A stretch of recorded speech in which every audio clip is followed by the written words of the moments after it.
Tas atsižvelgia tai, kad aš būnu išvykęs ir man sudaro sąlygas, kad aš kai grįžti į Lietuvą galėčiau atsiskaityti viską. Yra ir baseinas, yra ir treniruoklių salė, ir bokso salė. Tikrai niekur nereikia blaškytis, viskas yra vienoje erdvėje. Taip pat atnaujinam visus įrenginius, visus treniruoklius ir technologijos, kuo naujesnės ateina. Tai tikrai viskas, ko reikia man pasiruošti, puikiai užtenka ir nieko daugiau nereikia. Mūsų darbas, taip kaip ir visų kitų pasaulio sporto mokslininkų, tai yra padėti treneriui valdyti sportininkų rengimo procesą. Pirmiausia, reikia kiek galima daugiau surinkti informacijos apie sportininką. Kitas aspektas labai svarbus, tai yra įvertinti sportininko būklę. Trečias labai svarbus aspektas, sporto mokslininkas gali padėti treneriui spręsti problemas. Ir sportininkas ir treneris susiduria su labai įvairiom problemom. Tai ir adaptacija šalčiui, adaptacija šilumai, tai ir krūvio valdymas, ir atsigavimo valdymas, ir mityba, ir stresas, ir psichologinės problemos. Labai svarbu, kad sporto mokslininkas būtų šalia sportininko kiek galima didesnį laiko dalį. Tai yra viena iš sąlygų, kada sporto mokslininkas gali būti treneriui ir sportininkui naudingas.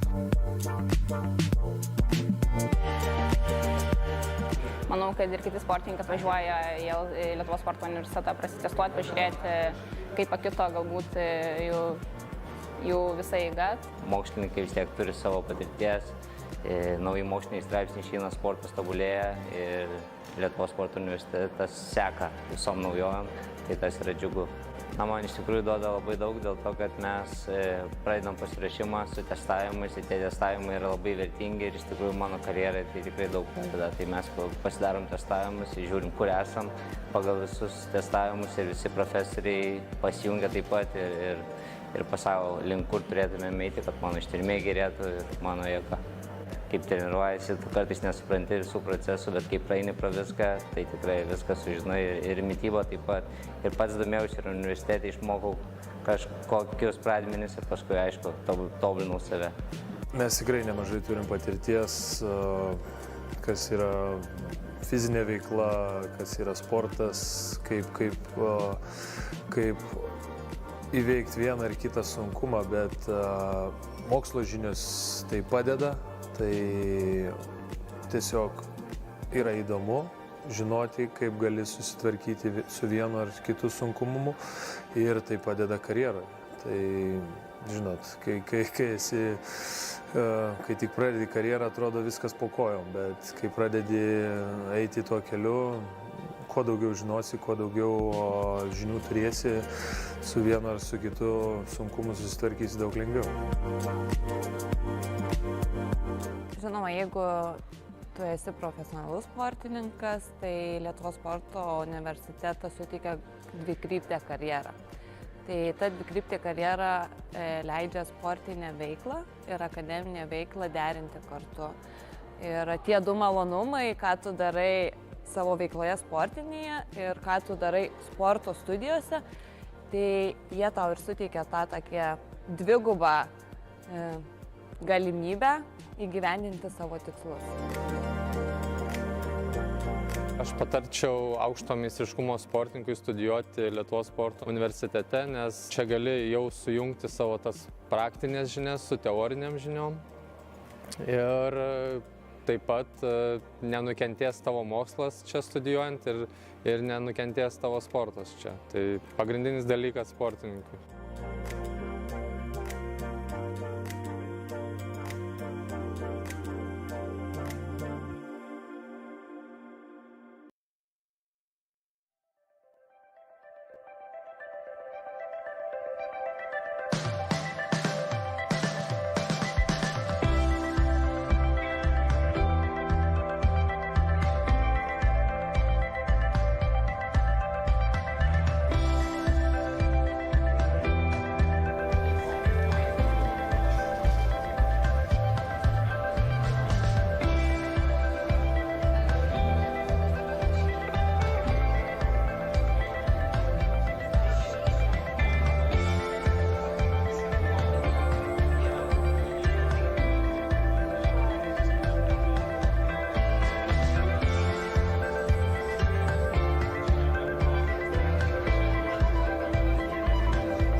now you can hear me more widely.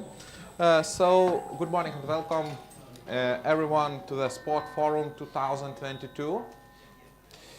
My name is Edmundas Jasinskas. I am Vice Rector for Research at Lithuanian Sports University, and it is great honor and pleasure to welcome you all in annual international event. We are very happy that after 2 years of online mode, we can meet again face to face. But we also welcome those who joined us online. The Sport Forum is organized jointly with the International Scientific Conference and aims to share international and least research findings in the Europe and global sports science. This year, our Sport Forum will cover such urgent and timely topics in the field of the sport as National Agency for Sports, issues, challenges and perspectives, match fixing, money laundering and threat to football, co-creation of sport value with multiple stakeholders, co-creation of sport values and parasport, Paralympic sport or just sport, and finally sport in the light sustainable development, the problem or solution. We will start forum presentation and discussions, but before starting I would like to give an opportunity to our honorary guest say some a few welcome words. So I want to invite Lithuanian Sports University Rector Diana Reklaitinė. Please, welcome.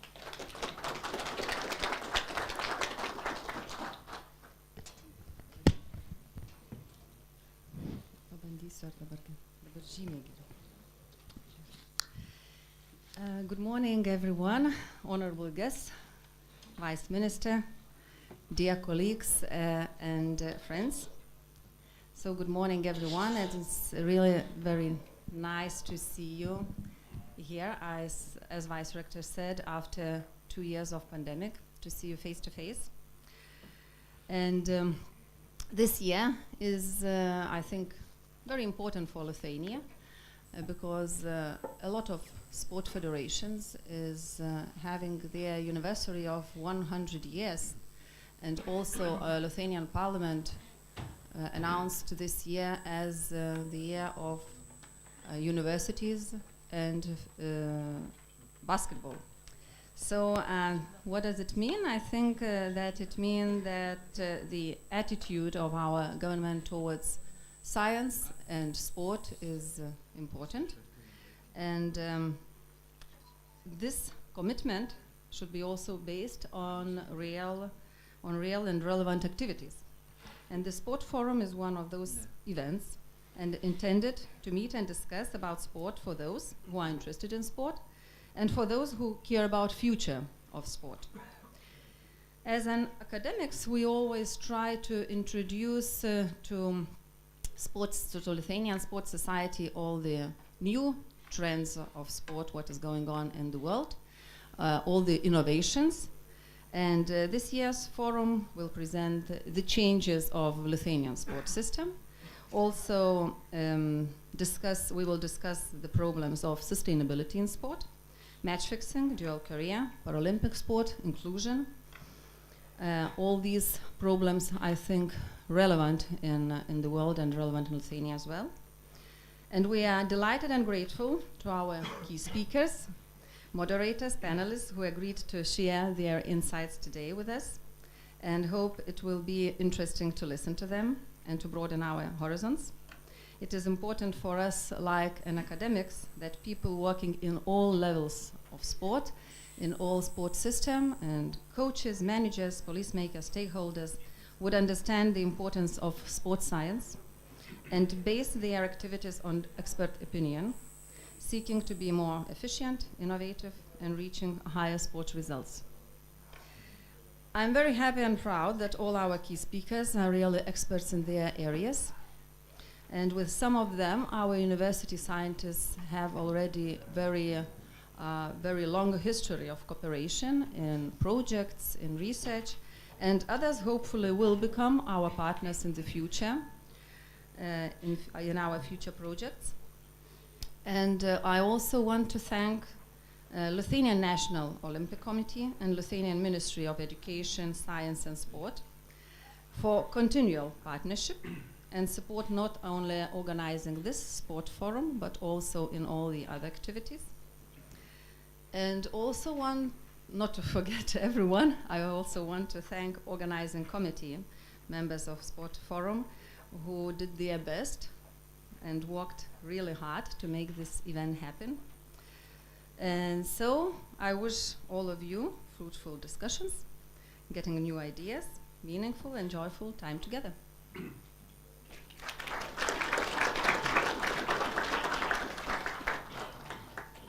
Thank you, Rector. And now I wish to invite Vice Ministry of Education, Science and Sport, Linas Obsarskas, please.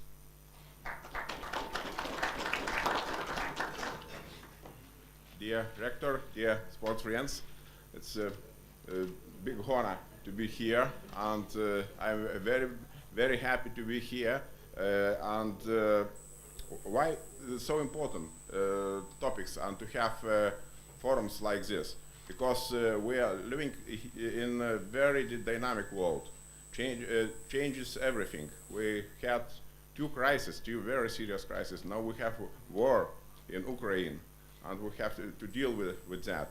And of course, sports science goes up, and new ideas every day. Huge, big countries, huge companies investing a lot how to achieve best sport result. And very important to find the best trends. And if you want to achieve the same results, to compete in equal level, that's so important to go with trends. And I'm very proud about your idea to hold this annual conference.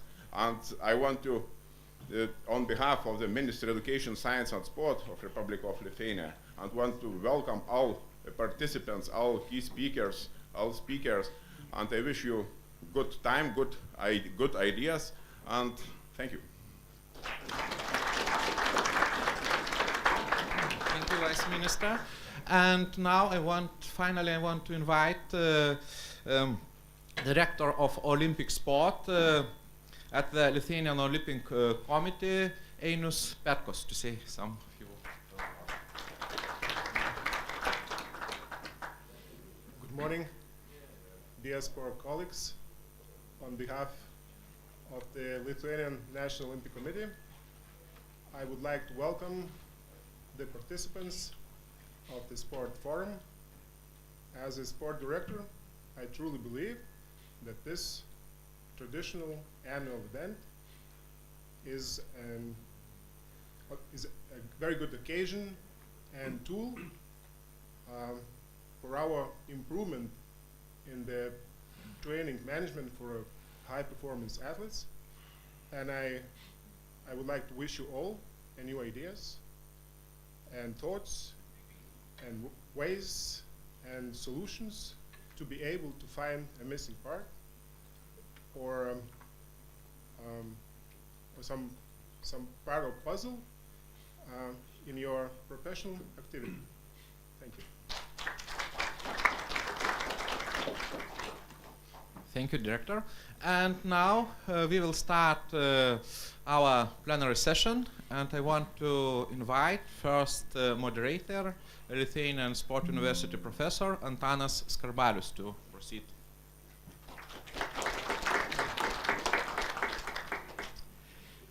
Good morning, everyone. It's my great privilege to invite the speaker, Mindaugas Špokas. But first, I would like to introduce him because his CV is so interesting and very wide. We are proud that Mindaugas graduated from the Lithuanian Sports University, Later on, holds a master degree in management and administration of sport organization from the University of Lyon in France. Mindaugas has a great performance, sport achievement in 2 sports, not 1, 2 sports, swimming and water polo. As a swimmer, he took part at Olympic Games, won the gold medals of the Lithuanian Championship 13 times, won competition between Baltic countries 5 times, and he is the winner of Lithuanian gold medals in water polo several times.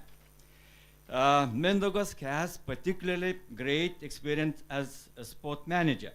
He has served as Secretary General of 2 federations, swimming and basketball. He is also a member of the International Basketball Federation Executive Committee and elected for a 2nd time. Mindaugas was Executive Director of the Organizing Committee of a European Basketball Championship in Lithuania. But unfortunately, not good results for Lithuanian national team. But we hope we will achieve in future.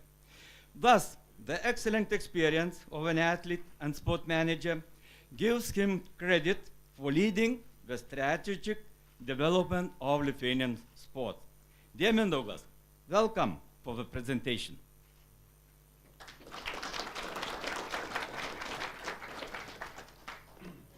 Hello, dear guests and also colleagues. So it's an honor for me to be here on the stage.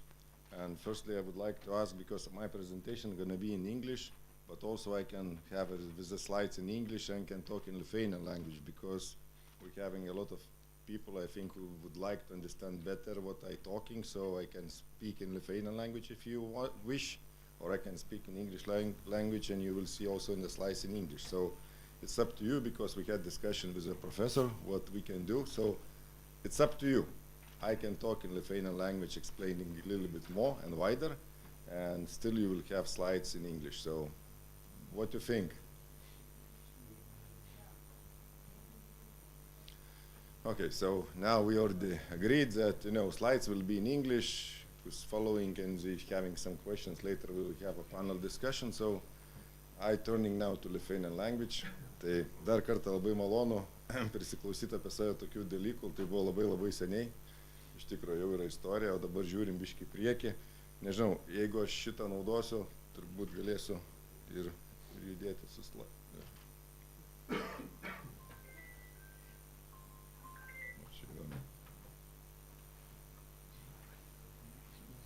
Kažkaip tai.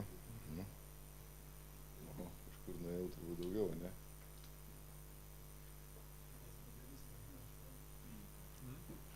Nematau to. Palaukit, aš dar bandysiu ir savo atsiversti, kad matyčiau, kas kur eina. O kur yra ta pati? Visada technika yra technika. Turėtų tokios skaidrė pirma tokia būti. O čia ne kompiuteris, nežinau, projektorius. O kaip rodo pačius? Tokia pat. Jo, bet to kaip šitas va. Čia aš matau šitą slaidą ir nematau visų viršų. O ką jūs matot? Ta, ką jūs. Ta, ką ekrane matot.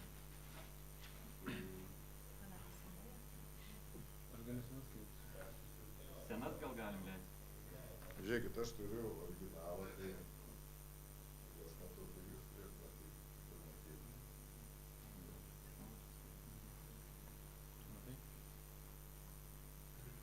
Gali dar savo e-mailą greitai pasidaryti,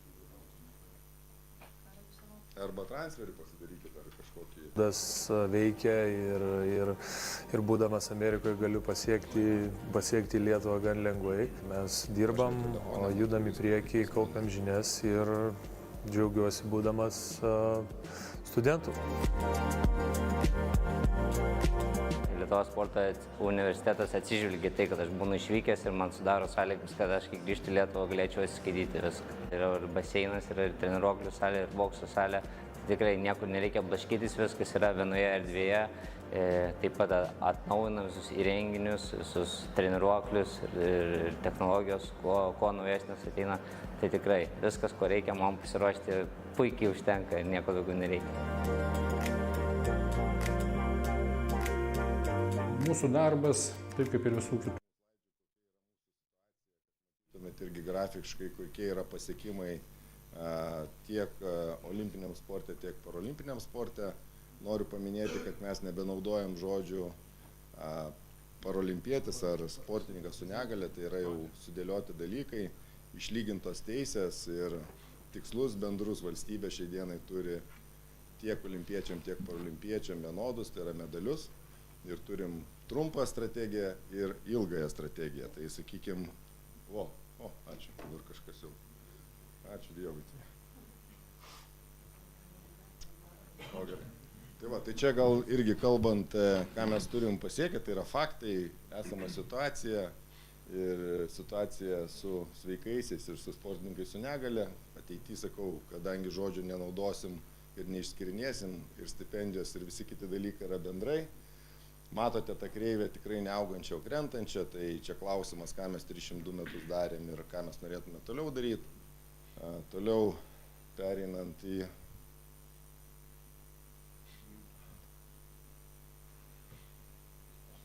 tą rodiklę, čia tikrai reikia. Čia dabar gal geriausias vaizdas, kiek turim sporto šakų, kurios yra produktai ir produktyviai dirbančios. Šiai dienai jas tokias toliau ir turim. Tai noras ir tikslas turbūt visom kitom federacijom pasižiūrėti veidrodį ir žiūrėti, ką jie netaip daro, jeigu jų dar nėra šitoje lentelėje, tai yra statistika, faktai. Ir tikslas eiti toliau į priekį, o šitie, kurie dirba, tikslas žiūrėti, ką auginamės apačioje, nes apačia parodo, kur mes būsime kitą dieną, kai užaugs jaunimas. Irgi turim labai turbūt didelius pjūvius pasidarę. Čia dabar kur mes norėtume būti. Tai aišku, pirmiausias dalykas viduje būti šeimininkai savo šalyje ir bent jau regione būti lyderiais. Antras dalykas, turim long term ir short term. Tai tokia short term, tai yra 2 medaliai 24 olimpiadai. Ta olimpiada jau bus rytoj praktiškai, sakykime, tikrai daug dalykų nepakeisim ir tie rezultatai ateis iš bendros sistemos. Mes turbūt turėtume nemaišyti tiem, kas gali pasiekti rezultatus ir sudaryti sąlygas. O tie, kas svajoja apie medalius, tai turėtų būti long term su sistemoje ta dalis ir įgyvendinta. Tai kaip ir minėjau, long term daugiau sudėliota dešiniai pusė. Dabar pabandėm sudėlioti, kas yra mūsų tą konceptą. Tai aišku, talentingiausiam sportininkams sudaryti sąlygas, kad jie galėtų garsinti Lietuvą tarptautiniuose renginiuose. Ir pirmiausia, juos norėtume rasti, nes pirmiausia, jiems sudaryti sąlygas, juos rasti ir toliau jau, kad jie garsintų šalį. Toliau, čia noriu irgi, kad visi suprastumėte, kas yra mūsų sporto struktūra ir sistema, kaip jinai veikia ir kur yra ta pati agentūra ir kas yra virš agentūros. Ir aš suprantu, kad šita situacija yra pasikeitusi. Tai daugiau gal dėl svorio ir dėl pinigų perimo šiai dienai agentūrai. Dėja, sakau, čia agentūra tik pradėjo darbą Liepos mėnesį, kolektyvas formuojasi, paskui biškį ir parodysiu, kiek turim kolektyvo, kiek dar jo reikės. Ir kompetencijos, aš manau, ateis to pačio kolektyvo vasario-kovo mėnesį. Visus dalykus, kas yra blogai, mes galėsim turbūt dar daugiau įvertinti metų eigoje. Ir siūlymus, aišku, teikti valstybei, tai yra Švietimo ir mokslo ministerijai ir mūsų vyriausybei, ką turėtume keisti sporto sistemai. Tobulint. Ką mes dabar esam padarę, tai turėjom eilę susitikimų su kaimyninėm šalim, sakykime, analizavom situaciją, kaip kas vyksta ir kaip kas eina į kokią pusę. Tai norėčiau pasidžiaugti Danų, Suomių, tų pačių Estų, Lenkų sistema ir patirtimi. Tai tikrai mes nesam dar labai kartelių iškėlę aukščiau, pas juos yra daug aukščiau. Kai kur mes turime geresnius dalykus, kai kurie turi geresnius dalykus, tai kažkur biškį ir pabandysiu pasakyti, ką mes turim, ko jie neturi, ko mes neturim, ką mes norėtume turėti. Čia tokia piramidė versta kreivai, išleivai, bet iš tikrųjų, kad suprastumėt, kaip atletas, tas yra high performance atlet, eina į viršų ir kur mes jį turim. Ir kad nemaišytume žodžio, kas yra aukšto meistriškumo sportininkas. Šiai dienai valstybė tą įsidėliojo 7 lygiais, turim 7 lygių stipendijos. ir jeigu šiai dienai jūsų sportininko ten nėra, jūs netitinkat valstybės kriterijų. Toliau čia šitoj struktūrai labiausiai mes norim akcentuoti ir iš tikrųjų turbūt toks buvo gal nusivylimas iki tol, kad niekas nevertino savivaldos indėlio į sportininko rengimą. Aš galiu pasakyti labai paprastai. Yra surašyti, kur yra savivaldybė, kur yra valstybė ir kur atsiranda federacija ir kur atsiranda organizacijos, tokios kaip LTOKas, tokios kaip Nacionalinė sporto agentūra. Mes sportininkus ir stipendiją suteikėm tiem, kurie geriausiai pasirodė savo sporto šakų federacijose ir gavo jau įvertinimą. O visą kelią pradėjo jie būtent savivaldose. Savivaldos irgi aš girdžiu ginta, kad investavom tiek pinigų. Suomiai tą patį pasidarė ir labai panašus skaičiai, tik tai dar savivaldos, manau, nepilnai įsiskaičiavo, kiek iš tikrųjų investuoja į tos sportininkus, į infrastruktūrą, išlaikymą, į tą visą. Ir paskui, aišku, atsirandam jau mes tam aukščiausiam lygiui, kad pirmiausia federacija savo čempionate rado talentingą vaiką, koks stebuklas, nes jie atėjo iš trenerių, atėjo iš tos pačios sporto mokyklos. Ir toliau mūsų tikslas vesti tą aukšto lygio sportininką, atsigalėtų konkuruoti su pasaulio elito sportininkais. Tai man labai keista, kad mes šiai dieną kovojam be mokslo, be medicinos, be pasaulinių pasiekimų, tai vadinasi, mes turim labai didelių dar galimybių šitą išnaudoti. Nes tikrai šiai dienai kas kaip moka, tas taip šoka, tai yra vienos federacijos labai stipriai paėjo į priekį ir tikrai naudoja ir mokslą, ir mediciną. Kitos yra akmens amžiui, įsivaizduoja, kad federacija yra aukščiau už tą patį sportininką, o mes įsivaizduojam, kad mes esam labai maža šalis ir vertybė yra mūsų sportininkas. Jeigu turime elito sportininką, kuris atitinka mūsų kriterijus, mes turim sudaryti visas sąlygas, kad jisai būtų ir pavyzdys, ir jam būtų sąlygos sudarytos tos medalius ir, sakykime, savo lygį į aukštį kelti. Kas dar iš šitų dalykų labai svarbu, kad irgi nepradėtume žaisti, kad aukšto meistriškumo sportininkas prasideda nuo grassroots programų. Nu ne, jie yra susiję, nes kuo daugiau mes turėsim imties, tuo didesnė tikimybė patekti viršų. Nu, jums paprastas pavyzdys, jeigu turim šią dieną 170 sportininkų, šalis turim kiek 2,7 milijono populiaciją, tai galit paskaičiuoti, kokiu procentiniu dalim mes turim tą mūsų tokį viršūnėlį. Dar labai svarbiai mes dabar pradėjom pjūvius daryti, ir čia gal irgi toliau parodysiu ir lenteliai bus vėlesniai. Turim virš 60 su negale sportininkų turinčių ir gaunančių stipendijas. Apie 100, turbūt kokie 14 turim sveikųjų sportininkų ir kas labai džiugina, apie 40 yra jaunųjų sportininkų, kurie šiai dieną gauna stipendiją. Tai LTOKo turim atstovus, tai jie gali pasakyti, kad turbūt didžiausiu metu, ką duodavo stipendijų, tai buvo turbūt apie 111, nežinau, Einiau, čia tu galėsi patvirtinti ar paneigti. Tai šiai dienai mes jau šitus lūkesčius perėm ir mūsų stipendija, kad vėl visi suprastumėte. Žemiausias lygis yra apie 700 eurų, aukščiausias lygis yra apie 2700 eurų į rankas sportininkų. Tai yra super didelis dalykas, ką valstybė šiai dienai padarė. Antras dalykas, jie gauna socialinės garantijas, jie užsikovoja rentas. Čia vėl aš kalbu apie sveikuosius ir sportininkus su negale. Ir jie turi tas valstybės rewardus, tai yra premijas, visus kitus dalykus. Tai pagal šitus dalykus Europoje esam lyderiai, niekas tokių kriterijų neturi, visi turi mažesnius kriterijus, tai yra jie daug aukštesni. Ir Suomiai turi 3 lygių, Estai turi 5 lygių, mes turim 7, čia kad kažkas sako, ar mes per mažai ir per daug turim. Galutinė riba yra pas visus plius minus ta pati. Su Lenkais kalbėjom, aišku, mes negalim lygiuoti su jais, jiem 9 vieta pasaulyje yra tragedija ir blogai, nes kažkas tai blogai dirbama ir tai nereprezentuoja šalį. Mes tikrai tokių dalykų neturim ir judam į priekį. Tai aš dar kartą pasakau, kad šiai dienai turim augantį finansavimą, tai vadinasi, turim pliusą, taip? Turim tikslus valstybės, nežinau per kiek metų išgrynintus. Ir turime, aišku, poreikį bendradarbiavimo tarp institucinio, ko niekada nebuvo. Visi dirbo savo. Ir dabar aš galvoju, kas įvyko po olimpinių žaidynių, tai visi ieškojo kaltų, bet prisiėmimus jau nieko nebuvo. Nebuvo nei vieno pasakiusio, kad taip, mes padarėm kažką blogai. Federacijos savo, jie nieko nepadarė, olimpinis savo, valstybė savo. Tai lyderystės tos nebuvo. Aš galvoju, kad agentūra per 8 metus turėtų prisimti atsakomybę ir lyderystę dėl rezultatų, dėl sistemos, dėl kūrimo, dėl bendradarbiavimo ir jeigu kažkas nepavyko, aiškiai pasakyti, kas nepavyko, kur mes esam ir kur mes norėjom būti. Buvom Klaipėdos forume, labai patiko ministerijos pranešime viena skaidrė, kur rodiklės į visas pusės. Tai šiai dienai esam kažkur, tai panašiai taip, bet turime pinigus, turime tikslus, tai norim iš tų pinigų susidėlioti, kur einame. Dar pasakysiu daugiau. Estai turi 25 milijonų šiai dienai sportui, mes turim 60 milijonų sportui. Teoriškai, nes viskas, kaip sakau, praeis metai pamatysim, kitais metais pasakysim, kas iš tikro buvo, bet idėjos labai gražios. Ir vėl trupinantis einant į sistemą, turim surenčiasias dalis, visas pasaulis eina į grassroots programas, tai yra apačia, ir jie identifikuoja, kad geriausi rezultatai yra ten, kur geriausi treneriai, ten, kur geriausios žinios, ten, kur yra patirtis. Tai pas mus turbūt irgi labai gerai įrodžiau tos sporto šakos, kurios nusistovėjo. Ir jie investuoja į tuos, sakykime, atletus, kurie rodo gerą pavyzdį.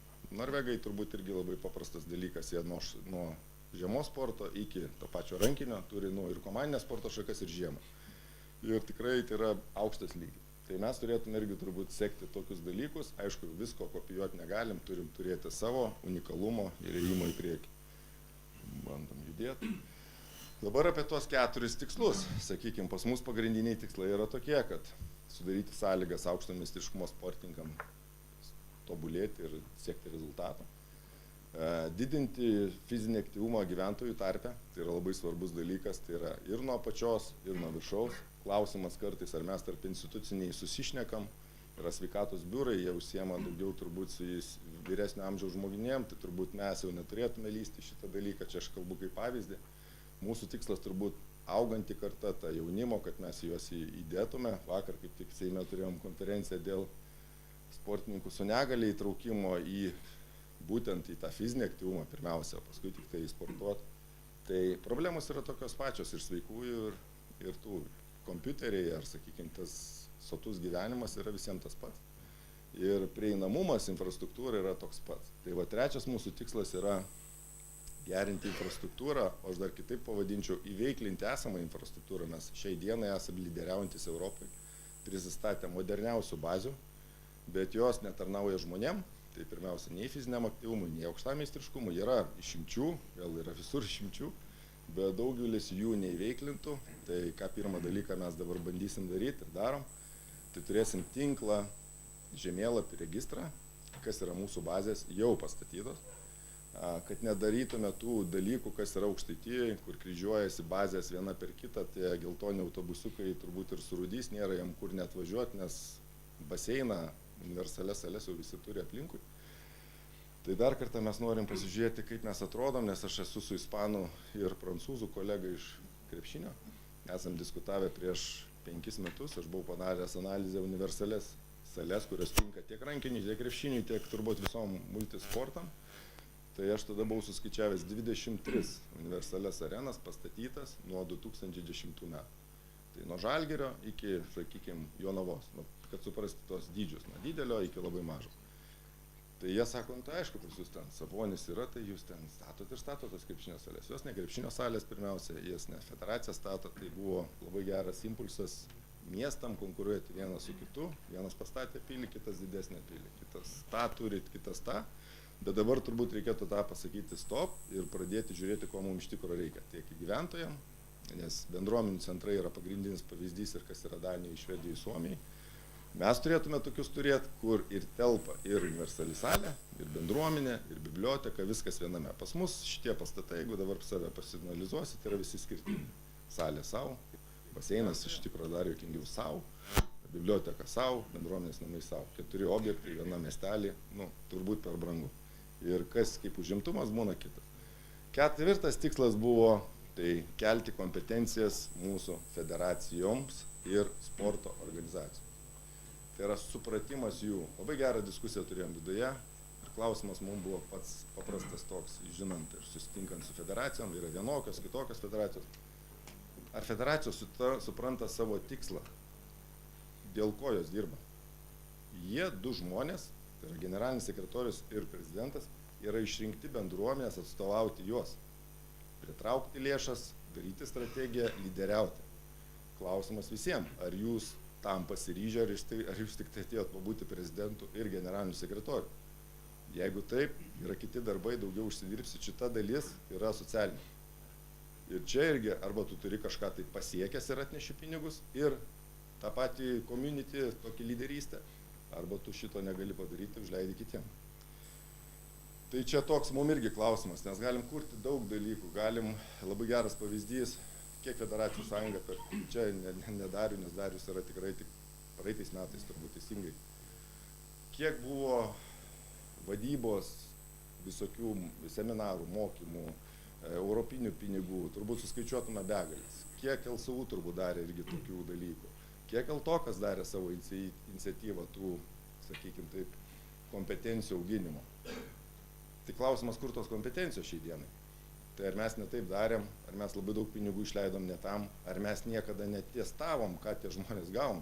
Jeigu tu gauni tik sertifikatą už buvimą, už sėdėjimą, sorry, gali pasikviesti, ką nori, tu žinių neturėsi. Tai aš vėl kalbu, kad ir kompetencijų centre mes klausim tą patį klausimą, ko mums trūksta. Mes dabar matom, ko trūksta federacijom. Ir iš tikrųjų, manau, greitų metų bus keli seminarai, onlininiai turbūt, kad vėl webinarai, kad mes galėtume, nežinau, čia vėl kažkas taip, gal per daug kalbėjau, išsijungė kolegos. Tai va, tai mintis yra, kad irgi ieškom būdų ir pagrindiniai dalykai, ko dabar federacijom trūksta, tai pasikeitų situacijai, iš tikrųjų aš pasakysiu, visi tą puikiai žinot, valstybės pinigai ateina tiesiogiai į federacijas, praktiškai visos federacijos išskyrus kelias tampa valstybės lėšų naudotojos ir valstybės naudotojų lėšų yra kitas aprašas, tai yra viešieji pirkimai, jau kaip ir kalbėjom, sporto įstatymas pasikeitė nuo sausio mėnesio, daug kas to neskaitė, ar nenorėjo skaityti, ar nesuprato. Tai yra auditas, yra pasikeitimas įstatuose, kaip keičiasi valdymo organai. Tai šitus dalykus mes turbūt dar kartą suakcentuosim, kodėl ta esmė, čia ne mes baudėjai, mes norim tikrai jum padėti ir kilti viršų, bet yra valstybės kontrolė, kuri ir mums sudėjus sutikus kažkokias sąlygas ir dalis, ką mes turėsim daryti. Tai čia tokių liūdnesnių dalykų, bet bandomai toliau. Plius minus aš daugiau apie šitus dalykus padėliojau, bandoma paleisti įrankius, kaip talento ID, kalbėjom labai daug, skamba labai gražiai, aš dabar pabandysiu pasakyti, kas tai yra. Tai pirmiausia yra kiekvienos federacijos talentų atrinkimo ir selekcijos dalis. Mūsų tikslas per 2 metus kiekvienai federacijai, kad jos pačios susikurtų savo taisyklės, tai kaip jos tos talentus atvedžioja, kas yra jų selektoriai, kaip dirba regionai, kur jūs dalyvaujat, kur jūs matot, kokias propagandas darot, kad jūsų sporto šaka pasipildytų pirmiausia sveikais atletais ir galbūt būsimais čempionais.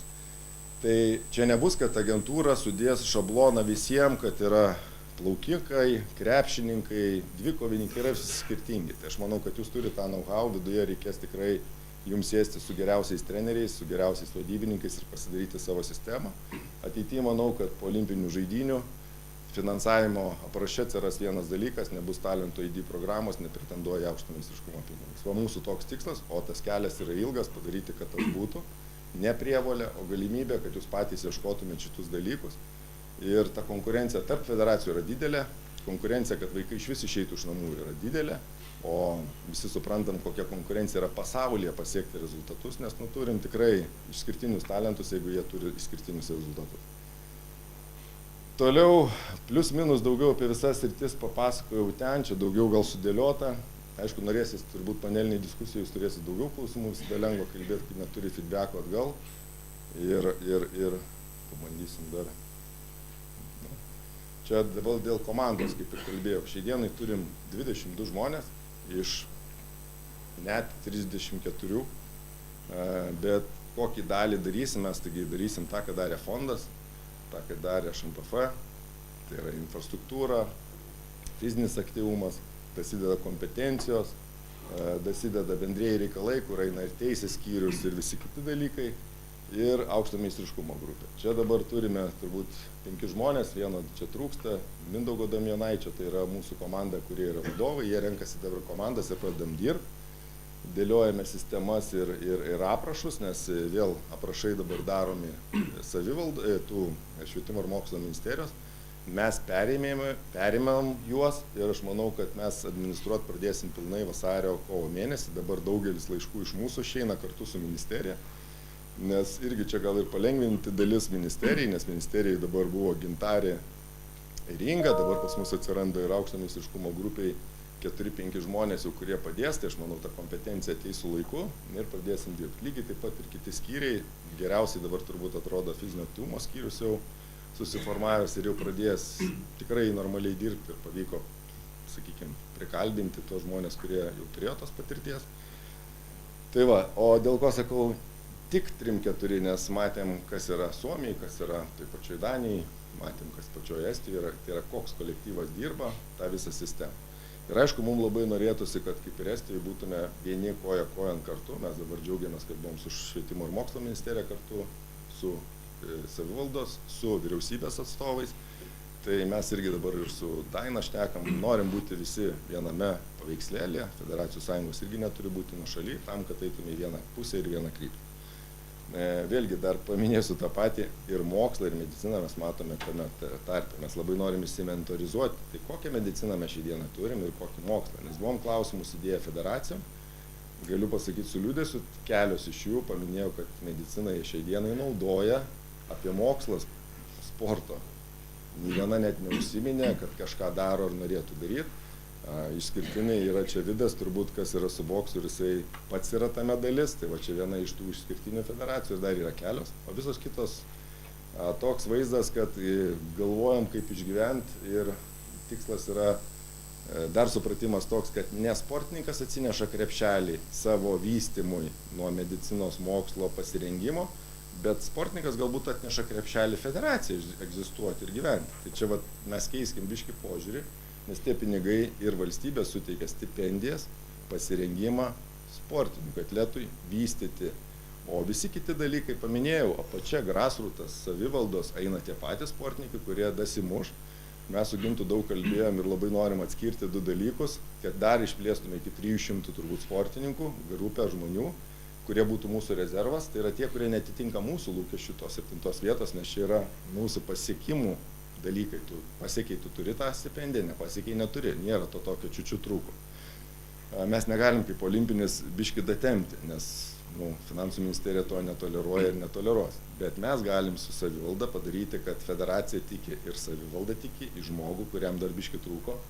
Tai tas stipendijas savivaldos panaudoti tiem reikiamam sportininkam, kol jie dar, sakykime, nepasiekė to lygio. Nes turim labai gerų pavyzdžių ir blogų pavyzdžių, kad daug vėliavesniam amžiuje, netgi 24-23, jis iššoka į tą mūsų krepšelį. Tai klausimas, jeigu jis anksčiau būtų metę sportuoti, mes net to sportininko neturėtume. Tai čia labai svarbus savivaldos indėlis ir jau nekalbu apie tos dalykus, kur girdėjom iš federacijų ir dabar kalbam su savivaldom, su Vilnium pradėjom šnekėtis, Klaipėdoj turėjom labai gerą formą, gerų pavyzdžių, kad yra sprendimo būdai, kad tie sportininkai neitų į gatvę, nes dabar ir savivaldos sako, mes daugiau gal fizinio aktyvumą orientuoti ir mums tas aukštojo lygio sportininkas kaip ir nelabai reikalingas. Tai mes tą bandom kompromisą rasti, turim įrankių, kaip kartu galim tą dėliotis ir manau dėliosim. Dabar, ką labai norėjau paminėti, Estijai fantastinis dalykas, labai aiškus pagrindai, trenerių lygiai, fantastika. 5 lygiai, viskas aišku, ką reikia padaryti. Aš net save identifikavau, kad esu 7 lygio treneris. Aš kalbu 5 lygiai, tai pas juos nuo 3 prasideda, čia kas daugiau susidėję. Tai be bakalauro, be magistro tu negali dirbti, be specializuoto bakalauro ir be specializuoto magistro. Iki tol tu gali pasiekti kitus 3, 4, 5 lygį per kursus, kuriuos daro vėl specializuoti universitetai, atrinkti keli kartu su tos pačios federacijos specializacijos dalimi. Yra ta pusė. Linas geriau pasakė, kad ten galbūt ir biškiai paprasčiau, net ten valandų skaičius mažesnis, lengvesnis. Ir man viskas aišku, aš 7 lygiai. Jie ir vadybos tokius pačius kursus turi. Lygiai tas pats, pasižiūrėjau, kad pagal jų tą kriterijų galėčiau pretenduoti tą aukščiausią vadybinį lygį, nes lygiai tas pats sudėliota, ką turėtų. Ir kai jie turi sporto registrą, jie remia klubus per federacijas, nes identifikuoti visi sportininkai ir finansavimas fizinio aktyvumo ateina per klubą. Su Estu labai daug šnekėjom ir man labai patiko šita dalis. Ar treneris 7 metų vaiką treniruodamasis, jisai galvoja apie elito sportininką. Ar jisai moko pradmenų, atiduoda labai daug pedagogikos, psichologijos, kad jisai tas vaikas ateitų, jį nenudusintų. Taip, yra blogų pavyzdžių, kur sako, į 1, 2, 3 grupę nori, nes pas mus kažkas dar lygiuoja, kad 1 tai yra kažkokia, 2 tai kažkas, o 3 tai tie, kur moka pinigus. Tai šitą mes įspręs labai galim greitai ir paprastai reikia tarp institucijų šešių, sakykime, ministerijų lygmuo. Vidaus reikalų ministerija, pažiūrėkit, tikslus yra nusikalstamumo prevencija. Sveikatos apsaugos, sveiki vaikai, ne, ir bendruomenė. Švietimo ir mokslo ministerija, kad vaikai po pamokų būtų užimti, panašus tikslas, ne. Krepšelius turim ir kalbu apie visus kitus dalykus, kas ir karo apsaugos ministerija mūsų, sako, krašto apsaugos, sako, nėra tų sveikų, jau vėl jie jau verkia, nes nėra kas mus gina. Tai jeigu mes tą sistemą sujungtume ir atsirastų valstybė, čia mes su Gintu daug šnekėjom ir aš dabar jau Gintai pradedu galvoti, kaip tu galvoji. Ir jeigu valstybė rastų 35 eurus ir savivalda rastų kitus 35 eurus ir mes atiduotume, ar tai valstybinė biudžetinė įstaiga, ar tai privatus klubas, yra Vilnietis, Kaunietis, Klaipėdietis, Radviliškietis, vaikas gautų krepšelį, kur jam ta paslauga suteikiama pagal asmens kodą ir mes neturėtume problemų. Mes turim tik 300 000 vaikų. Kaip minėjau, 6 ministerijas, kurios tikrai turi pinigų, socialinės apsaugos ministerijos vienas iš tikslų socialinės atskirties mažinimas, kad tas vaikas būtų užimtas, kad jis netaptų, kaip aš dabar girdžiu, vidaus reikalų ministerijos pagrindinis problema, kaip pastatyti kalėjimą, nes žinot, reikia tam reikalavimus turėti ir kiek iš jūsų žino, kiek kalėjimą šiai dienai kainuoja, kiekvienas mūsų kalinys šiai dienai kainuoja. O gal tai yra būsimas mūsų, arba tas talentas, kuris užgeso tam pačiam kalėjime, nes savo energiją liejo ne ten. Tai čia šitie dalykai, kur mes turim biški daugiau dėlioti. Tai apie aukštą meistriškumą aš dar biški čia gal ir prabėgdamas dar pasižiūrėsiu. Turim įrankius, kuriuos dedam ant stalo ir vėl kalbam, ar mes juos naudojam teisingai. Turim 3 gimnazijas. Šiauliai, Panevėžys ir Vilnius. Ar mes turim tinkamą infrastruktūrą, tinkamus trenerius ir vėl vadiname gimnaziją. Estų pavyzdys paprastas, padarė su PP projektu. Ir jau jie daro tą turbūt daugiau negu 10 metų. Gimnazijoje yra 150 vaikų. PP projektas pastatė visą, kas reikalinga infrastruktūrą, valdo jį 20 metų.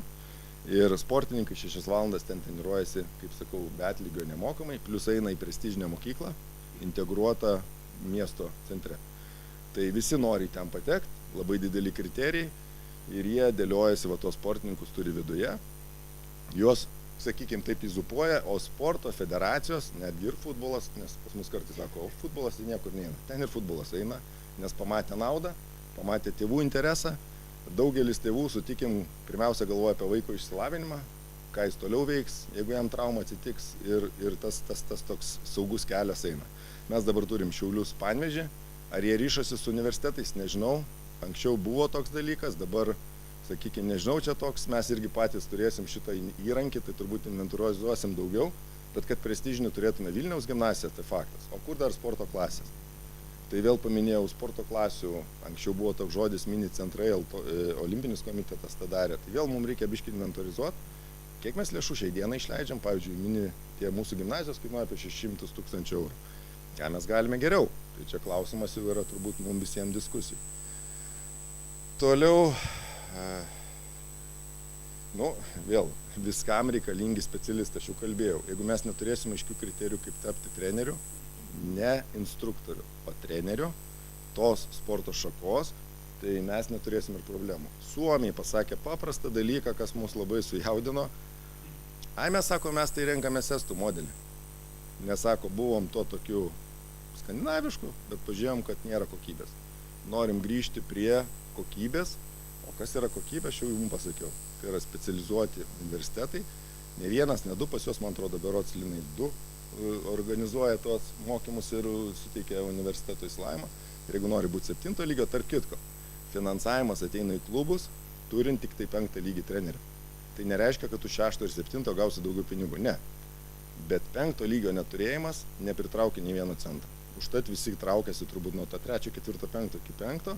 Kalbėjau su krepšiniu, sakė, blogai, jeigu būtų ta 6, būtų fantastika. Bet čia vėl, yra, žinot, pliusų, minusų, mes irgi turbūt galėtume sistemą kalbėti monologiškai ir atrodytų jinai fantastiška ir protinga ir gera, bet realybėje jinai taip kol kas dar neveikia.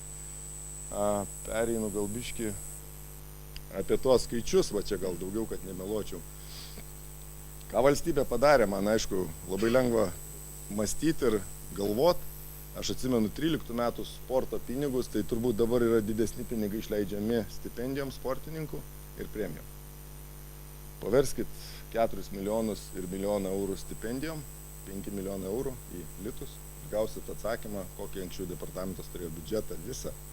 Tai mes dabar šitą jau socialiniam garantijom padarėm ir turim tikrai motyvacinį dalyką sportininkam, elitui. Vaikam pradeda, nežinau, sportuoti, šitą žiūrėti tikrai neaktualu. Tai mūsų tikslas yra, kad čia jau šitie dalykai padaryti ir sportininkai šiai dienai yra išskirti, bet ko mes pamiršom, yra sportininkas su savo krepšeliu, tai yra su savo finansais. Antroji daly yra operational costs, tai yra ką jis gauna pasirengimui, nes logiškai jis išsikovoja, ne? Ir trečias dalykas yra treneris, ir mes estų klausim, ką čia veikia tas treneris. Tai sportininkas sprendžia, kuris treneris su juo dirba, nes jisai yra to lygio, kur jau vietinis dėja, kai kur ir nepatempia to lygio, ieškosi. Prisiminkim Virgį Alekną, su kuo paskutiniais metais jis sportavo, kas keitėsi jo treneris. Ir jis pasiekė tos pačius rezultatus, dėl kurių mes čia visi ėjom iš proto. Nesuprantu dalyko, jeigu dabar Vaclavą Keivyką federacija pakeistų kitą trenerį ir sakytų, Gudžius dabar turės šitą trenerį. Nu, logikos nėra. Rūtai Meilutytei nieks nepasakys, kurių trenerių jinai dirbs. Jinai išsirinko trenerį, su kuo jai malonu toliau siekti rezultatą. Tai nebūkim tie sovietiški, kur mes pasakysim sportininkui, kaip šiandien reikės jam dirbti. Jūs galite pasakyti tam sportininkui, kuris kyla iki to laiptelio ir pasiekia mūsų lygį. Toliau aš manau, kad jau sportininkas daugiau dėlioja. Plius į savo organizmą girdžiu iš medikų, pažįsta daug geriau negu treneris. Kas yra medikų dabar statusas ir man labai šitas patiko. Pirmiausia, informacija eina sportininkui ir jeigu sportininkas sutinka, jis dalinasi informaciją su treneriu. Ir tada, jeigu sportininkas su treneriu sutinka, dalinasi informaciją su federacija ir su organizacija. Tai vat supraskit šitus dalykus, kad jau yra kitas dalykas, nes tavo kūną alina, tu nori toliau sportuoti, tu nori daugiau siekti, tu ieškai būdų, kaip tą dėliotis. Čia kaip mašina, gali pilti į dizelį ir benziną, kaip ir važiuoja. Klausimas, kiek tu toli važiuosi. Tai va, čia šitie dalykai. O daugiau turbūt šitie dalykai, apie sportininkus paminėjau, apie neįgaliuosius paminėjau, apie jaunosius talentus lygiai taip pat paminėjau. Dabar infrastruktūra. Čia irgi daug turim kreditą kalbėti, kas yra blogai, nes po metų jūs sakysite, ką jūs patys padarėt. Tai mes dar šiai dienai galim tą sakyti, kad ar turim daug ekologiškų, atsinaujančių šaltiniai salių, turbūt ne. Ar jas dabar naujas turėtume taip statyti? Taip, nes tai STR'as apsprendžia ir tas jau bus. Klausimas ir didžiausia bėda, mes vis statom tuos su senais leidimais. Ir visos ateina CD, vienu žodžiu. Ir pasistatom ir paskui sakom, reikės uždaryti turbūt, nes dabar energetiniai kaštai. Nes tai paprastą dalyką pasakė, tik atėjo krizė energetinė, visus balionus išjungė, uždarė ir su verslu sugalvojo, kad verslas pastato stogą, sudeda panelės ir šitas sustainable per 20 metų atsiperka. Sako, mes jau tų balionų ne. Pas mus paklausykit, balionai dar tik tai pradeda gyventi. Klausimas, jie neįšildo, jį turi pūsti tam, kad jisai laikytų tūrį. Klausimas, kokie energetiniai kaštai ir kam.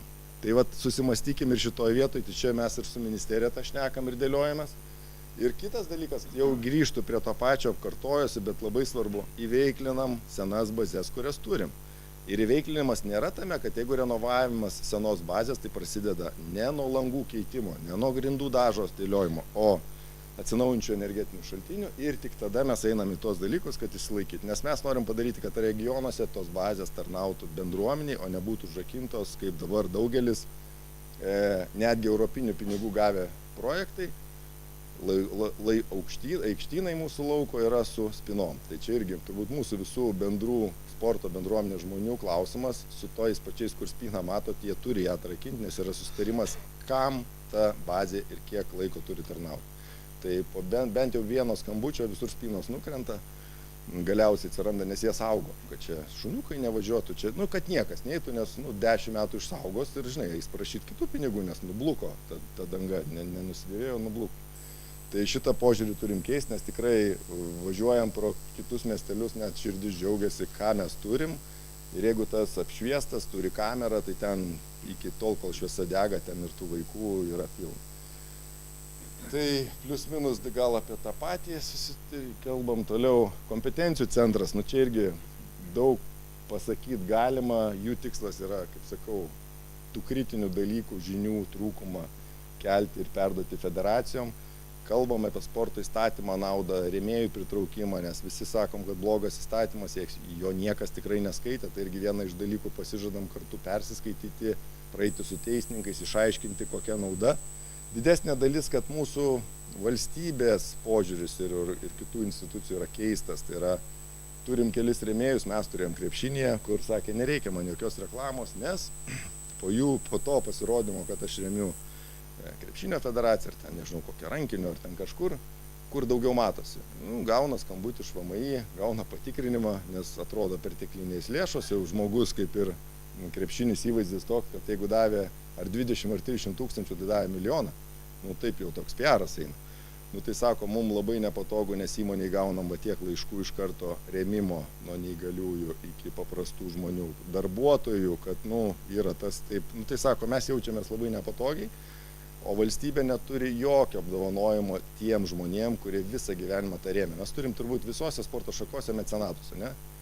Valstybė niekada nei vienam mecenatui viešai nėra pasakius ačiū. Mes buvom su Linu sporto kongrese Lenkijoje, dalyvavo šalies prezidentas, aš jau nekalbu apie ministrus, ir buvo apdovanojimų vakaras padarytas prie to kongreso. Ir spėkit, kas buvo apdovanojami. Be sportininkų, be ten motos visokių, buvo apdovanojami rėmėjai.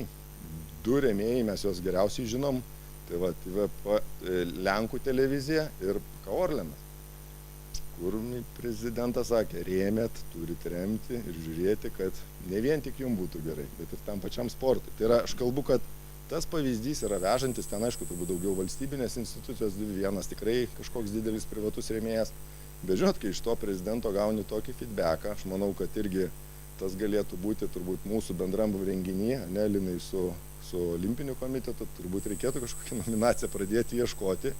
Tai federacijos jau pagalvotų, kas yra tas didesnis rėmėjas ir turbūt eiliškume įsidėliotų ir visi gautų per ten 70 metų už tą, kad investavo. Bet tai būtų jau valstybės pripažinimas, kad mes jos matom, girdim ir dėliojam. O dėl kompetencijų, tai kaip minėjau, nuo įstatymo, nuo ko mums reikia dabar prisitaikyti prie situacijos, ko mums trūksta, aprašai sudėtingi, mes jos norim tobulinti, mažinti, turim teisės departamentą, kur negalit. Noras ir galimybės yra kartais toks prasilengiantis. Tai irgi paskelbė, mes patys esame advokatų kontorai, kad turėtume savo stiprią bazę teisininkų, kad jie mums irgi padėtų ne kovot, o ieškoti įrankių, nes ministerijose daug kur yra 5 ne, 6 galbūt. Tai mes kartais po 3 prarandam visi norą kalbėti, tai mes irgi tokie patys, kaip ir jūs, norim ieškoti sprendimų ir ėjimo į priekį. Toliau, ir vėl pasakysiu paprastą dalyką ir tiesą, ne, kad komfortinis gyvenimas, stabilus gyvenimas yra paprastas gyvenimas, tu žinai taisyklės, kad ir prastai, bet tu žinai, kad tai bus rytoj ir šporyt, čia man atrodo Gintas labai gerai parodė, nekeitimas turi labai daug pliusų. Keitimas, nežinai, kas bus rytoj, ar tu prisitaikysi, neaišku, ar čia tau tinkamas tas failas, žinai, tai va čia prasideda tas toks iš komforto zonos išėjimas, bet kad reikia mums keistis, tai faktas. Aš irgi padėliau, kas ir nuo konsultavimo iki treniruočių, tokių specializuotų seminarų, iki situacijos analizės, ko mes dėja iki šiol neturėjom. Ir džiaugiuosi, kad per tą trumpą laiką mes nors panalizavom kaimynus. Beje, sporto agentūros nenaujovė, tie patys čekai, UK Sport, yra begalė Europoje jau paplitusių agentūrų, kas keliaujat matote. Tai turim irgi užklausimų, tai pasirodykit ir gruzinai jau, ir pas mus ir Kipras, ir dar, kad ir mes norėtume iš jūsų pakopijuoti. Tai mes dar patys ir kūrėmės, ir dėliojamės, vadinasi, pasaulis irgi keičiasi, ir Europa keičiasi, ir eina į gerą sistemą, tai mes irgi gali gerą kelią, tik tai reikia sudėlioti gerus dėliojimus. Fizinis aktyvumas, mes jau šnekėjom, yra sudėtinga, ką mes dabar darom čia surašyta. Mūsų noras ir tikslas, kad tie fiziškai aktyvūs vaikai gautų krepšelius ir mes išspręstume sudėtingą formulę labai paprastai. Danai tą seniai išsprendė, Suomiai tą seniai išsprendė, Estai tą seniai išsprendė. Vadinasi, ir mes galim. Kai estų klausiam, kada, kur, sako, prieš 20 metų. Pradėjom, dabar turime rezultatą. Irgi netobulą, jie irgi tobulina, daug dalykų daro. Daug kas turbūt pasakysit, ką mes čia su Estais lyginamės, mes juos geresni. Bet šioj vasaros olimpiadai, man atrodo, praeitoj, jie rezultatus kaip ir geresnius turėjo. Aš tik tai faktinį dalyką. Toliau.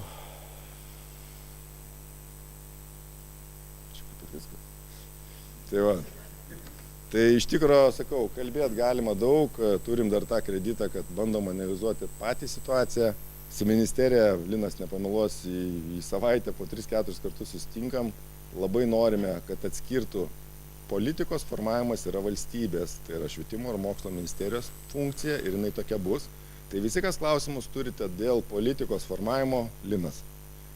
Įgyvendinimą šiai dienai mes, bet gavom kreditą iš tos pačios ministrės, kad siūlymai, kaip tas malkas tvarkingai dėt, galim ir pagalvoti, kad kitą kartą norėtume dėti su paletė. Nenorėtume po vieną malkutę dėti ir su jum ginčytis. Tai mes šitą irgi turim kreditą. Lyderystę, manau, mes persimsim kažkur tai vasario, kovo mėnesį, kai atsiras mūsų kompetencijos. Mes pirmiausia turim, pasakyti, kad blogai yra vienas, pasakyti, kas blogai yra kitas. Kai mes dirbsim kartu su jumis dėl fizinio aktyvumo, dėl aukšto meistriškumo, dėl infrastruktūros, išlys labai daug dalykų ir juokingų, jau dabar išlindė daug. Manau, kad net nebijoju, kad mes ir kartu su ministerija jau turime mane pasirašę, ką pavasario sesijoje keisime po kableliu, kur yra nelogiška. Ir čia ačiū jum, kas padėjo tuos įspręsti dalykus, nes kitus skaitai tą įstatymą, tikrai kartais galvoju, kas juos rašė.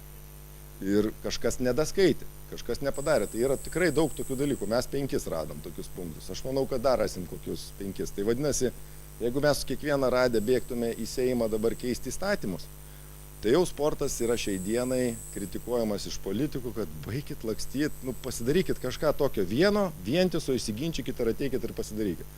Aš ko norėčiau pažadėti visiems ir iš tikrųjų to palinkėčiau, kriterijai, kuriuos dabar turime, kad jie nesikeistų iki olimpinių žaidynių.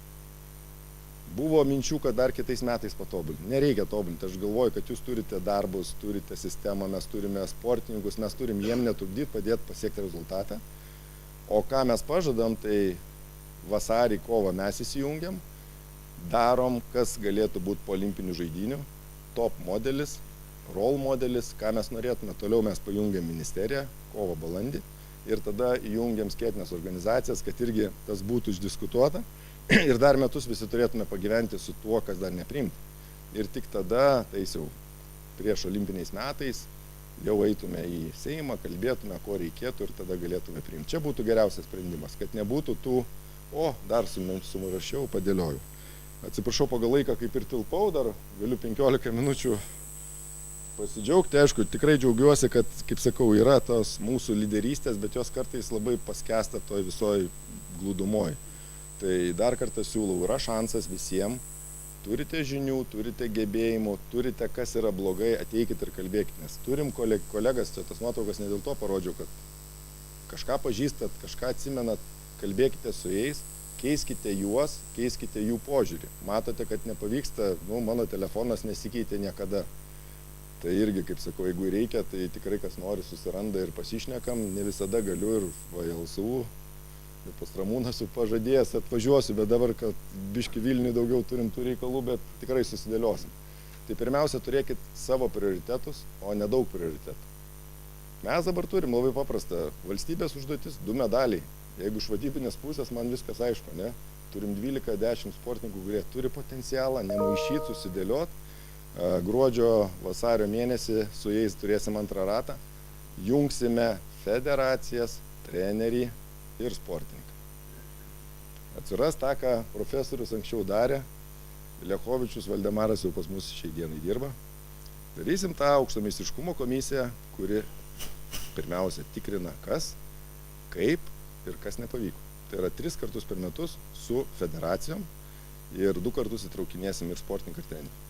Nes noras yra, vienas klausyti federacijos yra fantastika, paskui jau turim progą paklausyti ir sportininkus, nėra taip fantastika. Tai norisi, kad bent iki olimpiados mes rastume sprendimą. Aš džiaugiuosi, kad ir Einius, ir aš net nebijoju, kad Einių mes visur trauksim į tas komisijas, kad diskutuotume ir turėtume nuomonę, nes jis pirmas turbūt, kuris pradėjo tą daryti, ir aš galvoju, kad valstybė tą turėtų daryti. Tai yra krepšelis, ką sportininkas gauna, ne ką federacija gauna. Tai kiek sportininkų nuėjo pinigų ir už ką jis turi pasirengimą. Tai jie su treneriu turėtų labai aišku planą, ką per metus jie turi padaryti. Ir kokie jų tikslai. Tada mums lengva su jais ginčytis, nes dar galėsim klausti, ko jam trūko. O federacijom, ko jom trūksta išgyvendinti tą planą, ką jie turi. Nes dabar tikrai aukštikalnės pasijungia. Tikrai aš žiūriu, kad sportininkai turi fantastinės sąlygas, ne visi, bet tie vedantieji.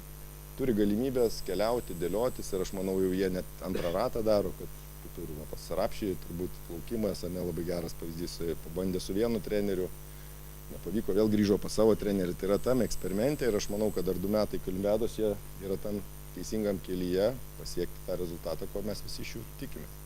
Tai ačiū labai, manau, panelinės diskusijos sutaupėm, dar 15 minučių laiko daugiau turėsim, ne? Please stand here. Thank you Mindaugas very much for very nice presentation. According to our agenda, we have still 10 minutes. And now we have possibility to discuss. Maybe somebody wants to ask. Yeah, welcome.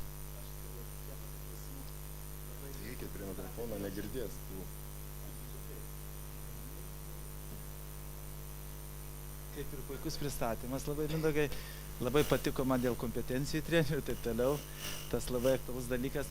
Ir kad su savivaldybėm kalbatės apie tų sportininkų ar net testinumą, kad neužsibaigtų ten 18 metų, bet vienos vietos nepastebėjau gal, kaip yra su tais mažiukais, su darželiais, su tais etatais, su specialistų tikrų darbų, tai yra vienas dalykas. Kitas dalykas, kalbam daug apie trenerių kompetencijas ir taip toliau, o galbūt čia ne jūsų, galbūt ministerijos yra klausimas su trenerių atlyginimais, nes tai yra vis tiek pagrindiniai žmonės, kurie treniruoja, motyvuoja vaikus taip toliau, nes šiuo metu trenerių atlyginimai tikrai nėra aukšti ir jie nėra motyvuojantis. Tai va tai 2 klausimai. Čia aš galvoju, paneliniai diskusijai Linui daugiau bus klausimų, nes kuruojantis atlyginimų ir tos darželius yra ne mūsų kompetencijos klausimas, mes tai galim turbūt inicijuoti, kad irgi pripažįstam, kad ta grandis irgi labai svarbi, nes įgūdžiai vaiko formuojasi darželėje.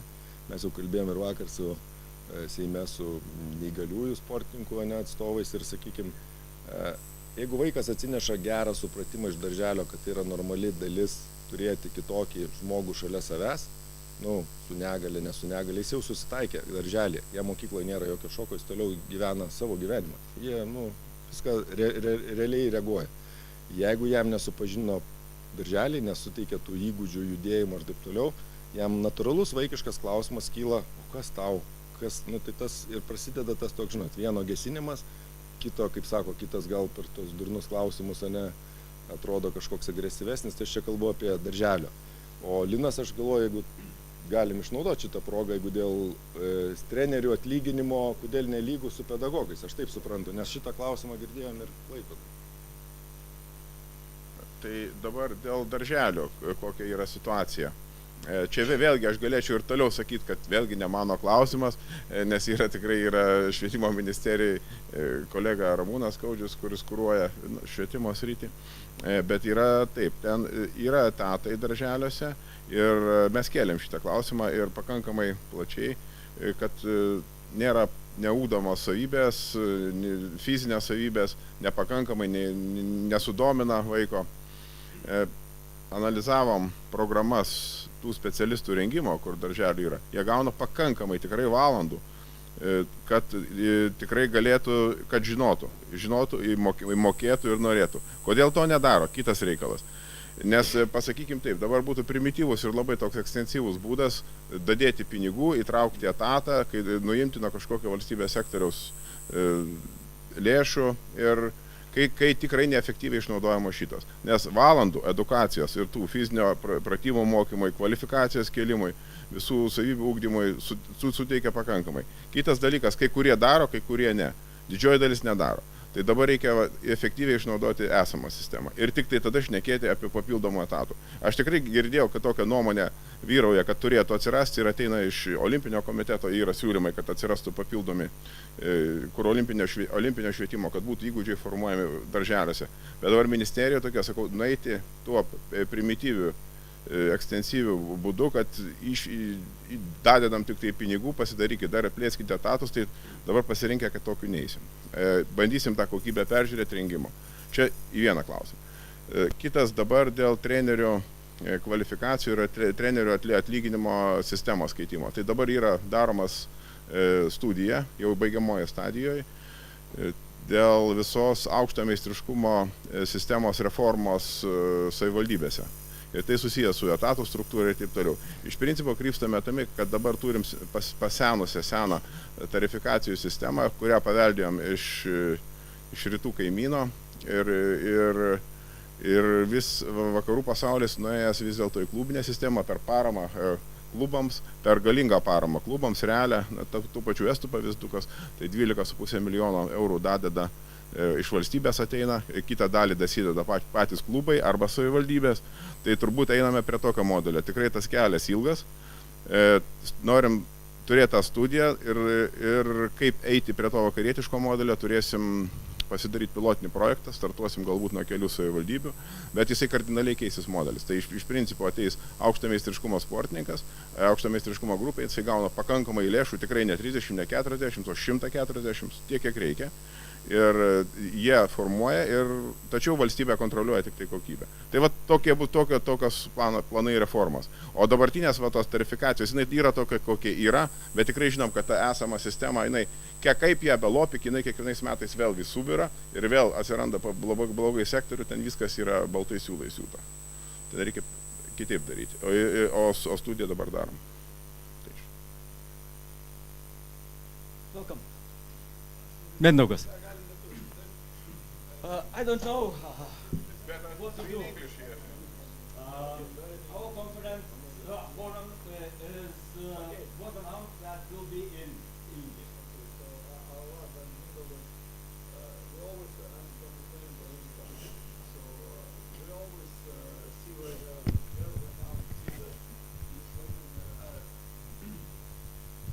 Lithuanian sport ministers and our national sport agency, they saying that we're trying to involve disabled people together with able bodies, able people. So right now I do have a question. Always we're seeing and we hear that it looks everything very nice, that we are equal and we're gonna be equal. But right now when we saw on display National Sport Agency prediction, they on short term they expect like 2 medals. So it's including para sport or not? Okay.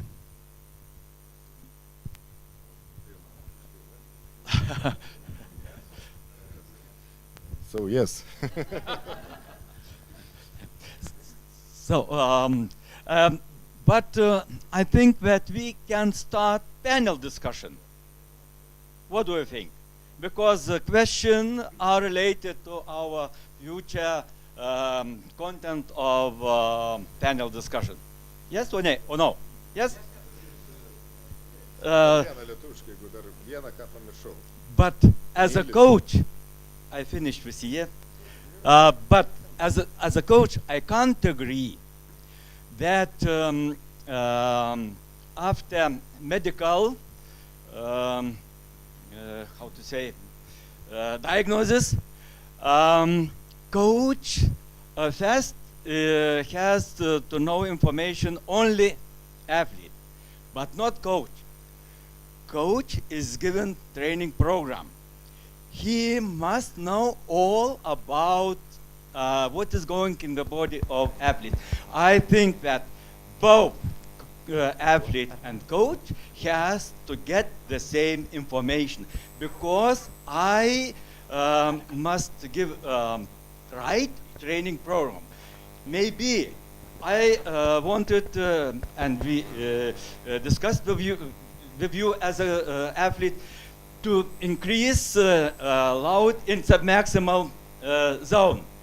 And doctor says it's dangerous. And as a coach, I have to know. Yes. So firstly, they're having special rules in medicine. So patient must know everything what problem with him. And maybe it's a coach who's doing this problem. So that is an issue. And by European Union law, I don't know who's relating with these specific cases. Huh? Oh yeah, so it's a special case, and I think firstly going to who's testing yourself, wanna get know what is going on with the body. Later, who's doing with the body something wrong or something good, and they both are deciding how to go next. I talking about top athletes.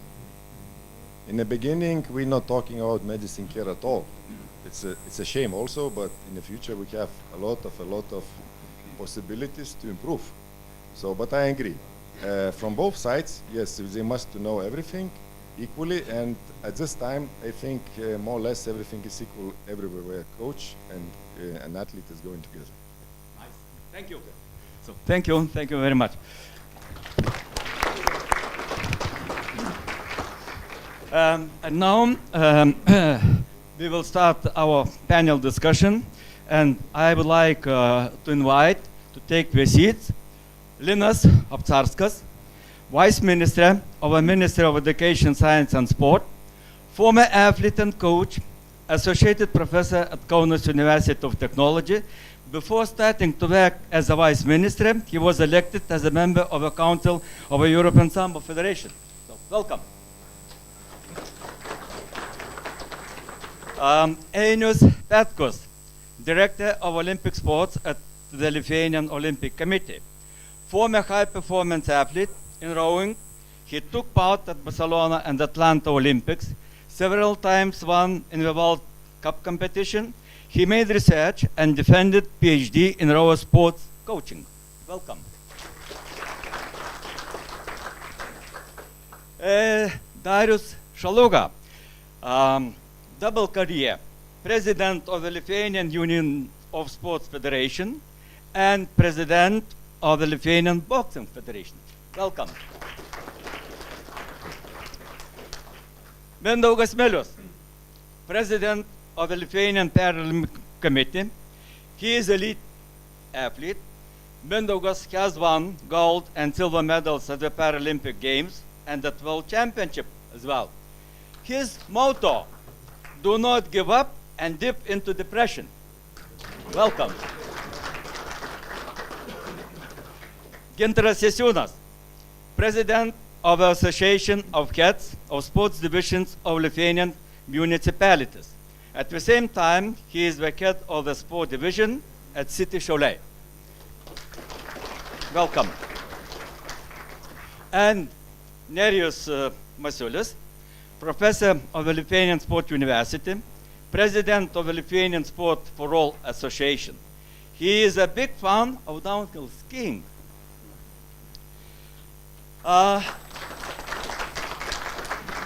think that Mindaugas, he must be here as well, because after his presentation, I think we will need to get his opinion. So, let's start. In the recent period, a lot of structural changes have taken place in Lithuanian sport. That's why, firstly, it would be relevant to hear your reaction regarding to changes in Lithuanian sports and the reaction after presentation made by Mindaugas.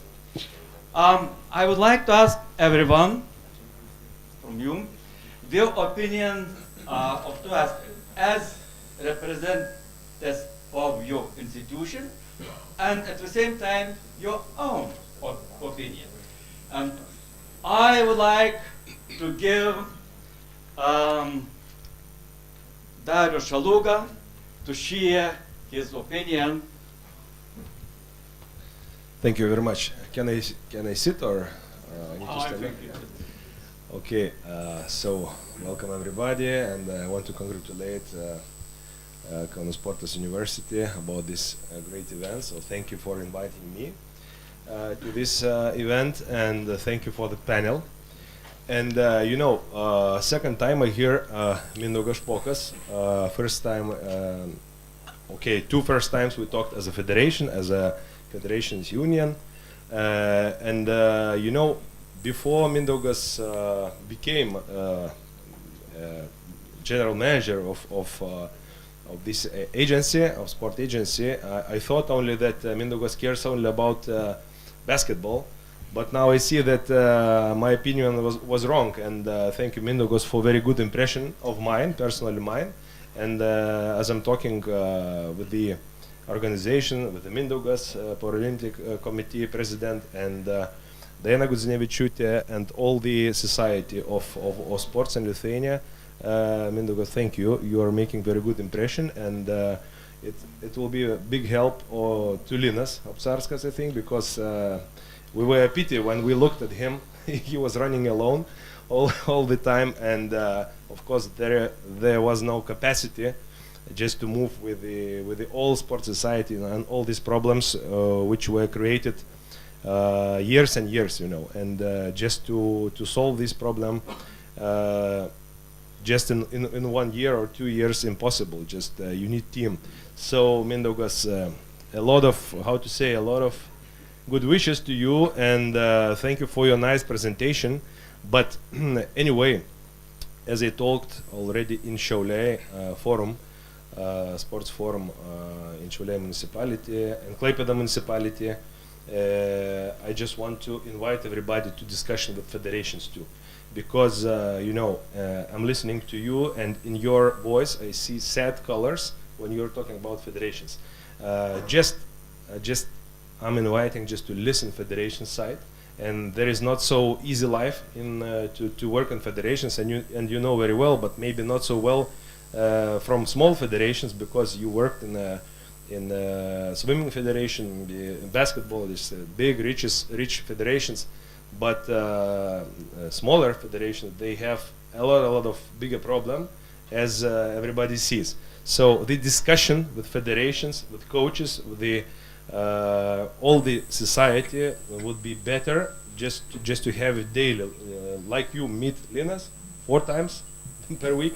So let's meet maybe and let's travel together. Let's change the information between our institutions as much as we can.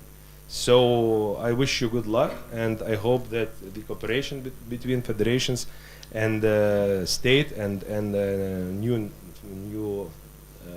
your division will be better, and I hope will make a sport better in Lithuania. Thank you. Maybe somebody wants to ask. Nothing. Everything gets clear. What the federation has to do. Welcome. Laura Capranica, and I'm sorry I did not follow the whole presentation, but I really enjoyed the slides. I have just one question. Did you ever mention the gender representation target on the Lithuanian sport development? Because I didn't get from the slides. You know that there is a gender recommendation for gender representation in the decision board of the sports organization. So I don't know whether you have an idea or you treated and I didn't understand. Thank you. So maybe this question Mindaugas, maybe. So firstly, for me, it's easy to answer. In our organization, it's equalness. So more or less 50% what we're having in the staff. But if you're asking about the federations, I think we didn't do any review, but we're having special requirements to get financing from government. You must have in a 10% of money what is coming to your federation, it must gender equally. Gender point also it's included. But how we're doing, I think, I know Darius maybe knows better the federations, but from at this moment I can say only one good thing. Olympic Committee President is a lady. Yes, our country ministry is a lady. It's a parliament chief is a lady. So I don't know what else we can do. We're only having one president who's still. So I just saying from one side and from another side. Yes, we're having this, we're following, we know the rules. And from one side, it's very good that we're having equalness. From other side, we're still having possibility to have better quality people who's coming to the federations. So maybe that. just I can say a little bit more.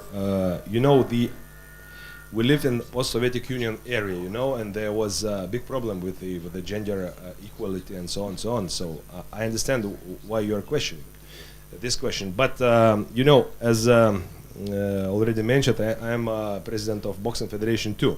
So what kind of problem we met with the gender equality? We could find only one woman in our society who were invited, and she is participating now in the high level of management.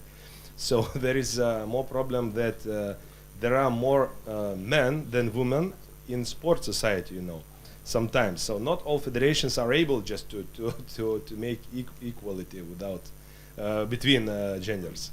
So, but I think all federations trying just to involve as much as they can. We see that it's really how to say good direction is going now, and this wave is just rising now. Thank you for your question.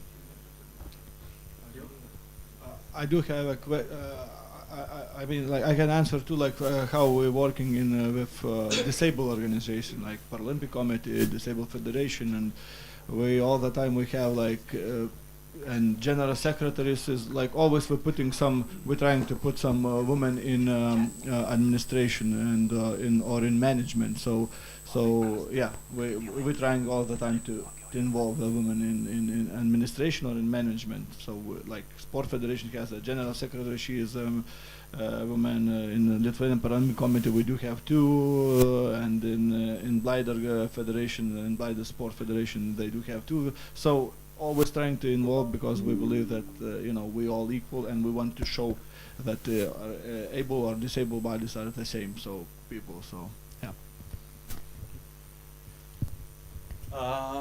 And now I would like to ask Gintaras, what kind of challenges in municipal level? First of all, thanks for invitation for the University of the Sport of Lithuania. Thanks you. And our first reaction of municipalities, according to Mindaugas representation, is that finally the state recognized the big influence in the sport of municipalities, because sometimes we calculate that we have the half of the money in the national money for the high performance sport. It's around 60 million euro per year. I think the state also they have around the 60 million euro per year.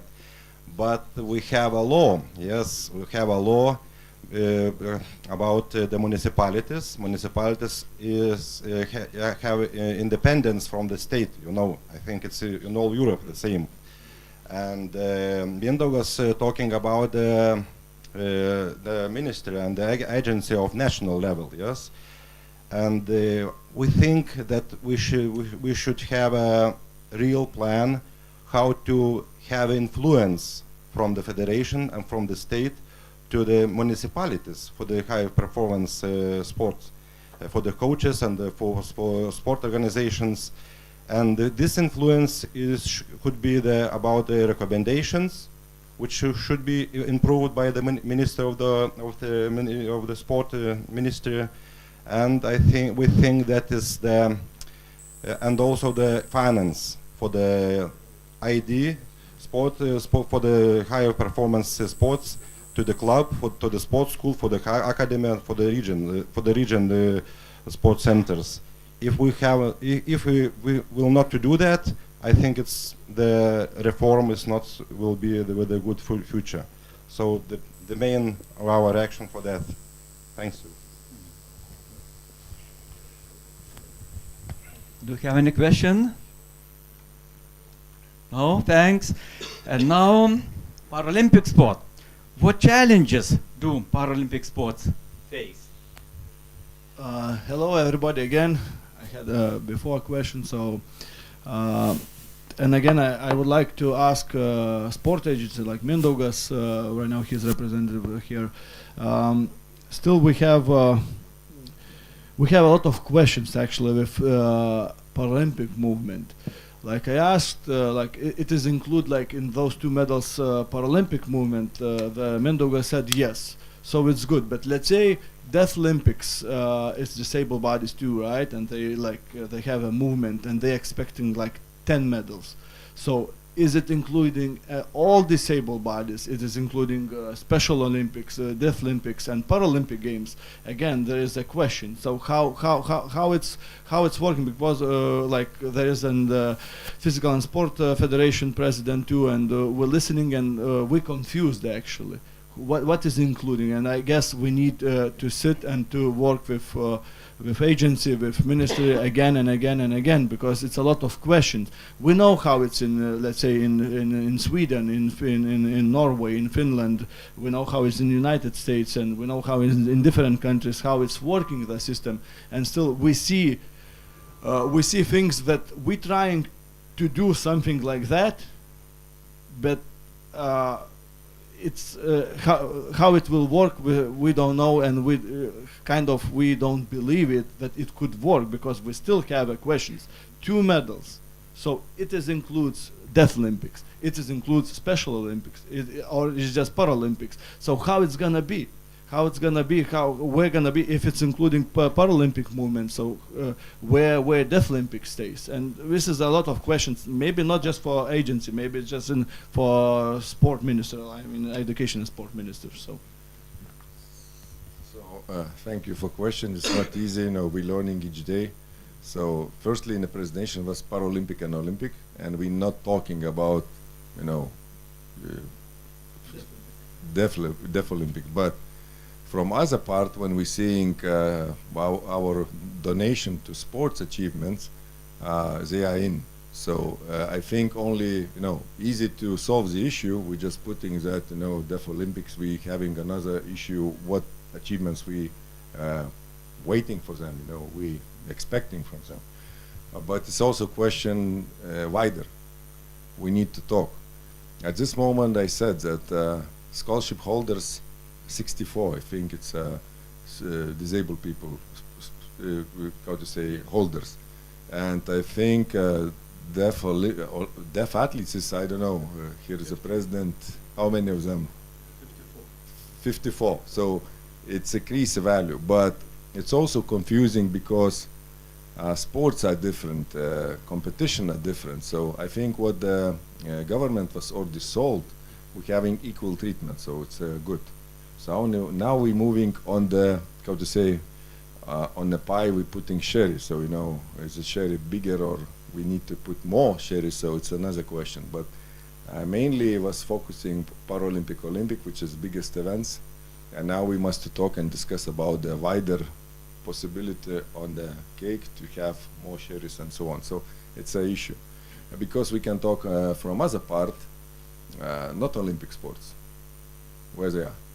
Is it very important or not important? I think it's important. We learn a lot from our Scandinavian countries, and they're solving very easy issues. They're having total of budget of 300,000 euros, and they're splitting end of the year who's achieved results. We now having like, I win, where's my money?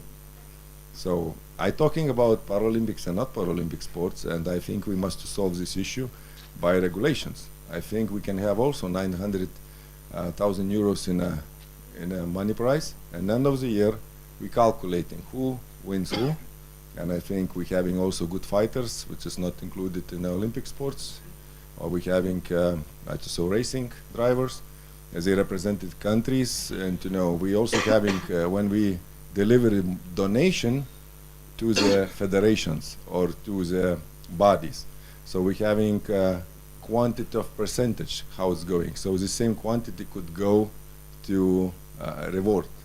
So, and I think Estonia solved easy issue 20 years ago.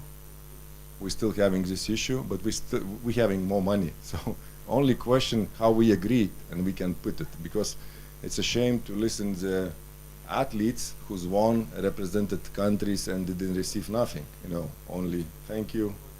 And so I think we must solve, and I think Darius and us, we can sit and to do something, and later I hope that everybody who's standing here will agree with us too. So thanks a lot for the question, but I said we doing first steps, so we must include more. And maybe it's gonna be presentation wider, because I think Edwin is also sitting here. He will have some remarks we can put and to make him happy too. So. Reaction from audience? No? And now it's an Ainius. What problems does Lithuanian National Olympic Committee face? Hello again. Mr. Mindaugai, thank you very much for nice presentation, and I think the agency is you're showing that the agency can be powerful enough to solve our problems. But I have a question, because I saw on the presentation. Is it true that you, the agency, and the ministry have a different aims in the Olympic Games? I don't know. Because I saw there is only 4 medals for both Paralympic and Olympic. We had the 4 medals in Tokyo Olympic, Paralympic. So any grow. Then we heard from the ministry that you are planning to have 100 Olympians in 28. That's about Is it quantity. That's about quality. You know, yeah, but is it both are included? Both.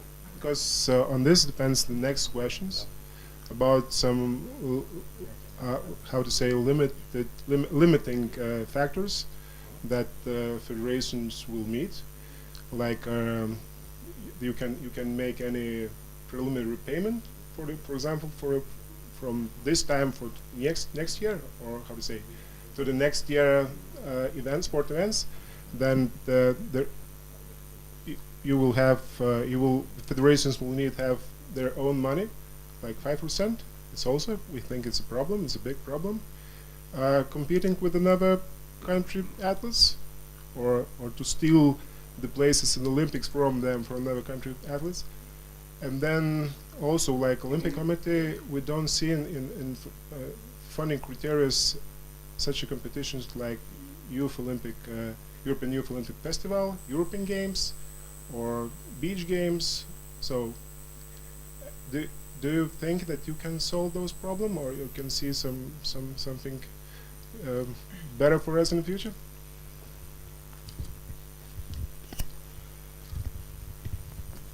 So I will start with the last question, I think, because first it's going to be later.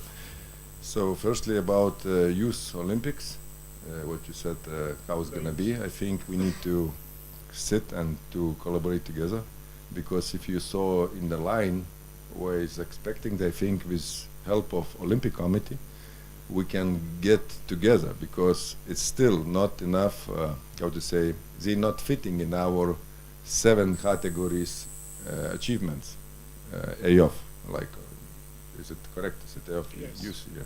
So I think we must also talk a little bit wider with the Olympic Committee. Also, it's not all Olympic sports included. You mentioned beach games. So beach games. we must decide which way we're going, and is it more sport for all? Is it more sport for, where it's going? So, and it's one answer. So I think, yes, we will talk, and I think we'll discuss about our goals and government goals, what you said. It's the same. Twice bigger events, like if you remember in Tokyo, it was 1 medal in normal sports, so it was 2 medals. So in Mindaugas can correct me, how many medals was in Tokyo in Paralympics? So in Olympics was 1, in Paralympics 3. Yeah, so 3. So it must be double. So all it was go double and double. So it must be. But we're seeing what the potential is going in Mindaugas stage, and we don't think that we will increase 6 medals for him. We're going with reality. So, and if you saw Los Angeles Olympic Games is 4. So no, 2 and 4. So if you saw, yeah, it was now it's a 2 and later 4. In Los Angeles, you're planning 4, like in Tokyo. No, I don't know in Tokyo. We starting from the scratch, from what we had in the past. In Tokyo was 1 medal. So, and about the 100 Olympians, which is also from one side is a quantity, we more or less focusing on quality. But from other side, if we're having 174, how to say, donations or hours, scholarship holders, so we think that we not believe in them. So I think not. I think they having pretty good level. To say honestly, 100 athletes in Olympics will be one of the biggest, I think, group. So it's also challenges, but I think we must discuss. And all these aims are changing, and all the goals is changing. I'm sorry, I don't very like that, like you say, that Olympian is a quantity. Olymp is a quality. We're talking about quality, yeah, but to qualify to Olympic Games is a quality. Not in all sports. Yeah. You know better. I think you have to know it's quality. No. If or you having wild card, because Olympic goals is also. How many wild cards do you expect? So how many wild like cards we get the last? Or 2%. Okay, so what still? Well, because Olympic Committee also having goals to have increase participants, and in some participants we having but some anyway, funny things. It's a purpose. Anyway, it's the aim. Yes, but if you are last, if you're getting wild card and you was the last, who can say that it's a good achievement that you was Olympian? Yeah, I understand, but no, again, I want to say like what Ainus probably wants to say is, for me, is interesting too. Is that we always right now we're saying that we everybody equal, and in Tokyo Games we had 4 medals, and right now we're planning 2 medals here. Like agency planning 2 medals. It's including and Paralympic Games. So again, we're going like we're not expecting more. We're not going on top. We're going down as an agency. So for me is interesting, because we had 4. Now we're planning 2. This is why a question was. This is for Olympians. If it's like just for Olympics, it's kind of reasonable. It's 1 medal. It was 1 medal in in Olympic Games, and right now they're expecting 2. And but we're all together, and this is what my question was. So it's for me it's interesting why our government and why our country is they happy that it would be just 2 medals. So this is what my question. Yeah, okay. So I see we can correct easily, is going from 4 to 8, yes? Yeah. And you taking care about this another, how many medals? 6 medals from Paralympic? We try. How many athletes you thinking with how many athletes you want to participate in Olympics in next Olympics in Paris? Pretty much like in Paralympic Games, we will have maybe like 12, 15 athletes. So like usually we have 12, 13, and like to get like 6 medals probably it would be a challenge. So this is why was my question. We have Deaf Olympics. If we including disabled sport in this medals category, so Deaf Olympics probably will bring 5 or 6 medals. So again. So we need to decide it, where we're going, in how is the sport system, there is the Olympic Games, Paralympic Games, Deaf Olympic Games, where we're all standing. There is a special Olympic Games. Still they are, I mean, in the line too. So my question is just that we need to talk again with ministry, with agency, to sit and to talk, and with sports federation. Union. So we need to sit and to talk, to discuss, because those numbers for me it's not reasonable. It's like there was 4 and now we want 2, and we're saying we're including disabled. So if it's like I said, if it was 1 and we're expecting 2 from Olympics, it's all right. Ambitious, I like it, and we will discuss. So because I taking these challenges, because if you think that we will put on the sky If I on remember this. properly, we have goals, 2 medals for Olympics and two medals for Paralympics. So this is Paris. This is what I want to hear. So Yeah. because they were showing like just for Olympics, but we're talking that we are together. I will send the exact plan. I would like to again to say to Mindaugas that I think it's also to Vice Minister that is very dangerous thinking that to qualify to Olympic Games is just a quantity. It's a quality, I'm sure, and that's very difficult to do that. And for example, if you say that high performance athletes are only that who can get this scholarship, yes. So from 12 athletics in Lithuanian team in Tokyo, only 4 now can get the scholarship. So one I think is finished the sports career. So the left how many 7 is not the high performance athletes. I think it's very dangerous and it's not very. I think it's not very good.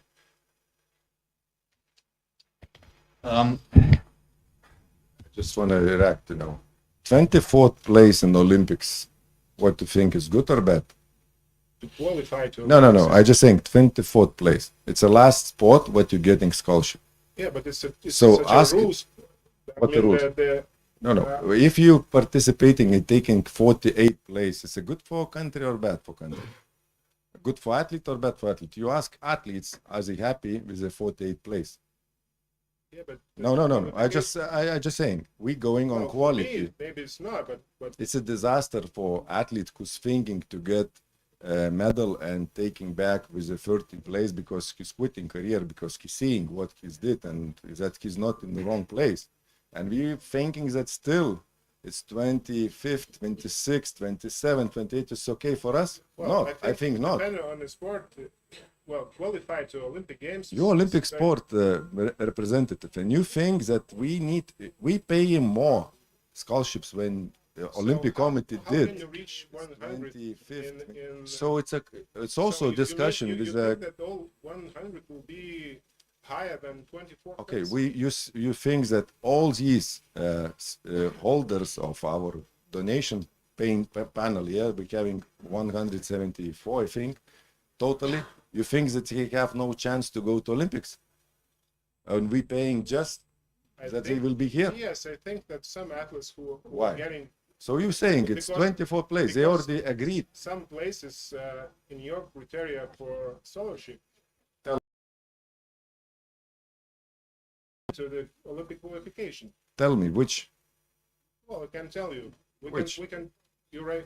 European Championship medal yes, in youth. It's a.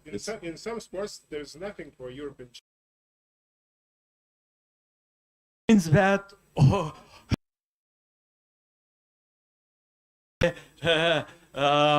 high-level discussion between institutions.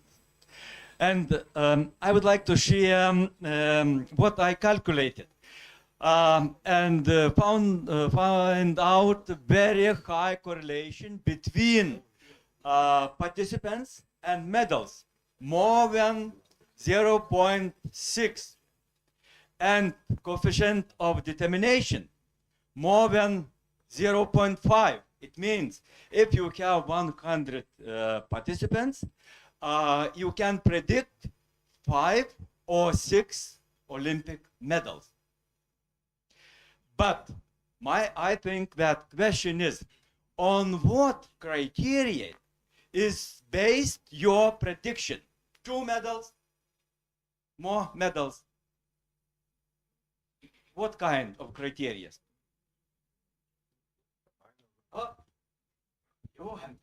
So I think we did analysis, all of us, and we're having 12 athletes who can take a medal in Olympics. But what is saying to take a medal, to achieve a medal, it's a lot of risk, injuries. We still have a time. We're having 2 athletes who can go for one of the medals for sure. But we need few conditions. They still will be participating in the games. We're talking about Ruta Meilutytė, we're talking about Mykolas Alekna. They are already top athletes in the world. So, and also we're having Gudžius, who was 3rd in the world. So, and we was calculating more or less from 8 to 10, 12 players, not players, but athletes. And also we're having team sports. From the team sports, we're having basketball 3-on-3. They were silver medals in the world. So also, if they want to win a medal, first they must qualify. Later, we're having ladies who was fourth and sixth in the world and fourth in Europe. So we're also having potential to go. And we're having now 5-on-5 national team who's already qualified to World Cup. So it's meaning they're also going on the road. And if we calculating about these equal quantity and members, goalball, basketball, 3-on-3, women's, men's, and we achieving these 100 points, participants. But the same question, it's a lot of conditions. I don't know why and who's put these ambitious numbers on the paper, but if you want us that we will say that we can do this, yes, we do, because still two years to go. Next year only will be winning or rights holders will be for Olympics from next year's only. Now it's going to be qualifications and points calculation to each sport. So I just said, calculate 12 players from 5-on-5, calculate 3-on-3 players if it's going to be 2 teams. Yes, it's 8. You're already having 20. Goalball team, how many of them is consisting? And you calculating all together, maybe you will reach. Because maximum what Olympic Committee had, it was how many, 68 or 72? 71. So, so it's also, how many medals was from 71? 3. Also, it's very good mathematics. So I think also, if we're having very ambitious goals, 100, so he said, he already mentioned 5-7 medals. So this Mindaugas will be more than happy. He will be happy with, of course, ambitious plan, and we're still going on. And also the plan, if we include it, including Deaf Olympics, what is called Deaf? Yeah, Deaf Olympics, yes, it's calling like this. So maybe it's also, line only, but we was thinking, we must think wider, I agree. But later, we also must think a little bit concrete, what athletes can achieve and what we already have. So, thanks. So, thank you. Again? Why not? I think we will stop and hope that Lithuanian athletes will win more than 2 medals at Paris Olympic Games. No, like now it's going to be 6 and 2, so 8. Why not? And now we will speak about physical activity. How new challenges are welcomed by the Sport for All Association. Welcome, Nerijus. Thank you. I think I'm only one person here who doesn't care about number of medals. And I would like to invite all of you guys to enjoy sport, to take part in physical activity. And doesn't matter how many medals we will get in the next Olympics, but I will enjoy every moment watching on TV. But well, watching on TV, as it's a sport for all. So all of us who are here and not competing today, this is one of the tasks of our organization is to cover your activity, to involve you in physical activity, and then most probably for more healthier lifestyle that you could get, skills to continue for the rest of your life. So our association has an ambitious plan, and I'm not sure that Mindaugas will like it, that the budget, what we saw Mindaugas presented today, would be equal for high performance and for sport for all. Because I don't know who can prove me that sport for all is half less important than high performance, because the budget now is half more for high performance. So reacting on the Mindaugas presentation, I would like to mention only one thing, that of course the agency is new, and we will see how it will be in the future. Most probably everything will go okay. But one of the serious issues what we see from elite sport is age of coaches. We talked about budget, about salaries, but age of coaches is, I think it's very serious issue which we need to discuss about. So that's my point. reaction from audience? And no? I truly agree with Nerijus, because we're traveling a lot, and also nobody focusing on medals, only us, ex-Soviet Union countries, because we want to be best in the world. So it's also our mentality. We must to change it. I agree that our goals in the future must to be more proactive. I showed slide with the grassroots. I say example, I don't know, is it internationally or somebody will translate you, but we have idea how to split budget to kids, because we must to invest in young generation. Older, I think our government doing so far so good. I don't say good or bad, but they having a lot of tools. As the tools are not using well, I think maybe it's media wise, also not splitting wise.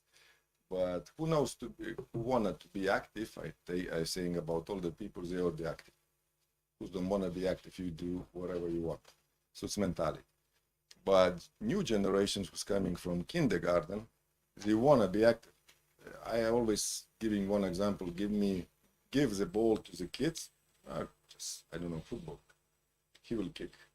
If you will put the goals, they will try to kick it. It's easy.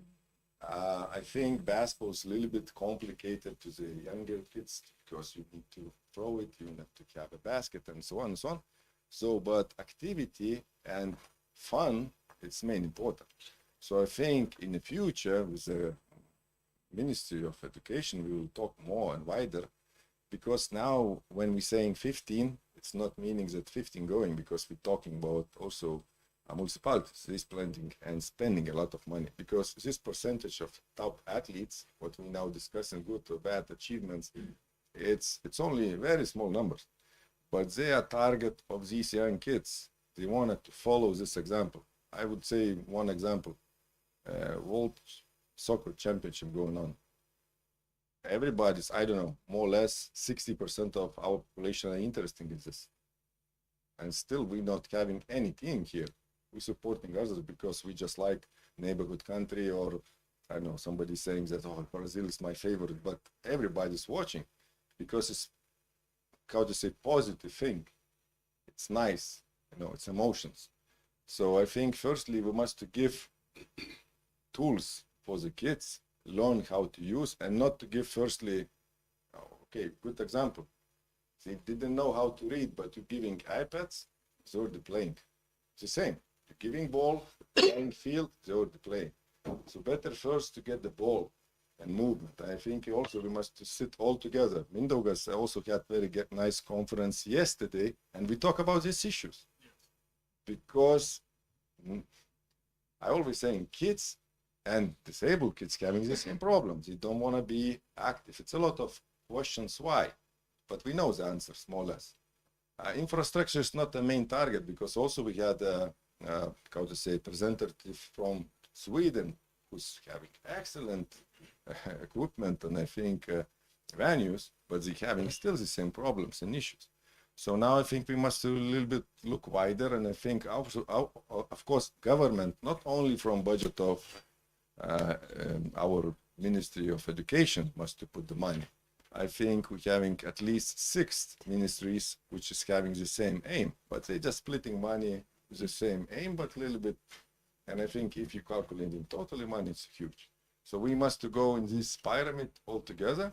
And for example, we found the kids, they will try to achieve something. They found a place. Because we're always saying, why are we having swimming, basketball, boxing, everything, what I saw in the slides, what sports are very popular for us, and they're having achievements? Because they're having good coaches. He's mentioned a good thing. We're having pedagogical things. So coach, it's not only, you know, I was ex-athlete. No, he's learned a lot, and he's a representative of all the knowledge here. And the problems that they're getting older, young coaches we're having in some sports, what we show on the slides, we're having still young coaches. It's also potential to these sports to grow up, but competition is so high. You know, we participating or competing with all the world. You know?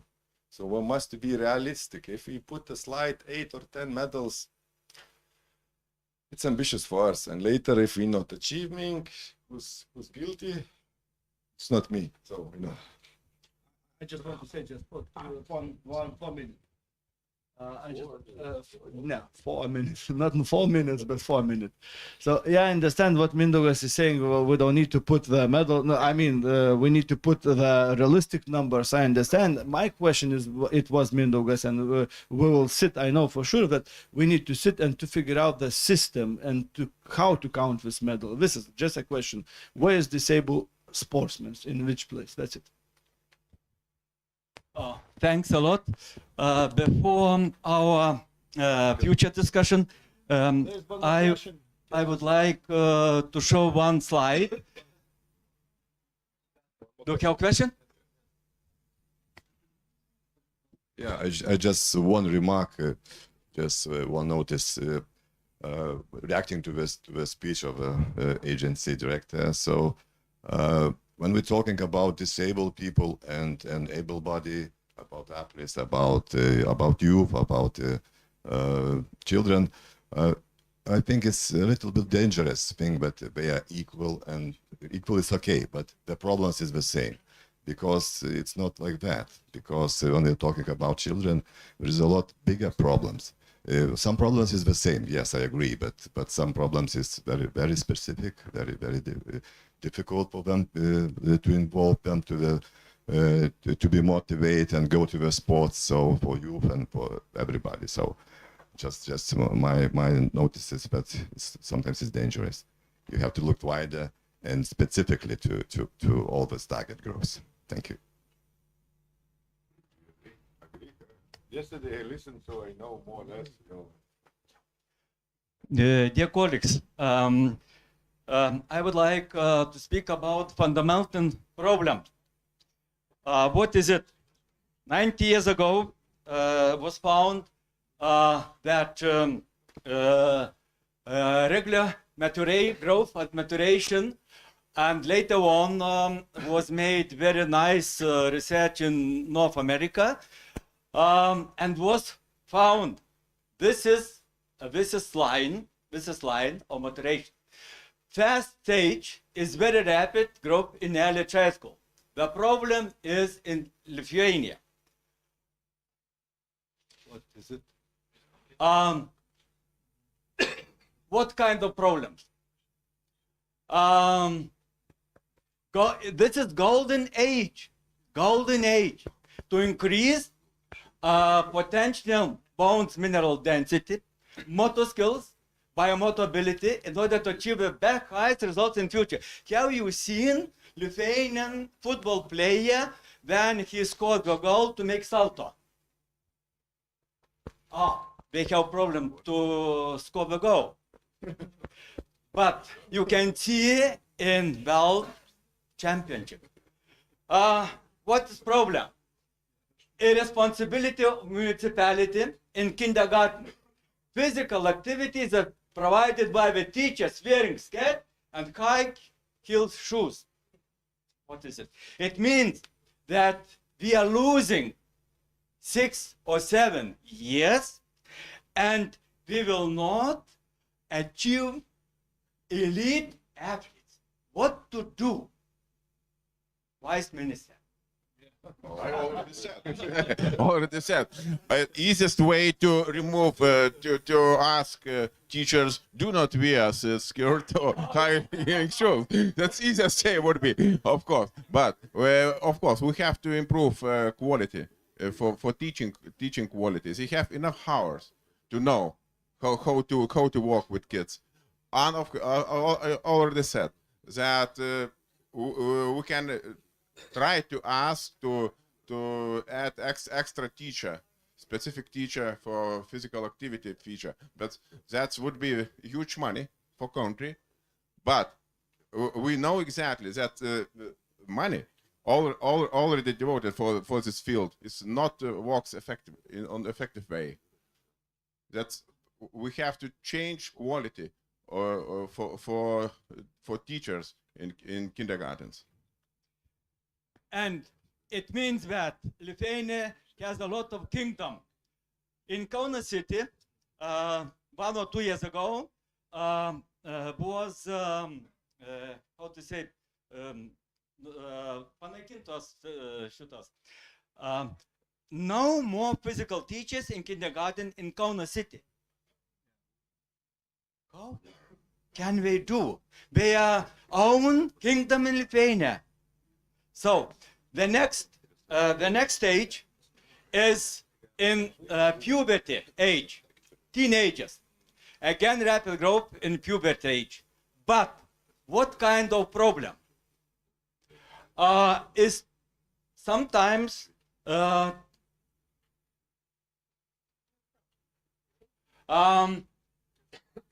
harmful, intense coaching. I think that problem is system of qualification categories for coaches. Usually, Karmelova win against Garlava, and coach is getting higher qualification. I think at this age, to use intensive training is not right. What will be in future, Vice Minister?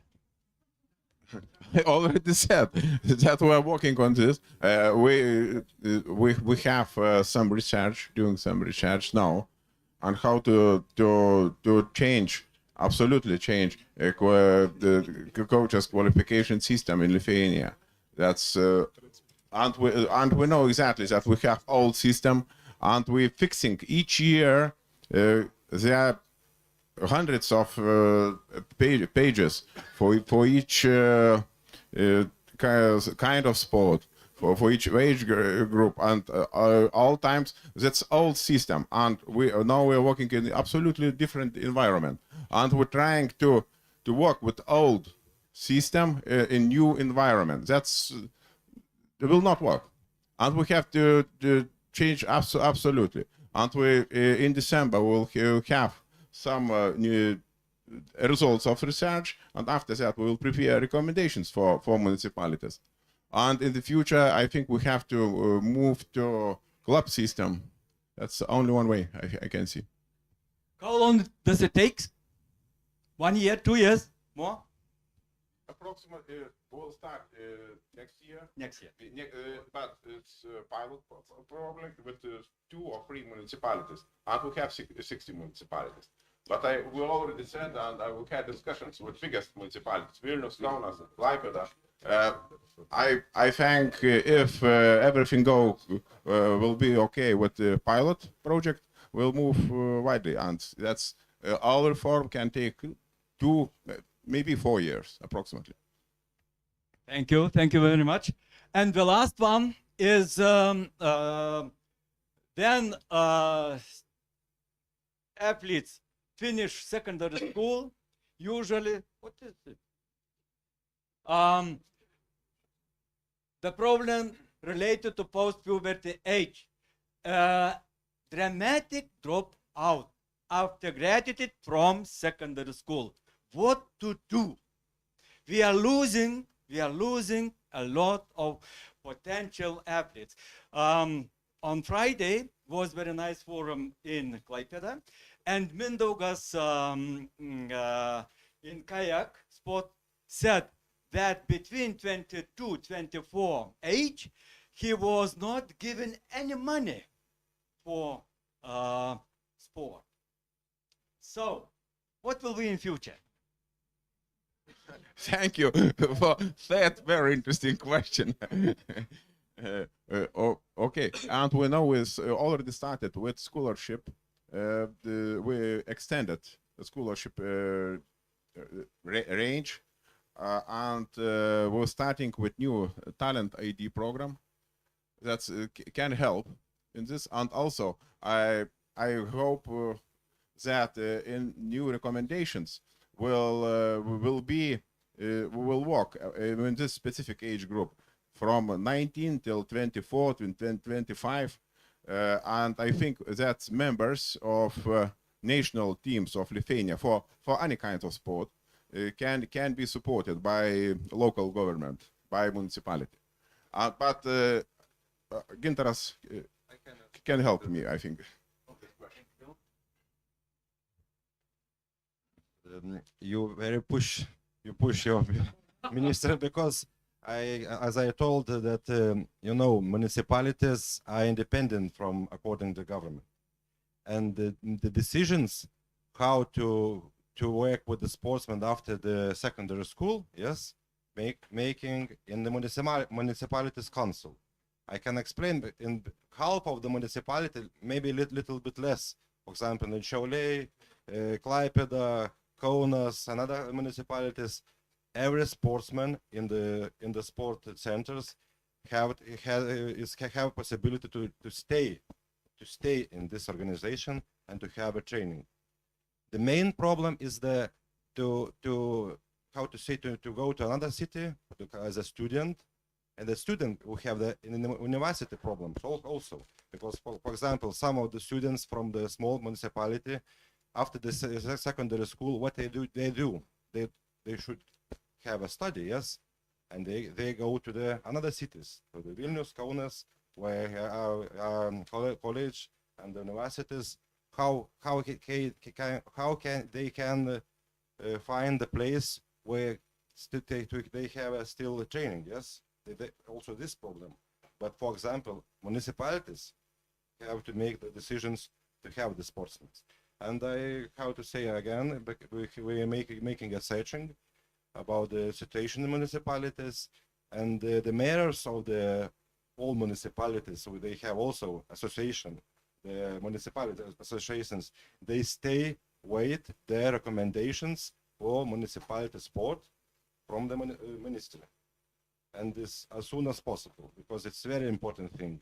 And I want to repeat again, and also if you want to have an influence from the federations and from the state, the finance also should go to the clubs, to the sports centers, and in municipalities for the sports. Together with following the sport for sportsmen. So that's it. The main is athlete. 22nd of November, Special Athletes Commission, which is in National Olympic Committee, during meeting made declaration or statement such as a number of highly skilled athletes, including some Olympians or potential athletes, have lost their scholarships. One problem. Another one, there is a lack of funding for you.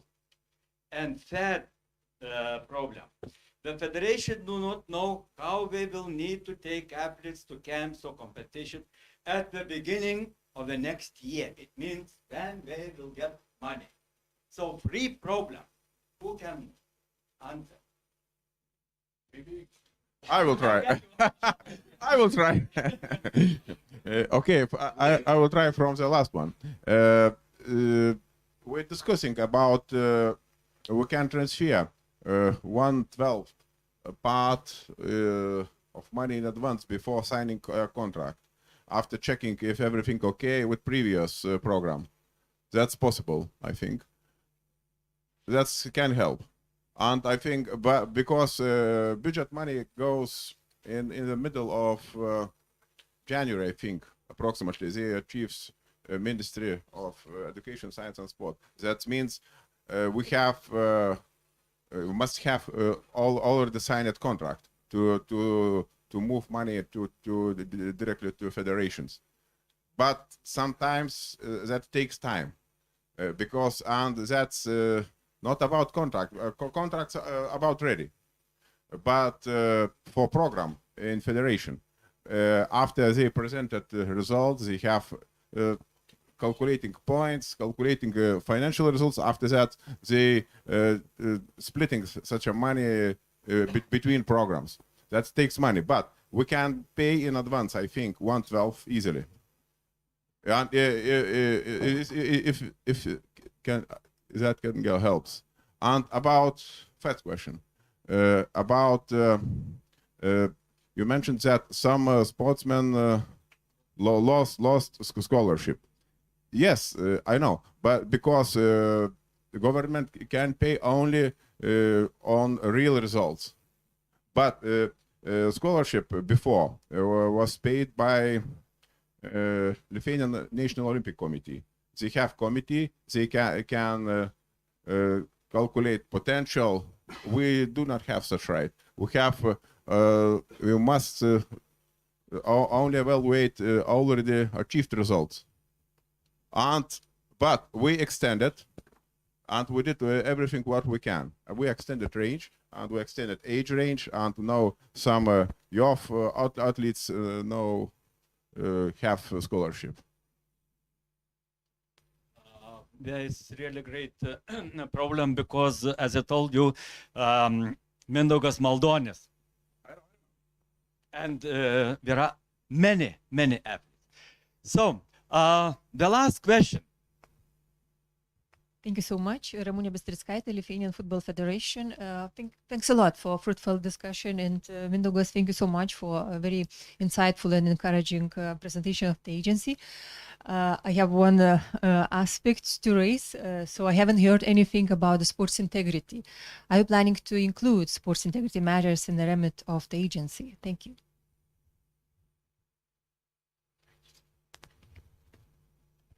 So good question. Also, it's the same like a gender point.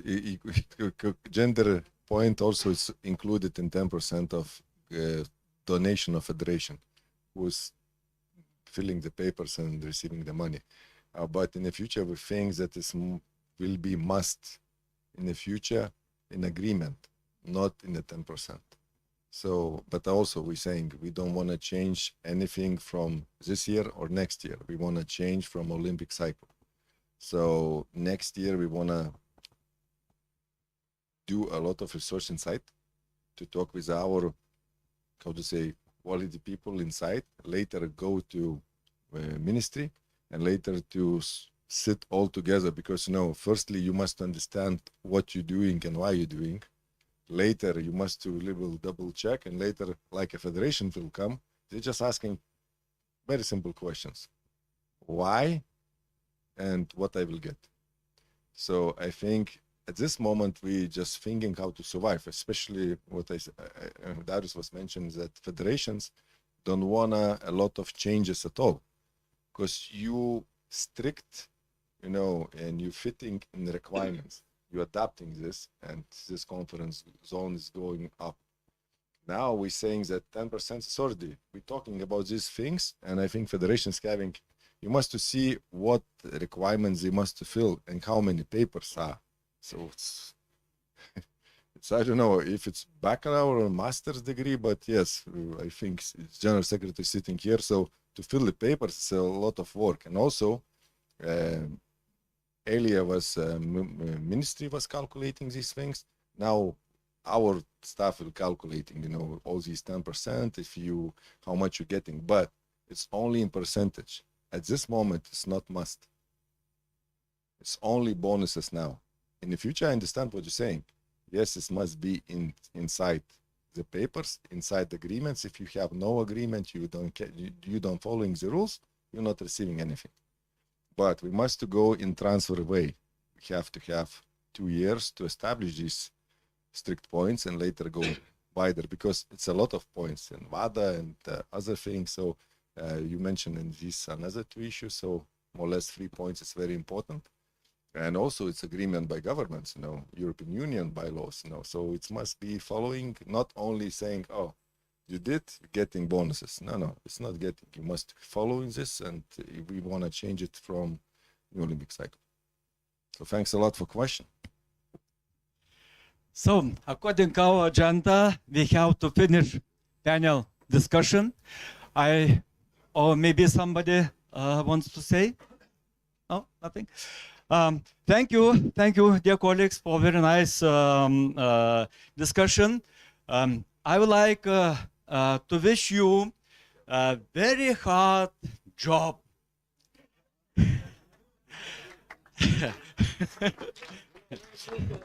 and not all, on the very hard discussion in order to find out the best way, and very nice cooperation between institutions.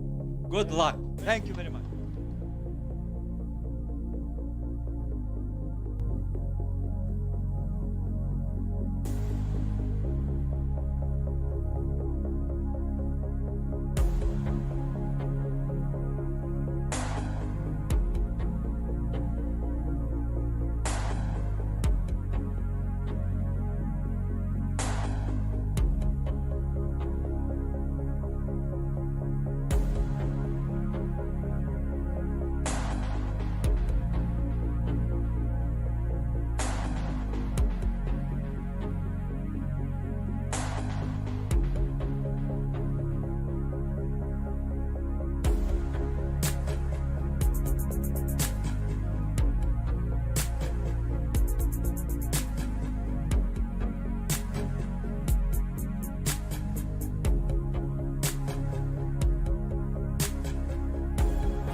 Hi, I'm Miglė Dudėnaitė, the student of the year at Lithuanian Sports University. Let's have a tour around our university.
padėti treneriui spręsti problemas. Ir sportininkas ir treneris susiduria su labai įvairiom problemom. Tai ir adaptacija šalčiui, adaptacija šilumai, tai ir krūvio valdymas, ir atsigavimo valdymas, ir mityba, ir stresas, ir psichologinės problemos. Labai svarbu, kad sporto mokslininkas būtų šalia sportininko, kiek galima didesnį laiko dalį.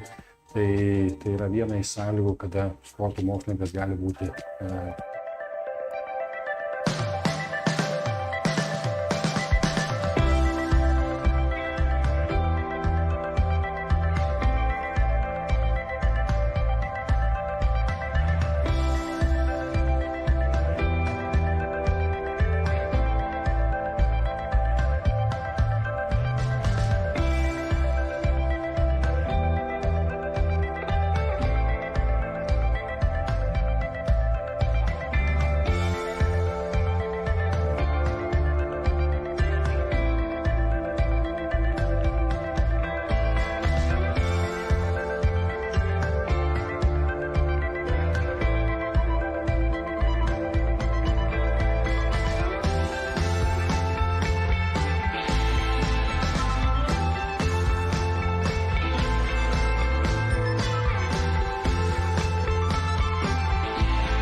Hi, I'm Miglė Dudėnaitė, the student of the year at Lithuanian Sports University. Let's have a tour around our university.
toliau, tuo labiau mūsų visuomenėje į sveikatą yra žiūrima ne tik kaip į ligų nebuvimą, bet ir kaip į kokybiško gyvenimo garantą. Ir visų pirma, tai yra galimybė ir prabanga judėti. Tarkim, jums po darbo skauda pečius. Kaip ir ne liga, bet jau gyvenimo kokybė nuo to blogėja. Ar jūs galėsit važiuoti su draugais dviračiais žygių, jeigu jums skaudės kelią? Negalėsit. Daugelio darbų negalėsite dirbti, jeigu ilgai sėdint, skaudės nugarą ir panašiai, ar ne? Taigi, iš tikrųjų, sveika visuomenė yra visuomenė, kurios dauguma narių nepatiria veiklos apribojimų dėl fizinės ar psichinės sveikatos. Sveikos gyvensenos principus reikėtų jau pradėti skiepyti pačioje vaikystėje.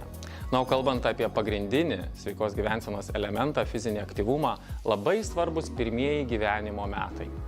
Kitaip tariant, fizinis aktyvumas vaikystėje deda pagrindus mūsų gyvenime, ne tik kalbant apie fizinę sveikatą ateityje, bet ir apie protinius gebėjimus. Labai svarbus momentas yra, kad suaugę žmonės vaikams netrukdytų judėti. Jeigu išgirsta muziką, tegul šoka vaikas. Jeigu nori šokinėti, tegul šokinėja. Einant į parką, jeigu jis nori lipti kažkur, aišku, jeigu tai saugu, arba kažkur perlisti, tai leisti jam tai daryti. Nes kuo daugiau įvairesnių judesių patiria vaikystėje, nuo to vaikui tik tai geriau, bet mes kartais juos bandom pristabdyti. Tai čia tokia maža problemėlė yra su Lietuvos turbūt tėvais arba apskritai gal su Europos tėvais. Tai reikėtų to vengti ir skatinti įvairiausius judesius. Norint sukurti sveiką visuomenę, visų pirma, reiktų pagalvoti, o kas mes esame. O esame žmonės, protingos, mąstančios, judamos sistemos. Todėl nekvestionuojamas klausimas, ar judamos sistemos turi judėti. Žinoma, privalo judėti. Yra daugybė įrodymų įrodančių, kad fizinis pasyvumas didina riziką įvairių lėtinių ligų. Ir yra 4. pagal reikšmingumą ankstyvesnės mirties rizikos veiksnys. Netgi Pasaulio sveikatos organizacija sako, kad every move counts. Tai reiškia, kad kiekvienas judesys skaičiuojasi. Vadinasi, viską, ką mes darom judėdami, yra į mūsų naudą. Tai ne kūno formų tobulinimas, tai ne svorio mažinimas. Tai yra kūno higiena. Judėti privalome. Kitaip mūsų laukia liūdna pabaiga. Netaisyklinga laikysena veikia. Pastaruoju metu labai daug visuomenės dirba sėdi. Save sveikatindami, kartais labiau pakenkiam savo, negu padedam. Kokius jūs produktus pasirenkat lėkštėj, kada jūs valgot, kiek jūs valgot, kaip jūs valgot. Visi šitie faktoriai labai stipriai įtakoja jūsų sveikatos būklę. Netinkamai parinkti produktai, o jų pas mus tikrai dabar daug mityboje. Jaunų asmenų turinčių gerą laikyseną. Pastaruoju metu tokių pavyzdžių vis mažėja. Netaisyklinga laikysena veikia ir raumenis, ir kaulus, ir sąnarius, ir vidaus organų sistemas. Mes save sveikatindami, kartais labiau pakenkiam savo, negu padedam. Kokius jūs produktus pasirenkat lėkštėj, kada jūs valgot, kiek jūs valgot, kaip jūs valgot. Visi šitie faktoriai labai stipriai įtakoja jūsų sveikatos būklę. Netinkamai parinkti produktai, o jų pas mus tikrai dabar daug mityboje ir rafinuoti angliavandeniai, ir per daug cukraus, per daug baltųjų miltų produktų, daug transriebalų. Tokia mityba iš tikrųjų slopina organizmo funkcijas, didina oksidacinį stresą, didina uždegiminius procesus ir to pasekmei mes tikrai turim labai didelį riziką susirgti lėtinėmis ligomis. Tinkamai pasirinkti maisto produktai, tinkami mitybos principai, jie atitolina senėjimo procesus, tai yra puikiai prevencija prieš lėtinės neinfekcinės ligas ir užtikrina jūsų organizmo optimalų funkcionavimą. Ar sveika visuomenė padeda valstybei sutaupyti pinigus? Tai be abejo, galima atsakyti vienareikšmiškai šitą klausimą taip. Ir ne tik padeda sutaupyti pinigus, bet valstybės pinigai yra, galima įsivaizduoti, biudžetą. Tai vat sudeda sutaupyti ir biudžeto išlaidas ir padidinti biudžeto pajamas. Tiesiog galima suvokti, kad sveika visuomenė tikriausiai turime omeny, kad ir mažiau serga. Mažiau serganti visuomenė vadinasi mažesnės medicinos išlaidos, mažesnės ligų išmokos žmonėms. Ir iš kitos pusės žmonės, aišku, sveikesni gali daugiau dirbti ir sukurti didesnę pridėtinę vertę. Tiek žiūrint galbūt iš vienų metų pozicijų, bet sveikas žmogus tikriausiai mažiau sirgdamas, ilgiau išbus produktyvus, ilgiau išbus darbingas, dėl to vienareikšmiškai didėja ir pajamos.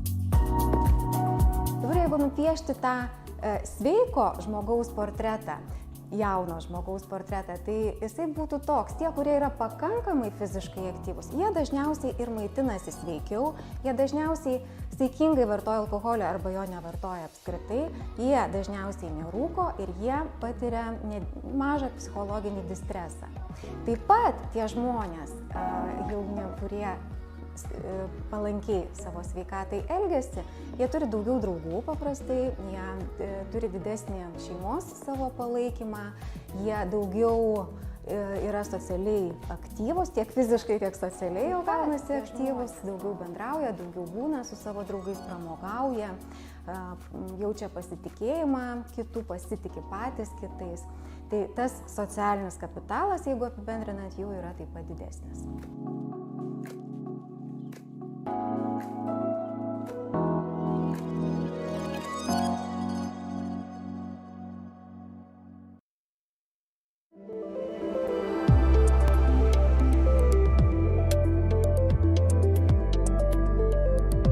Turbūt pagrindinis akcentas, ką reikėtų paminėti, tai yra žodis vien mobilumas, tai reiškia prieinamumas plačiai visuomeniai. Tai reiškia, mes pasidarom neuždari vienoje erdvėje, bet mes pasidarom laisvai, galim pasiekti bet kurį Lietuvos kampelį, bet kurią mokyklą, bet kurią žmonių grupę ir pasidaryti labiau prieinami. Planuojame apsilankyti vaikų darželiuose, net ir ten testuoti ir amžius, ir neįgalieji, ir, sakysim, ten tuo pačiu ir vyresnio amžiaus žmonės, ir sveikatinimo aspektai, ir aukštas meistriškumas, tai tikslai įvairūs, kontingentas platus. Laboratorija iš tikrųjų tyria labai išsamei pradėti nuo visų organizmo sistemų. Nuo centrinės nervų sistemos, nuo raumenų darbingumo, nuo pritaikomumo įvairioms amžiaus grupėms. Tai tikrai pritaikomumas yra labai platus ir poreikis iš tikrųjų, ką parodė jau pradžia pačios mobilios laboratorijos veiklos pradžia, tai susidomėjimas be proto didelis. Visi nori susižinoti savo fizinį pajėgumą, savo fizinių ypatybių kažkokių tai rodiklius, kažkokias gal rekomendacijas gauti, kur sustiprėti, pamatyti silpnasias vietas, kurias reikia stiprinti. Galima įvairiai klasifikuoti ir pagal, sakysim, žmogaus organizmo sistemas, kurios bus tikrinamos ar ne, ir pagal parametrus, kurie bus matuojami, turiu omeny, tai sakysim, galbūt tokia didelė dalis įrangos, kuri bus skirta tokiam fiziologiniams, funkciniams tyrimams, aerobiniam pajėgumui, raumenų funkcijai testuoti, bet tuo pačiu ir, sakysim, biomechaninę tyrimą, kur judesių technika. Mobili laboratorija, jinai ne tik tai tarnaus aukšto meistriškumo sportininkams, bet taip pat jinai važinės ir po Lietuvą ir taip pat bus didelė pagalba mūsų jaunimui, vaikams, tie, kurie šiuo metu sportuoja ar galvoja sportuoti. Tai tikrai labai smagu, nes jinai kartu ir populiarins sportą.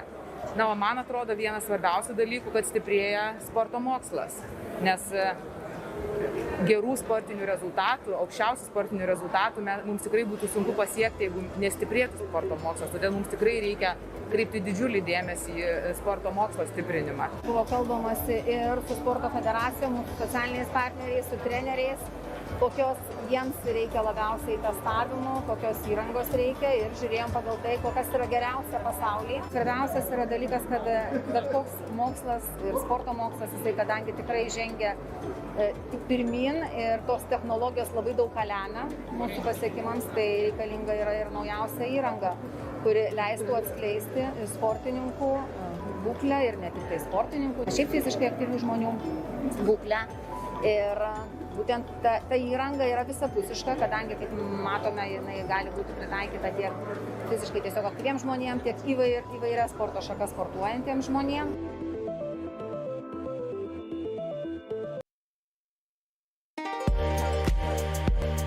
Nemanau, kad dar yra kur, kad būtų ir mokslas, ir studijos ir galimybės visos geresnės negu sporto universitete. Nes čia yra viskas, ko reikia sportininkui. Ar jis bus profesionalas, ar jis bus mėgėjas.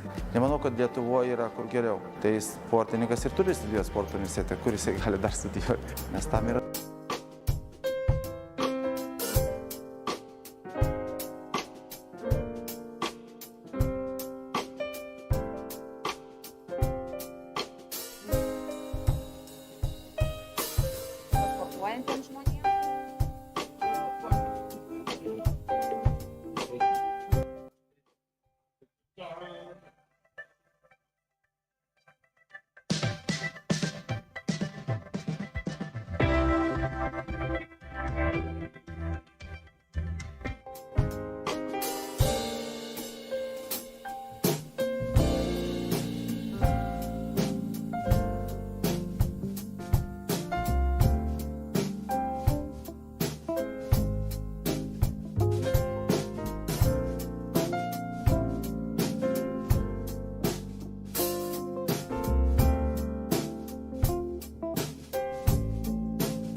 2 minutes and we start.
So we are starting, and now I invite for new speaker. We have new speaker and new moderator.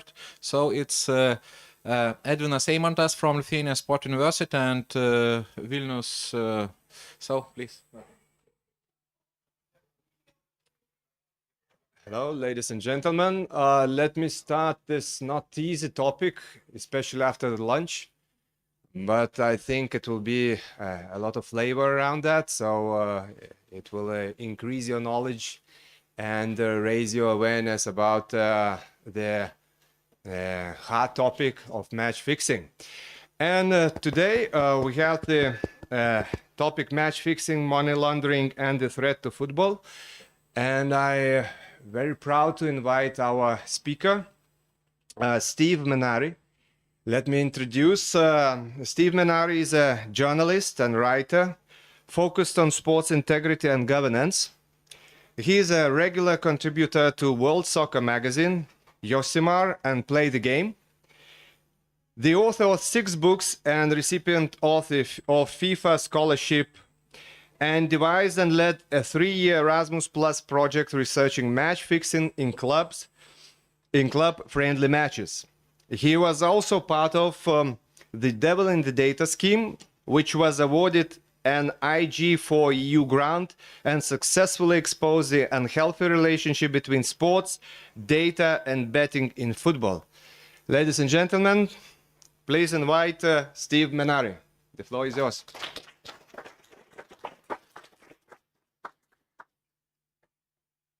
Thank you. Thanks very much for the invite here to speak. Very nice to be back in Lithuania again. I know friends from other countries tell me I speak quite quickly. So if I'm speaking too quickly, then just, tell me to slow down, right? Okay, yellow card, that's right. I won't be offended if you tell me to slow down at all. Or if you've got any questions, then we can ask them during it or whatever. So let's see if we can get this going. No, that way, sorry. Yeah. There we are, right. So why does match fixing matter? I think we probably all know why. It undermines the integrity of the game and it allows criminal elements into sport. We could probably come up with other reasons, but I think they're probably the most important ones. And why does it happen? Well, weak regulation, financially vulnerable clubs after the pandemic, the impact of the pandemic, poorly regulated betting companies. We'll touch on that in the presentation in a bit. And opportunities for money laundering and tax avoidance, and difficulty in proving and sanctioning match fixers. Now, there's two different types of match fixing. There's those that are doing it for competition reasons, to avoid relegation or to gain promotion or win a cup match. And there's match fixing for betting reasons. So what I'm just going to talk about is the betting side only. Okay, so just so that we're all about that. And I'm going to talk about a couple of projects that I worked on that we mentioned earlier, and some kind of examples in that. So first up, oh, the wrong way again. Right, so if I press down, so I'm just going to briefly show you a quick video.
Right, I'm not going to say those games are fixed. I'll leave you to make your own mind up about that. But it's probably not normal in a game of football for people to kick the ball around the side of the post, or for the goalkeeper to walk off in the middle of the game because he doesn't like the referee.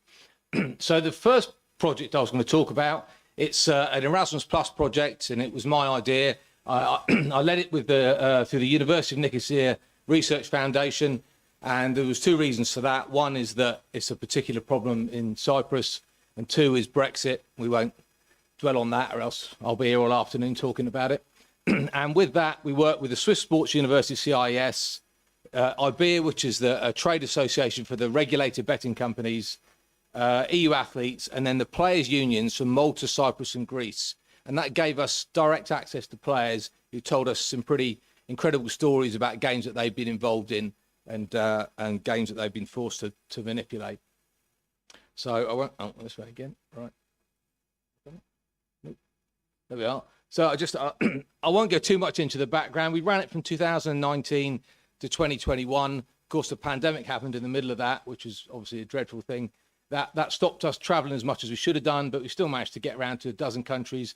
We spoke to all the main stakeholders, betting companies, players, national associations, and interviewed more than 100 people.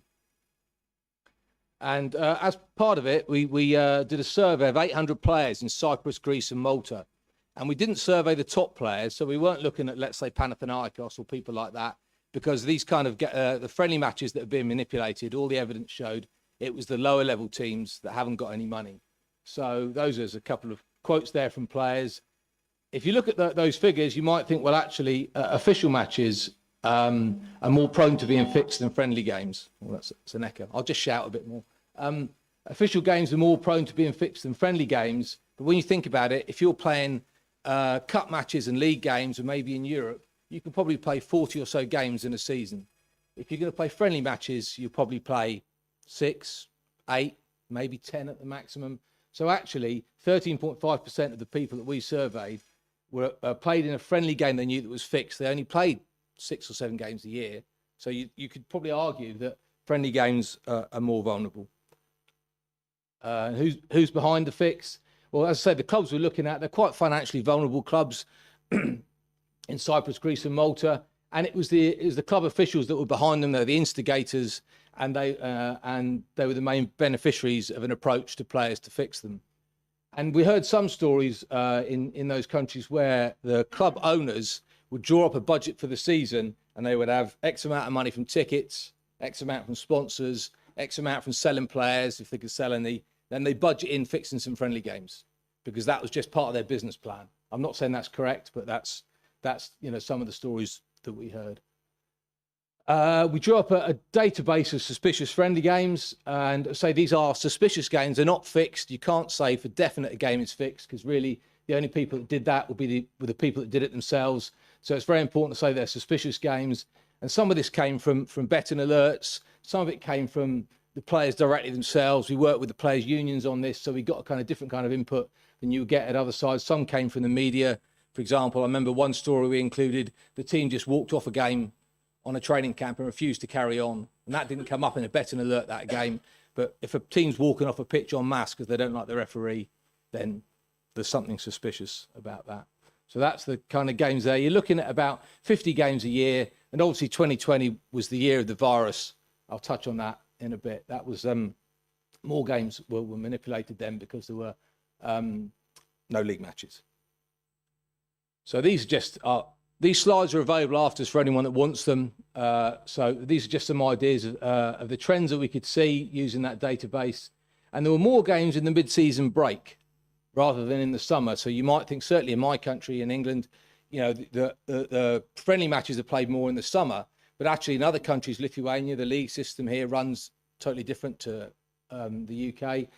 And we also don't take a winter break. Other countries do take a winter break. So there's more of these things that were going on. And we look at the times of the games that were played. The ones that were potentially manipulated were at the same time as for people in Asia to bet on. And we'll touch on that in a minute. Right. This is a bit of research that we did. Now, this is not manipulated games or anything like that. This is just looking at, in those 4 countries in 1 year, how many of the clubs actually went abroad in the summer and then in the winter. So you look at those 4 countries there, everybody went away. The one season we looked at, this was before the war, the entire Ukrainian Premier League went to Turkey. That photo at the bottom there, that's Antalya in Turkey. Now, there's about 1,600 friendly matches, 1,600 friendly matches played, so I was told, in that part of Turkey. Just to put that in context, that's like 4 English Premier League seasons, just there. So there's tons and tons of these games that are being played there. And these training camps are put on by commercial companies. They're not put on by football associations. They're not put on by leagues. They're put on by people that are looking to make money out of these games. I'm not saying that they're all corrupt, but I'm just saying the reason why these games are more vulnerable is that there is no oversight from federations at all. So if two teams from different countries went to a third country and played a game that was suspicious, who would investigate it? Country A, country B, or country C where the game is staged? In reality, no one would investigate it, and that's why they're extremely vulnerable.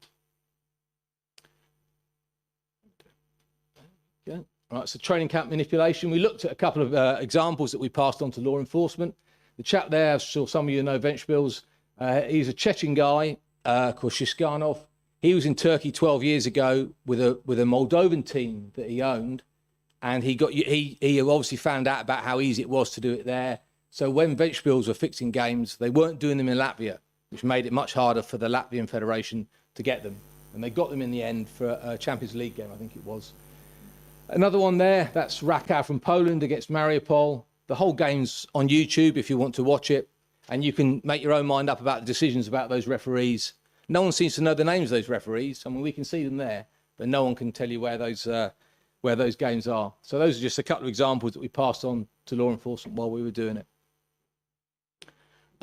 We surveyed the national associations and we asked them some questions about whether they did any kind of regulation or kept any information about the clubs that went on training camps. I should say that only 21 out of 55 UEFA associations responded. And I think it's fair to say some associations didn't respond because they didn't know what to say. Not all of them, of course, but some. So I think we had a poor response from that compared to the other parts of the project. And there was very little in terms of keeping the names of match officials and match agents. If you're trying to pursue an investigation into a suspicious match, you need to know who reffed it. You need to know who the officials are. You need to know who the training camp operator is.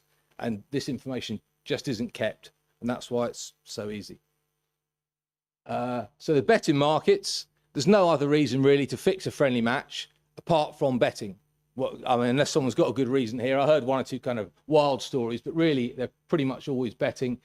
Now, we surveyed the licensed betting companies. I'm talking about ones that are members of IBEA and have got a proper license to operate. And we reckon between 3,000 and 4,000 European club friendlies are on betting markets every year. That's a lot of games, I think it would be fair to say. And for these betting operators, they want these friendly matches because when there aren't regular league matches in England or in Lithuania or wherever, they need something to fill up the betting sheet. They need something on the website that people can place the bets on. So they're quite important, these games. And the bulk of these games are in-play betting. And it's important to remember that phrase for later when I go on to the other part. We're not talking about betting on the result. The majority of the manipulated games are betting on something going on within the game. The timing of a goal, a yellow card, that kind of thing, total goals, what's called Asian handicap betting. Right. Now, if you're going to fix a friendly match, you're probably not going to bet with a regulated betting company because under the terms of their license, they should report any suspicious betting to the National Association. So unless you're really stupid, you're not going to bet on a regulated company. You're going to go to Asia and you're going to bet with the companies there and they don't report anything. And it's full of money laundering. And if you place a bet on that, and I would look up the Asian Racing Federation if you're interested in this stuff. They've done some really good work. If you place a bet in Asia, it goes up through about 5 different levels. So the person that ultimately puts the bet on will have no idea that you've put the bet on because your bet has gone through loads of different people. So this is where the fixed gains are. Only stupid people are betting on regulated betting markets because they're going to get caught. I'm sure they probably know that, hopefully. So the live data, these in-play games, you can only bet on things going on in the game if there's live data being reported from the match. And I'm talking about a scout at the game, right? You might think he's on TikTok or Instagram, but he's not. Or he or she or whoever is transmitting data live from that game. And that goes direct to the data companies, and then they sell it on to the betting operators. And the data companies also produce betting alerts to sports associations, but that's not their main income. Their main income is selling data to betting companies. And they're adamant they don't sell data to the unlicensed operators. Where they get it from, well, who knows? Maybe we'll see later on. So the data companies are quite helpful. Some of them are selling up to 6,000 friendlies a year, live data. So the betting companies don't always take on all the data, but 6,000 friendlies a year, some of them are doing the top ones, 14% of all their games. We'll come back to that in the second half of the presentation, if I don't ramble on too much. There we are. So we looked at COVID-19 because it happened. Won't go on too much about this, but there were friendly matches, or games that were just arranged just for the purposes of betting in the Ukraine, in Brazil. There were table tennis matches being played in Kharkiv while people were being bombed. That was only this year, purely for the purpose of live betting. I proved that in the other part. And in Russia, it was a complete free-for-all in 2020 after the virus happened. And one club, as you can see there, they put out a statement saying that team that you're offering bets on is not us. We're not out there playing. I don't know who is, but it's not us. And that was there. So there was a ridiculous amount of games were being offered because there were no league matches and the betting operators needed something to offer. They were offering things like soap football. I even found one Asian betting company who were offering how many deaths on the virus, which seems pretty, but that was an unregulated betting company from Asia. So if we're going to fix a game, I'm not suggesting for any reason that we would want to fix a game, but if you do, you obviously want to corrupt the players or the officials. You want to live stream the game. Once a game's being live streamed, there's going to be betting on it. You can even get betting on people tweeting regularly. But if it's live streamed, you're going to get betting on it. The Latvian guy knew that. They were live streaming their own games abroad purely for betting purposes. You then need to promote the fixture on social media. And the reason you need to do that is you want the data scout to come to your game and get their little device out, and they're going to stand at the back of the stand like this so you can't look over their shoulder, and they're going to be on the halfway line, and they'll be transmitting data. And once all that's in place, then you can start with the fix during the game. We heard one story where they didn't find out till about half time what was happening, and then someone stood behind the goal and abused this teenage goalkeeper to letting in 5 goals in the second half. So that's kind of how you do that. I won't go through all those solutions there, but we finished the project at the end of last year. We put on a conference in Amsterdam at FIFPro's headquarters Interpol came and UEFA and FIFA took part. And there's a live stream of all those sessions along with the report. I'll put the link at the end of this thing here. I would say there's very little will to do anything about friendlies. And I think the thing with friendlies here, although I'm talking about football, I think this applies to other sports. If people are playing pre-season basketball games or whatever, who's in charge of those games? Who appoints the officials to those games? If people go on a training camp abroad, who organises that training camp? I've come up and there's evidence in the report of teams going on training camps for nothing. Well, if someone says to you, I'm going to pay for 25 of you people to come to this country for 10 days and play some matches, and we'll pay your accommodation and your food, they're going to want something back, right? And what they're wanting back is for you to manipulate some games. And that has definitely occurred. I would say if I was to fix a game, the chances of me getting a friendly game, the chances of me getting caught are pretty slim, and the chances of me getting punished are probably zero. So there's stuff at the end of the thing there about that. So after I did that particular project, which, as I say, I did it with, that was an Erasmus Plus project, I got together with 3 friends of mine there, and we applied for a grant, IJ4EU. Being British, I'm not eligible for that now. I was eligible at the time, but like Erasmus, we've, stupidly voted ourselves out of all of these things. And it was called Devil in the Data, and the idea was to look at the role of data in match fixing and illegal betting. And there's 4 of us that did it. That's me in the black shirt, Jack from Australia in the left, Philippe, the French journalist, on the right, and then Andy Brown on the far right. So we did this project, and we spent probably from the end of last year up until the summer, we went and did a presentation at Play the Game in Denmark, researching this, and we're still writing stories and looking at some of the illegal betting companies that are sponsoring football clubs, some of whom have some, some very dodgy backgrounds. So we wrote loads of different stories. It wasn't like a report. It was a journalistic exercise, and we were fortunate enough to have some funding to do that. And it was a very interesting thing to do. One of the best things that I've certainly done. We exposed links between these strange companies that are focused on the Asian markets and organised crime. You're not supposed to have betting companies in English Premier League games. Well, as you can see, there were tons of them. 1xBet, for any of you might know them, they sponsor Barcelona and Paris Saint-Germain. They went bankrupt. We exposed that as well. We also found that data companies were offering up to 1,000 semi-professional and youth games every weekend. We're talking about low-level stuff now. We're not talking about the A-Liga. We're talking about below that. As I said, table tennis games played in Kharkiv during the bombardment and other things like that. And we also found that data scouts were going down to the 8th division in England and Germany. And I went to these games and I found some of them. And we got someone to do it in Germany for it as well. So 8th level games. So these are the sort of games that people were going to watch. These games all appeared on 1xBet. I'll let you do your own research on that if you like. These are 8th level games. So no one's a professional in these games. Actually, South Shields might be, but the rest of them aren't. No one's a professional. Everyone's got a job. They're doing this on the side for a bit of extra money. And I would personally argue that, that level of football does not need to have live in-play betting at. I think all that's doing is enabling or making the whole situation worse. And the problem is that the data companies said, well, we don't sell to these Asian companies that don't report suspicious betting. That's definitely not us. We don't do it. So we set out to prove whether that was true or not. And this is how we did it. We set up our own betting company called FanZone. And the games we were looking to offer was the lowest possible stuff, youth team games, the absolute lowest level kind of sport you could have. So our own betting company, we said we used a PAGCOR logo, which is from the Philippines. Betting companies licensed in the Philippines. There's no real regulation there. They don't report anything. But then we told people we've got a license in Curacao. Well, of course, nobody checked. There's loads of red flags on the website. We also set up the boss of FanZone called Jessica Chan. Maybe some of you know who Jessica is, or that's clearly not Jessica, is it? That's probably one of the most famous female footballers in the world. But no one questioned any of this.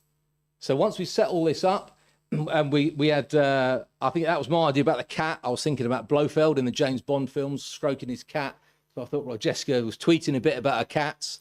Thought maybe that's a bit of fun. And we set this up, and then we went to the data companies, and we said, will you sell us some data? And then we realised that we had a problem, because we were 4 middle-aged blokes, and Jessica is a woman. Obviously, she doesn't look like that. So we then had, one of us had to pretend to be someone else who was so thick, he couldn't switch the camera on. So when he had all these meetings with the data companies, he would always go, oh, I just can't make my camera work. Really, I mean, you must be suspicious of that, but they didn't care. And this is the, where are we going to go? Let's try it again. There we are. So that's where we got to. No one asked about a license. No one was interested. One company said, have you got a license? But never asked for any proof. The others just didn't. Some of the replies that we've got are absolutely astonishing. You could buy data from anything, as you see, under 18 football. You know, you're not supposed to offer in-play odds in the Swedish 5th division. Well, they offered that, anything. But offer what you want. So it's a complete free-for-all. So if you're involved in a sport, and if you see it live on the betting markets, someone's looking at what's going on, you might want to go and look for it. Look for the scout at the game. It goes on in all sorts of sports. One of the things we looked at was club cricket in Cyprus. Right, the Cypriot people didn't even know they played cricket there. Those games were streamed, live betting, huge amounts of money in Asia going on those games.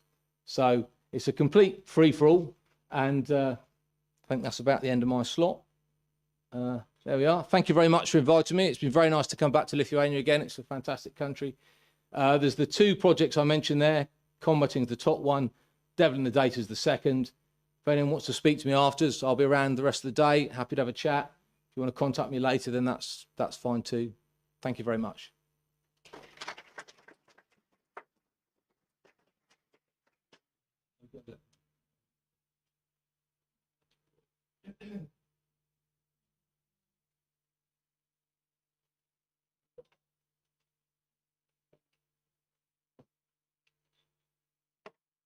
Okay, so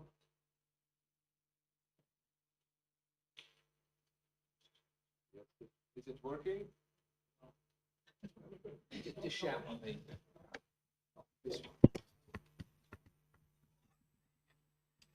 So, is it working? Yeah, perfect. Oh, thanks for the presentation, and we will have more time for panel discussion here. Yeah. Those who would like to ask the questions, I will give the floor later. And now I would like to invite to join our panel 2 guests. Cornelia Tiesnesytė, advisor at Lithuanian Anti-Doping Association. Okay. And Ramūnė Bistrickaitė, head of the Fair Play Unit of the Lithuanian Football Federation. Okay, so just to start rolling, we have half an hour.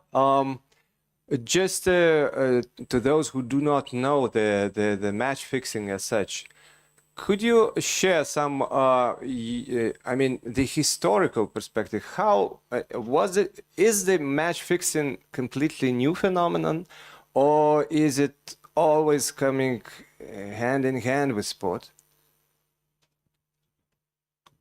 I think it's been going on for a long time. There's stories in England of games being fixed 100 years ago, predominantly for sporting reasons. What's changed it now is that online betting. That's the ease of online betting in many countries, and you can geo-block some of the strange companies I've talked about there. You know, in Lithuania, they can geo-block them. Well, that's fine. You can get your phone out. You can put a VPN on your phone, and you can bet with whoever you want. So that's what's new, but match fixing itself has been around for a long time, I think. What I saw from your researches and presentation, that the data you received and collected was from England and Germany and other countries as well, yeah? No, when I was talking about the 270 odd games, those were all across Europe, but the surveys of the players were mostly from the actual surveys were of Cyprus, Malta and Greece, but we did speak to other players outside of that anecdotally, but the actual surveys were from those 3 countries. Is it? Okay. That's okay. So we will have 2. Okay, so well, everybody heard the word football. What is your knowledge about other sports? I mean, is it football alone, or it is in other sports? I'm sure it's in other sports. In the provision, the provision of live in-play betting on other sports will only make it worse. As I said, we found cricket. I don't think Lithuania is a big cricket country. No offence meant to anyone in the room. But we found that going on. A lot of live games being streamed, and there was some really. I've got a video. I showed it at Play the Game. Some hilarious cricket. You don't need to know much about cricket to know these people can't play. And I even found one game where there was a data scout fielding right by the batsman, doing this, transmitting data when he should have been trying to catch the ball. He could have got hit in the face, So yeah, it goes on in other ones, But football is probably the most popular sport, so I guess that's why. Okay. If you have any questions, just feel free to do that. Yeah.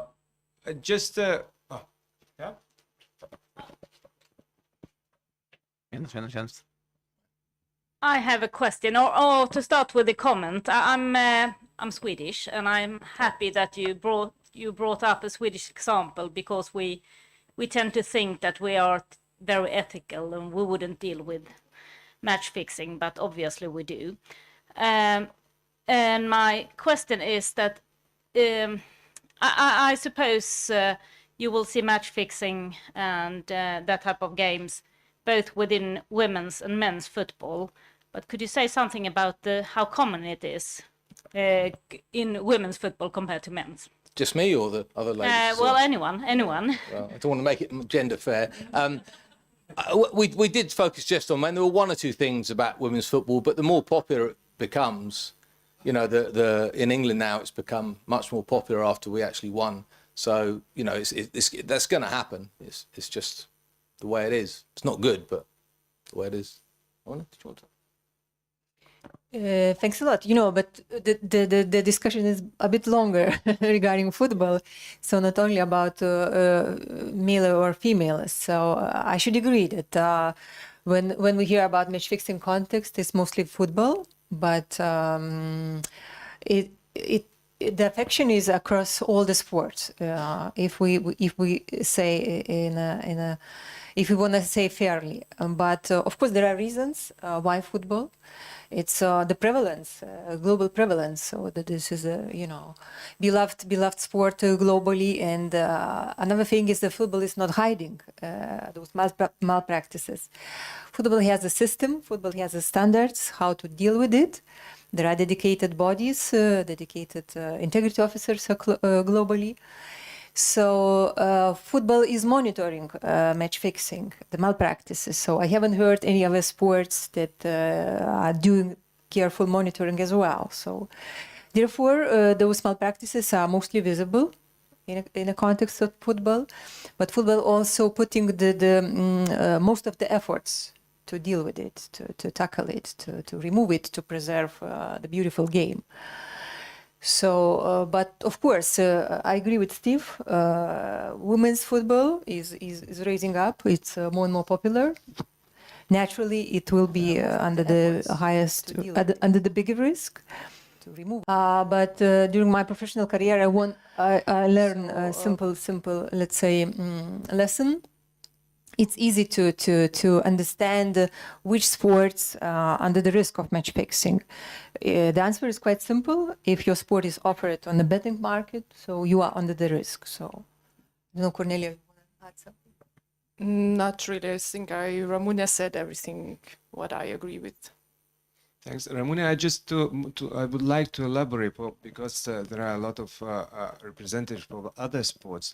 Just to understand, maybe what are the procedures? How many people, resources are involved in the football federation, to tackle match fixing? Just to show the level of the involvement for those who do not know, because when you say we do something, maybe it's like a press release and that's it, or maybe some discussion. But I want please share this kind of the resources that every single federation needs to use in order to be, I could say, active and effective in tackling match fixing. Mm-hmm.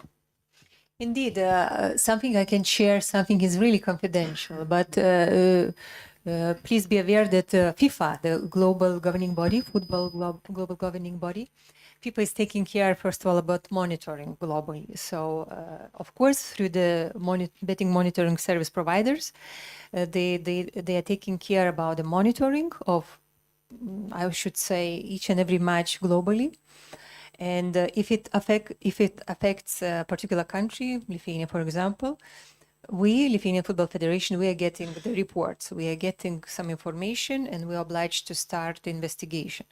And there is a system, a globally established system. There should be appropriate bodies like an investigation committee, like a discipline committee, also appeals committee. The titles could be slightly different across the countries, but the systems are pretty much similar in each and every country. And of course, each and every country has a football association. So as well, we try to uniform and harmonize the rules, the sanctions for match fixing, and each and every football federation has it is obliged to have a position of integrity officer. So it is taking care of those businesses, initiating procedures in case of malpractices. Of course, there is a budget. Without money, you cannot do anything. And maybe I don't want to mention the particular amount, but I should say that every football association is getting the same amount of money to deal with the match fixing challenges. So there is a system in place, there are standards, there are people, and we are kind of forced from the very top, but it works. It works, and I observed recently that basketball is following the example from football. So FIBA, again, it is started from very top. FIBA also established or demanded each and every basketball association, National Basketball Association, to have a position of integrity officer, to have an appropriate person in place. So this is a system. Thanks, Ramune. I just to think about the structure of the fight system. We see the sport is trying to defend itself. What do you think? Maybe there are examples, or what do you think should be examples how the government should be involved more efficiently, taking the example of anti-doping, fighting with anti-doping, where different stakeholders are involved in the organization of that fight. What is your opinion about that? Maybe Cornelia? You're right, exactly what is happening now in the world and in Europe, that this match-fixing convention is really a little bit at certain points following the anti-doping convention implementation. And actually, yes, with anti-doping, it's quite an old convention, and we have all the protocols, and WADA established all the international standards and guidelines. So probably governmental level, governmental organizations, they usually think that, okay, we have at least one topic, a sport integration topic, which is quite, some say, well systemized, and probably match fixing can follow the same route. But I think what should governments do, they definitely need to work on education, on value-based education. In general, I think sport is a very closed system, and all the social integrity matters come to sport very slowly. And so definitely what government needs is to stress on the education. What does it mean? What is your right? What is athlete's right? How to protect them? How to deal with sometimes very personal matters, personal attitudes. So what is general governments are doing? And then the next topic is this communication and cooperation with between sports and integrity and law enforcement.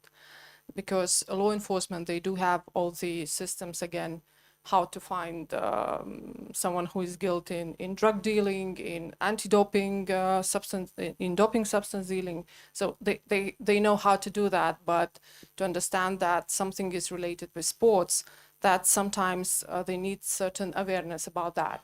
So, and I think what I, again, see in the context of other countries, now governments are mostly concentrating on that, on education and involving law enforcement into the sports.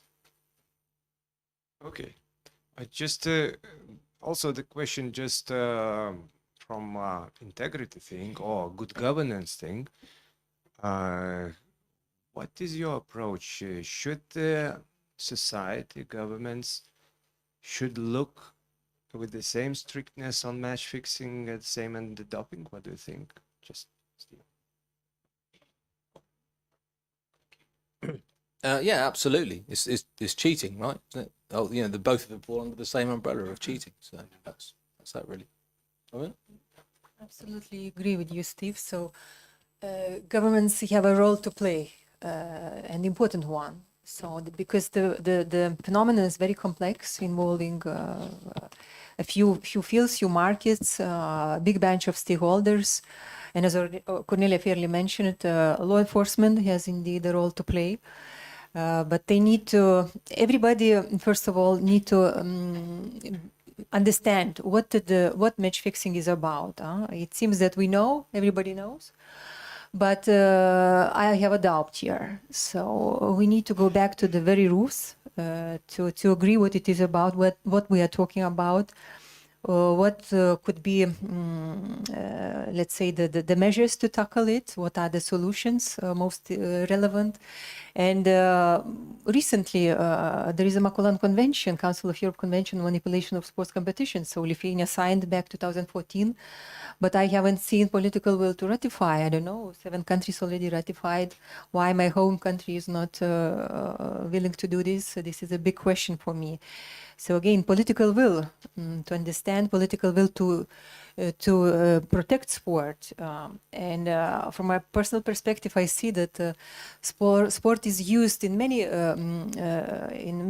contexts, in many fields.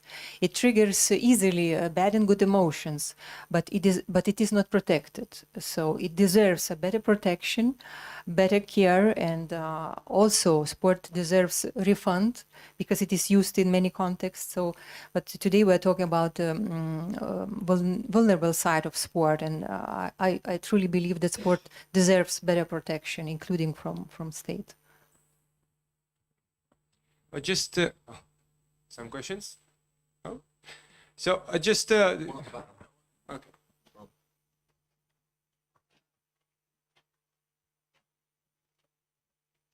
Thank you. You raised the issue of integrity there, and it made me wonder about, I hesitate to use the word sport, but activities like professional wrestling, where no one disputes that the outcome is manipulated and the activity is choreographed, but that doesn't seem to affect the entertainment value. So is the integrity affected in that situation? I would say, Ron, it depends if it's on betting markets, right? If you're offering a bet on that on a game where you know the outcome, then there's something fraudulent about that, isn't it? So I'd like to think that no self-respecting betting company would offer a game where they know what the outcome's going to be. So it's not the sport itself; it's the associated activity that's determining these things. Yeah, it's theatre. Yeah, that's right. I mean, that's theatre. There's a difference between theatre and sport, isn't there? You're quite right, John. That's my personal opinion, actually, that I think that this kind of events, it's really a spectacular theater. It's like gladiators theater, which were 1,000 years ago in Rome. And I don't think we can just put an equal on with these activities. So it's really theater. When we have scenario, when we know how it's going to end, or at least the proportions are quite clear. So it's what about the activities then that are somewhere in the middle, like horse racing in the United Kingdom? I think that what I said already, that sport is very closed phenomenon. Its phenomena is cross-cultural, cross-dimensional, but it's very closed. And anything what brings joy, usually we are concentrating on these joyful emotions, and finally we don't get down what is going on. We know that sport is like 10%, it's sport as competition itself. The rest is anything what is going down there is transportation, accommodation, and other things. So whenever sport will open to society, whenever sport will open to yourself and recognize itself that, okay, we definitely need to change something, and this time I think has come already. And so then these integrity matters will be erased, and we're gonna look a little bit different. And what we are doing already now, we are raising these questions and we're talking about that. Thank you. Okay, just just to explain for the audience, because sometimes we think that the match fixing is only where money is involved. If I do some tactics with the match result for the sporting purpose, in order to qualify in the second place and then receive, a weaker opponent, is it match fixing or not? If I may, there is a very thin line, between the match fixing, manipulation, and tactics, sporting tactics strategy. But I always advise in this for this situation, I always advise to look at the definition of manipulation of sports competitions, which you can find in the Council of Europe Convention on manipulation of. And if there is agreement to do some malpractices, agreement, oral, written, better written, of course, in terms of evidence, email or whatever, or WhatsApp message. If there is agreement to do malpractices, it's match fixing. If a coach sees some, wants to implement some sporting tactics, so I think it's a different thing. But people always are confused and mixing all those things. Look at the definition. Thank you, Ramona. Another just point. You researched, Steve. You researched the matches, friendly matches. Those were usually, offside. Nobody. Nobody. It's not clear. Not exact nobody, but still they have quite low attention level, and there are a lot of examples of match fixing. What about high-level matches? FIFA World Cup at the moment. What do you think? Are they also targeted by criminals? I'm sure the criminals would target them if they could, but the greatest way to, the best way to ensure a decent society is to pay the police well, right? So if you're paying your players a lot of money, they're unlikely to shut the game, because, it's not just that game, it's the next 10 years they've got being exceptionally well paid than they would have compared to whatever the fix is going to do them. So maybe, I'm not saying it couldn't happen, but I would say it would seem unlikely. And I would have thought the biggest danger now, while the World Cup is on, is the games, for example, the friendly games that are being played all over the place. No one's really paying attention to them, but they'll be on betting markets. I don't remember. So less attention is better for match fixers to do those things. And, after pandemic, and even within the pandemic, we observed the new trend of the phenomenon. It went down to the lower leagues, to the friendlies, pretty much. So, but of course it could happen in the Premier League as well. So it's not protected, but more common it's indeed in the lower leagues now. Steve, the question is that what you noticed, the data suppliers, the bettors, the betting companies, and it seems that sport organizations, they are, not somehow involved. Are there any examples to have the more concrete structures, of the criminal world intervening not only on the soft part of impacting the game and the results, but also trying to have their own teams? I don't know if they're necessarily going to form their own teams, but the best, you don't even need to buy a club. You just need to offer to pay the players' wages, right? So if you find a club and the owner hasn't got any money, which is what criminals are looking for, and then you say, okay, right, I'm going to pay your players' wages for the next 6 weeks, and by the way, I want to give the team talk, right? Then that's your way of taking over a club, isn't it, without actually physically owning the club. And, you know, and that definitely goes on, I think, really. But in terms of what you were saying about going back to the data thing, I mean, I had a number of conversations with the chairman of clubs in level 7 and 8 in England, and I was trying to explain to them who the kids were on the halfway line with the phones. And they're like, no, Steve, it's a scam. I said, no, it's not a scam. I said, look, and I showed them their game, and I shot on 1xBet, and I said, how do you think it's got there? How's that gone from there live all the time? And, you know, and they just didn't know. And the FA chose not to tell them. To be fair, the data companies had told the Football Association they were going to send scouts, and the FA hadn't told the leagues that they were in. So that wasn't the data company's fault. They actually, to be totally fair to them, had said, this is what we intend to do.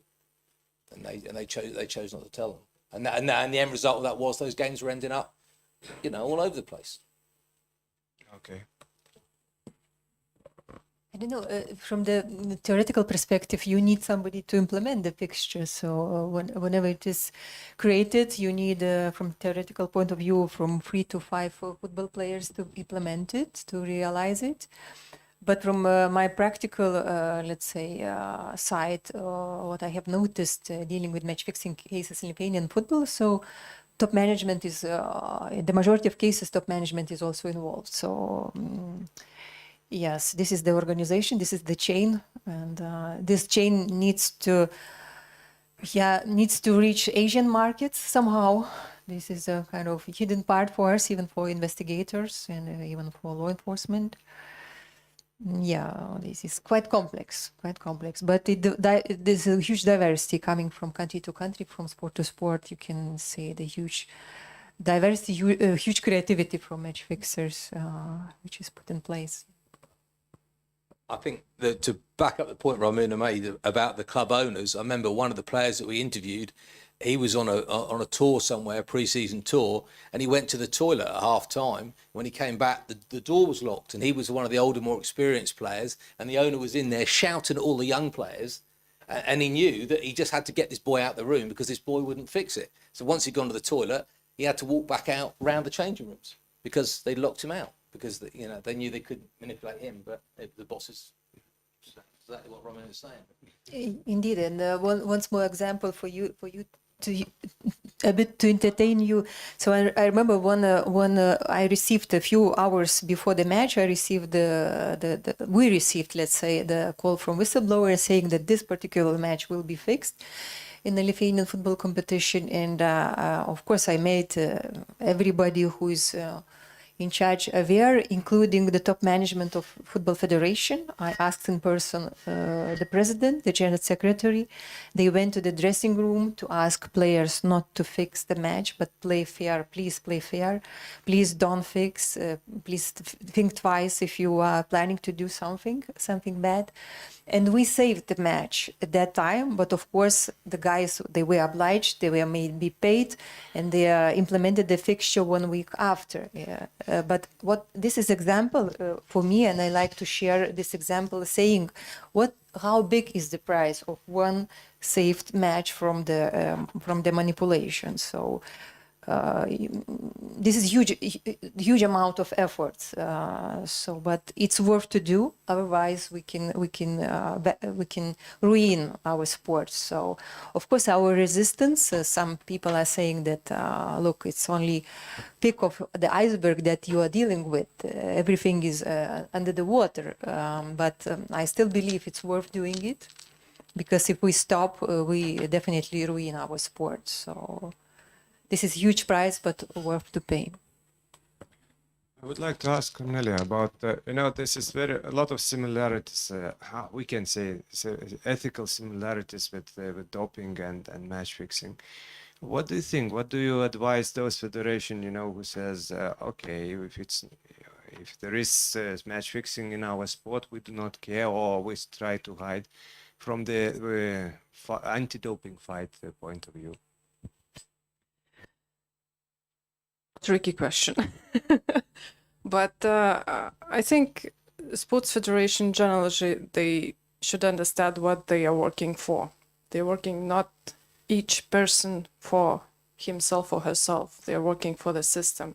They're working for sports, for that crazy phenomena which is attracting 1,000 people, which is giving joy to 1,000 people. And when you understand that you work for a system, for sport as general, maybe your own attitude gonna change.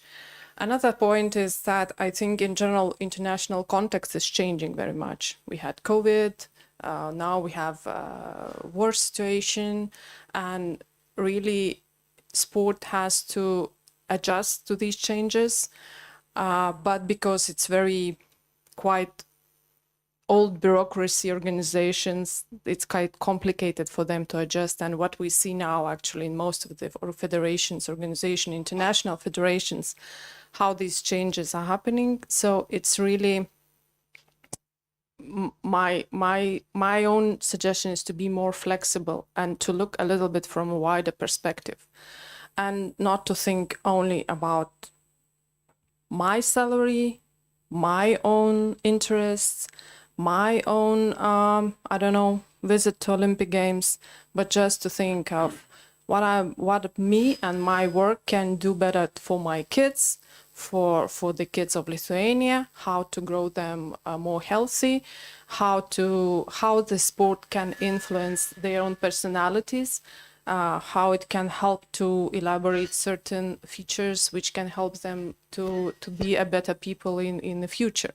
So when we came from personal perspective to system, then I think that more work can be done and more integrity of sport can be kept. Thanks. Ladies and gentlemen, this is the last chance for you to raise the question. Yes.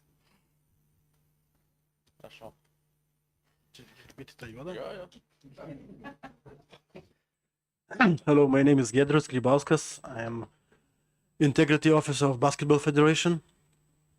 And my question is to Mr. Menery. Do you have some good examples under your investigation in other countries in the field of cooperation between the governmental institutions and federations? Because in Lithuania, we are a small country, but we are not in the last row, in the last positions in the match fixing, sadly. My question is, we have a forum, sport forum, what is, I'm congratulate this topic, but we don't have any person from government who is responsible for the match fixing. So my question is, do you know some good examples in the field of investigation of the cases between governmental and federation in Greece or Cyprus? I think the point Romina made about the Macklin Convention, there's a lot of really good things amongst those countries that have ratified it that are doing it really well, and I can put you in touch with a couple of people who I know are doing good work who's from those countries afterwards, if you like. I'm happy to share a couple of details. I think it does go on, and once Lithuania's taken that stage, that next step, hopefully it will, then that'll make the job that you're doing, Romina, and other people's jobs. There'll be more tools to enable you to work. I've spoken at a couple of Council of Europe things this year about the friendlies, and there's some really good people there, and it would be nice to see some people from Lithuania there, like Romina, You said all. Hello, Giedrius. Nice to see you here. And I'm happy that basketball is already acknowledging that they have problem, because Ramona, I think we do remember when you did that research in 2014 or 13, and basketball was saying that we don't have these issues. And I'm really happy that basketball has an integrity officer now. And just to inform you, maybe all of you informed that Minister of Education, Sports and Science signed a decree, and now Lithuanian Anti-Doping Agency is obliged to care about the implementation of Macklin Convention. It's a really new decision. And so for the future plans, we definitely, what I said in the beginning, we're going to work with the education, with certain education of integrity, law enforcement institutions. And I'm sure that we will work with Council of Europe. I'm already in touch with the Copenhagen group. And so from the political point of view, I'm sure that we're going to do everything what is needed, and a process of ratification will be fostered. So hope that gives certain joyful touch to the whole topic. Thank you very much. This is another question. Okay, it's some corruption, but you know, I allow you to raise the final one. I would like to say very thankful for the Edwin as former president of Football Federation Lithuania. It was 2014. It's around 8 years ago in municipality of Šiauliai. You remember, we have the problem with the one football club with match fixing, and you help us to stop that, and we cut the all finance, and we cut a possibility to have a stadium in our municipality for this football club. And now we have, since that year, we have a rule according the financing of the clubs, which means that if you have experience, with the fixed match fixing, you must take back all the money from the municipality which have a finance. It's real act. It was real thing, and it's together with you, Edwin. Okay, so thank you all for listening, for especially the panel members as well. You know, there were different examples how sport tackles match fixing, but I really appreciate Cornelia sharing the very positive news that finally, after 8 years, we have the institution who will take care of match fixing. I mean, the coordinating all the things among different stakeholders of sport in Lithuania. And thanks Steve Menari, thanks Ramūnė Bistrickaitė and Cornelia Tiesnesytė for joining me today and having we could have more 60 minutes to discuss these things. Thank you very much, and I invite.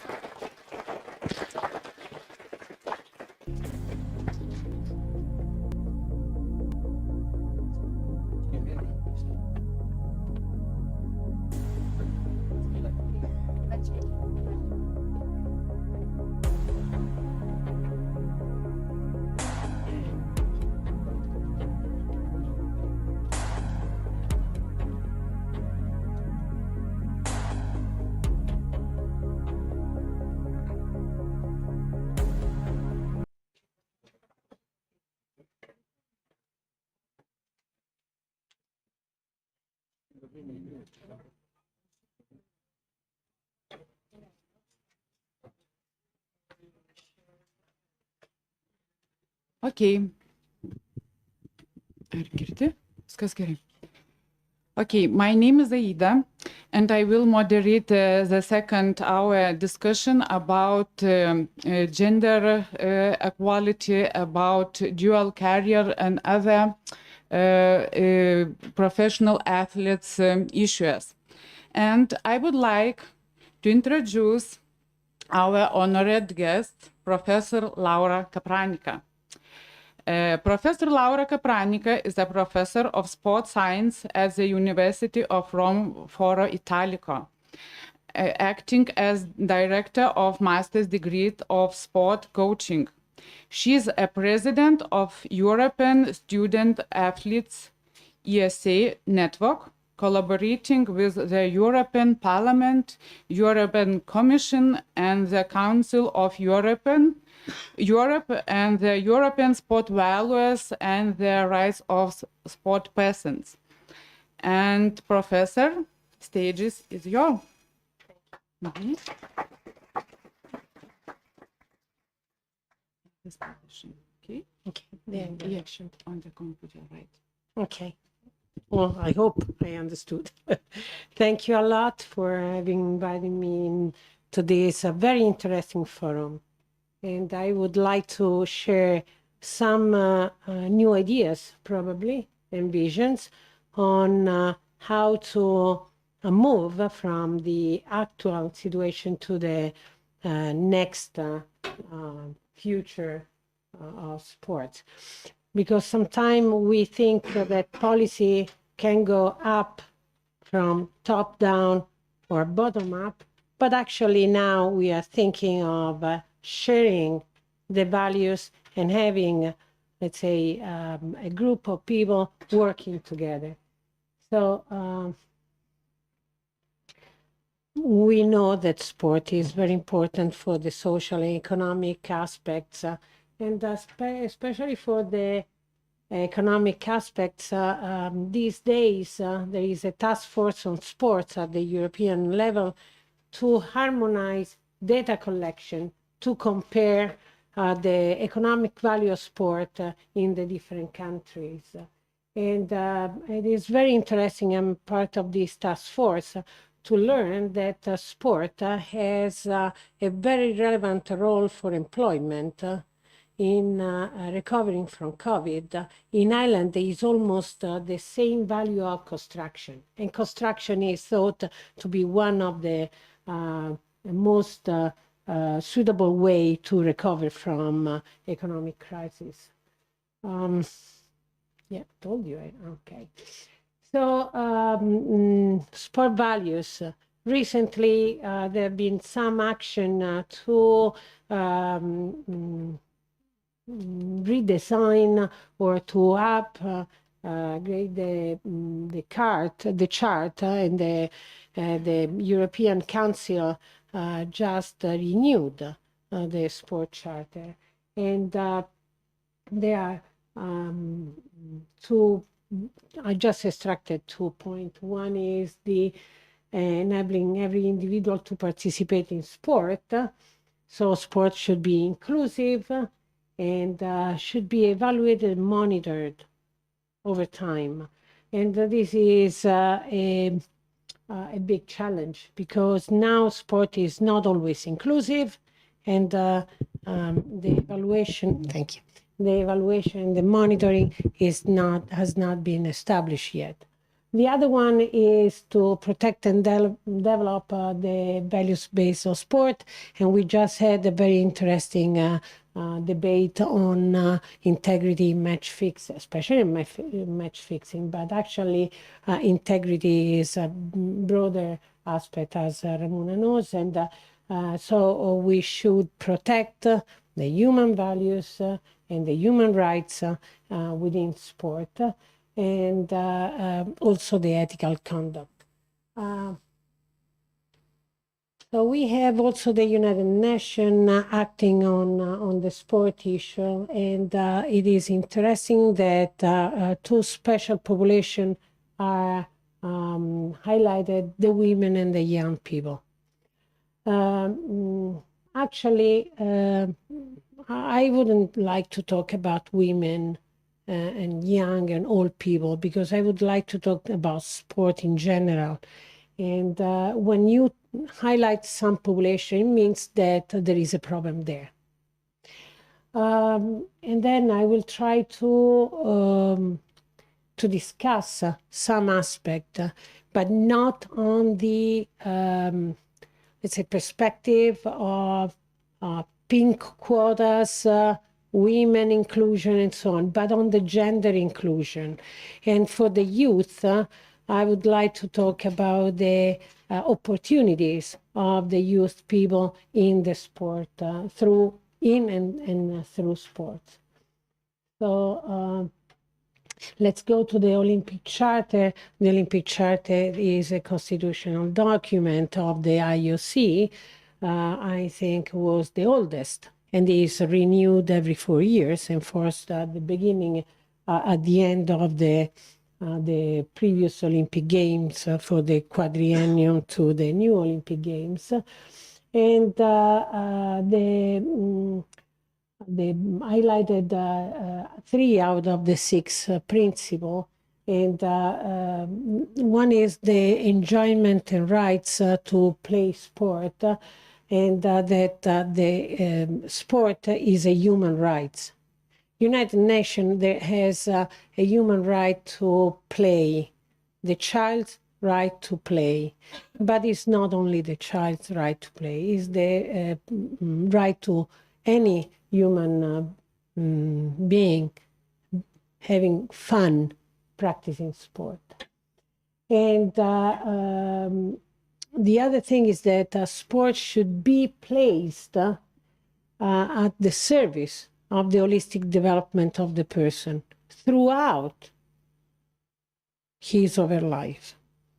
So the other thing I would like you to see is that there is a very interesting note at the end saying that in the Olympic Charter, the masculine gender is used in relation to many aspects, but it includes the feminine gender. I don't want to be now polemic, but I would like to have also in the other quadriennium the feminine gender being inclusive of the male gender. I never seen this throughout the years. Only this note is because whenever you talk in the masculine, you have to think also in the feminine. But this is not the right thing, in my opinion.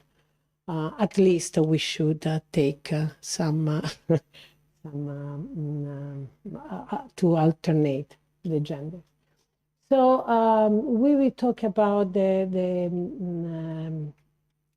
opportunity to have policy development in sport to integrate and to enlarge the sport values in programs and policies, and then where we can get a resource.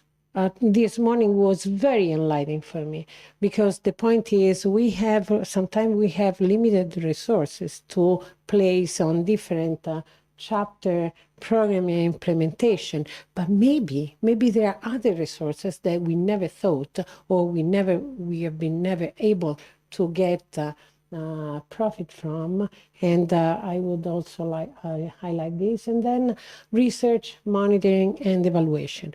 I come from research, and I am deeply convinced that if you don't have numbers, you don't have the phenomenon. Everything is very vague, and whenever it's very vague, you put feelings, impressions, or whatever in the discussion. If you have numbers, also number can be interpreted in different ways, but if you have numbers, at least there is some fixed figure to discuss on. So when we talk about co-creation, which means all the actors within an environment, we have to look at the sports stakeholders and actors that go, and we mostly highlight the athlete, the performance, the athlete, the medals, the achievement, whatever. But actually there are lots of people involved in the outcomes, the sport outcome, from the family, the sports staff, coaches, and so on, from the organization, the clubs, the federation, from the governmental and policy-making aspect. Then there are some other actors which are not really within the sports system, but they act heavily in the sports system, such as the media.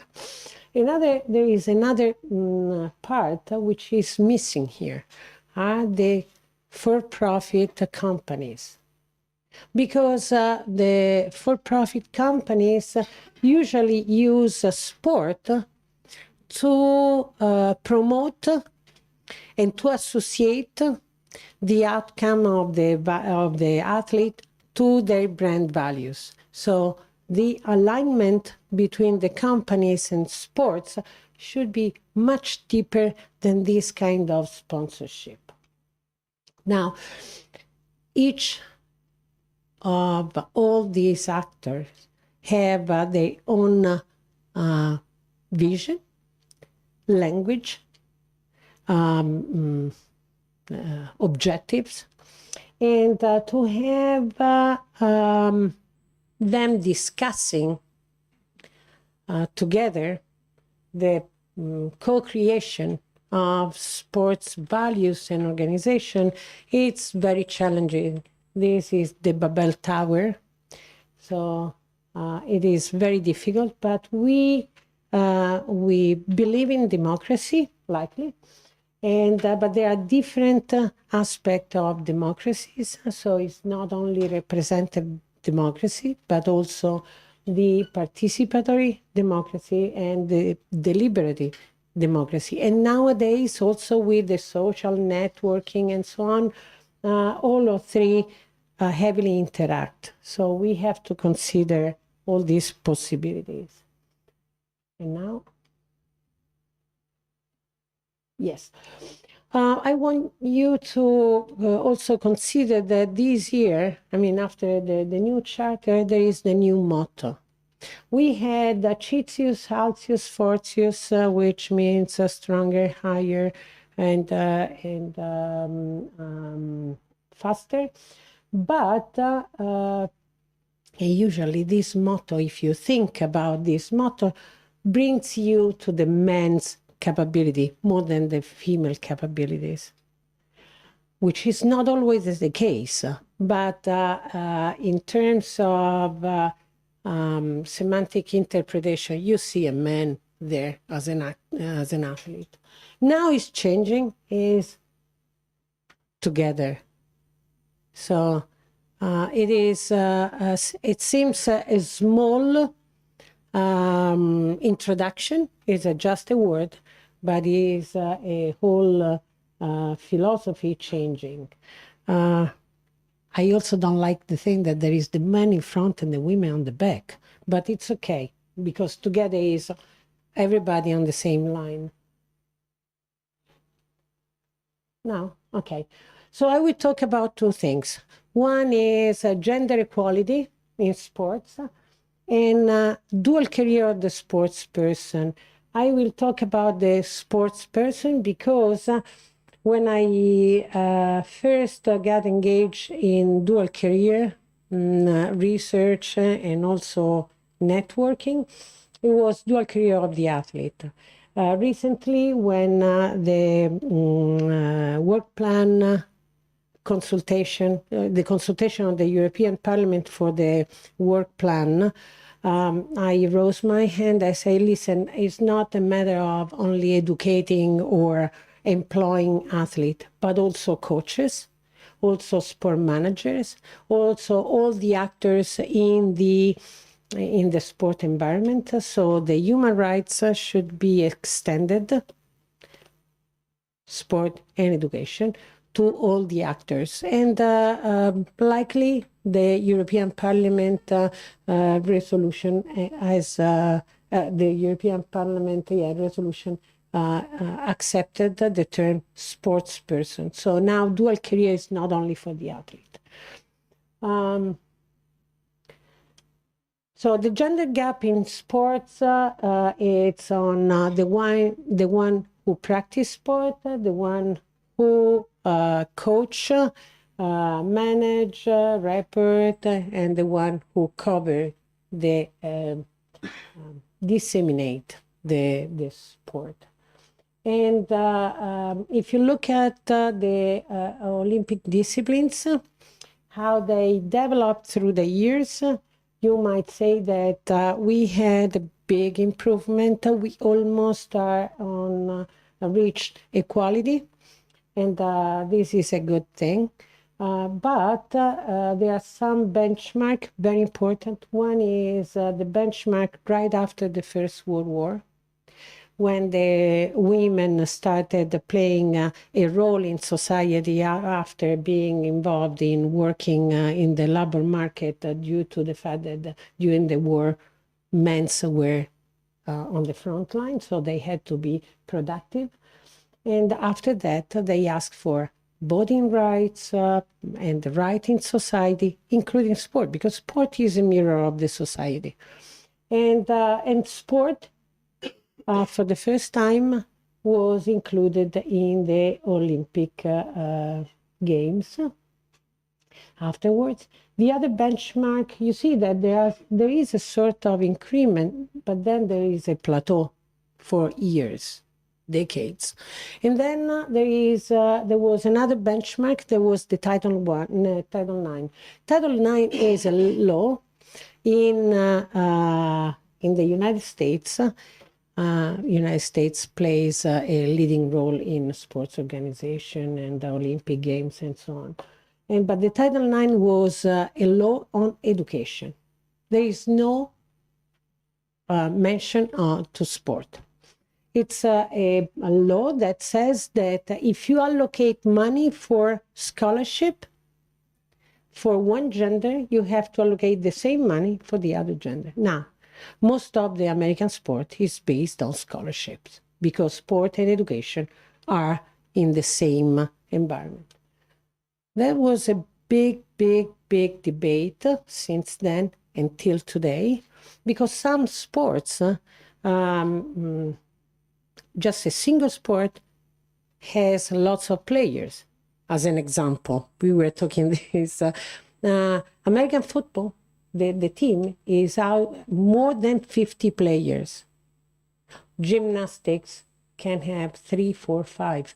So at this point, the American university system will say, if I have American football, they call it, and if I have basketball, I have almost, let's say, 80 scholarship to give. And then I can give all the 80 scholarship to the female sports, which have less players or less athletes in their teams. So it's going to be, it's the number of proportion, absolute numbers, and so on. But because of this, then we had a big improvement in the Olympic program.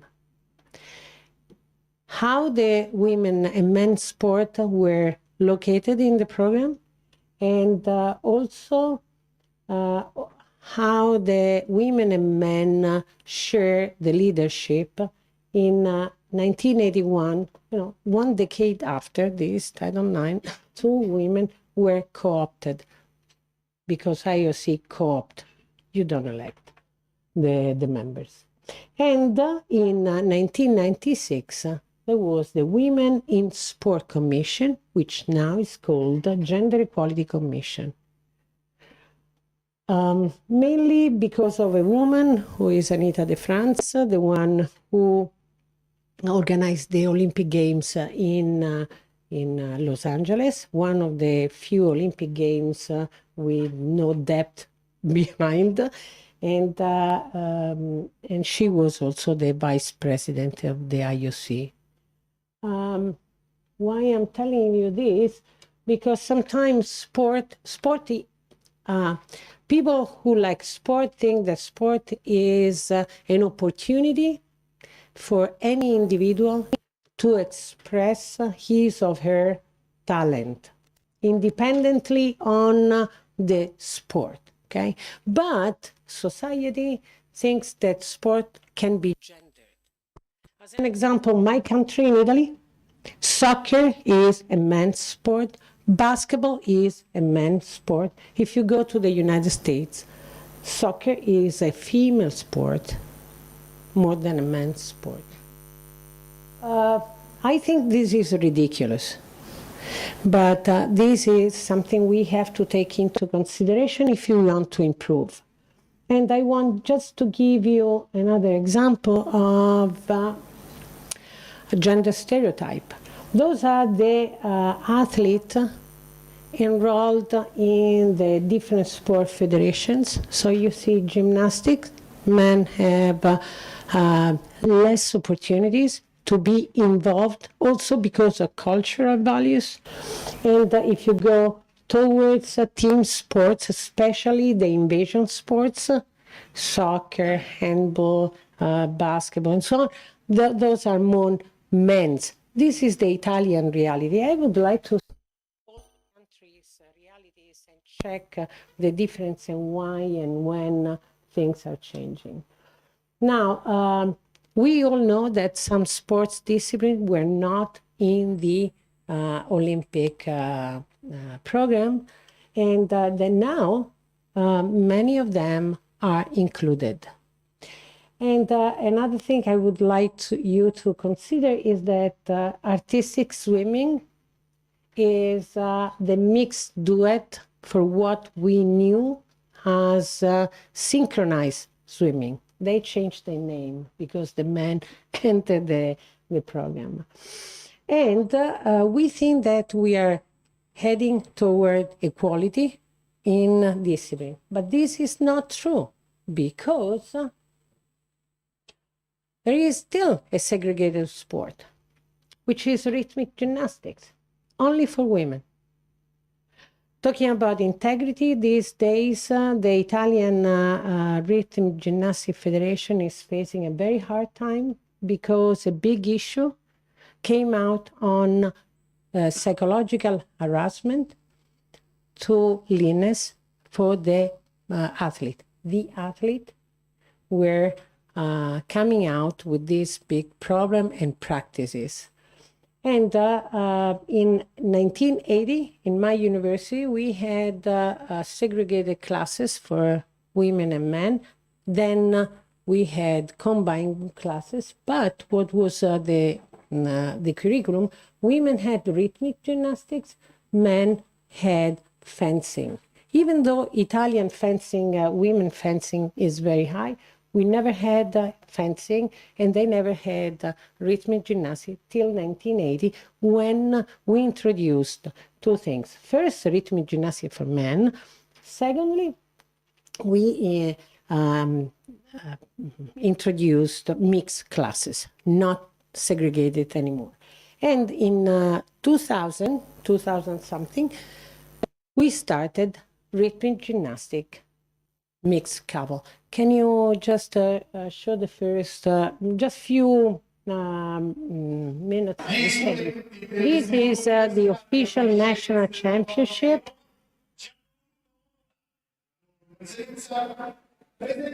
This is in Italian, but then it switches in English. In una esibizione di coppia e una seconda esibizione cerchi e clavette in 5 coppie che si esibiranno. The first exhibition, foot and rope, couple exhibition. Signori, l'istituto universitario. These were students, so they are not rhythmic gymnastic athletes, okay? So the level might not be the astonishing level we see in rhythmic gymnastics nowadays. But just to show you how this is possible. Why not, you know? And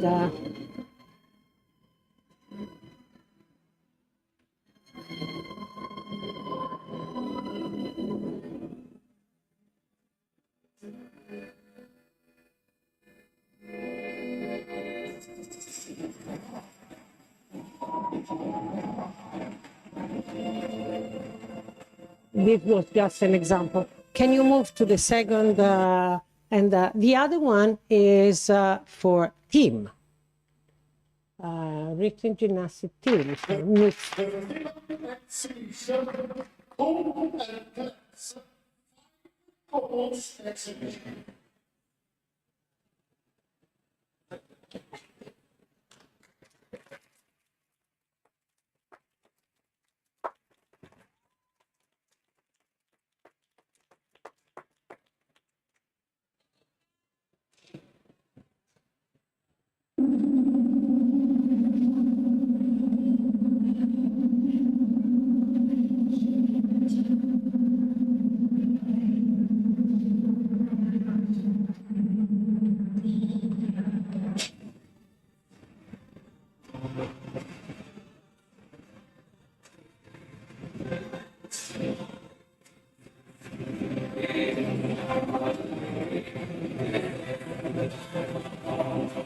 Okay. Stop. Now there is, this was back 20 years ago. Now I can show you what happened in the world, and it's not Italy. Can you go to the other movie, yeah, the YouTube? This is the Japanese men's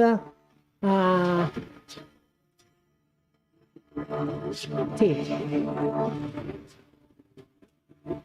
this is just to say, in Europe there is Spain very advanced in rhythmic gymnastics, men's rhythmic gymnastics. So, thank you. This is an issue that can be easily resolved because you just open because of gender equality the discipline to the ones who want to practice it. You know, as this is just to give the opportunity to everybody. Now, we talk about the athlete, but if you go to the coaches, referees, and media, you see the proportion, gender proportion, completely unbalanced. I am coordinating the sport coaching, and I'll tell you that it's very easy to go in class and make the proportion. Because you count the female and the few of them. And why? Because maybe the sport is organized in a non-gender friendly way, or because of the opportunities, maybe the professional opportunities are less. Similar to referees and official, today is going to be the first match, FIFA match, with a women referee ever.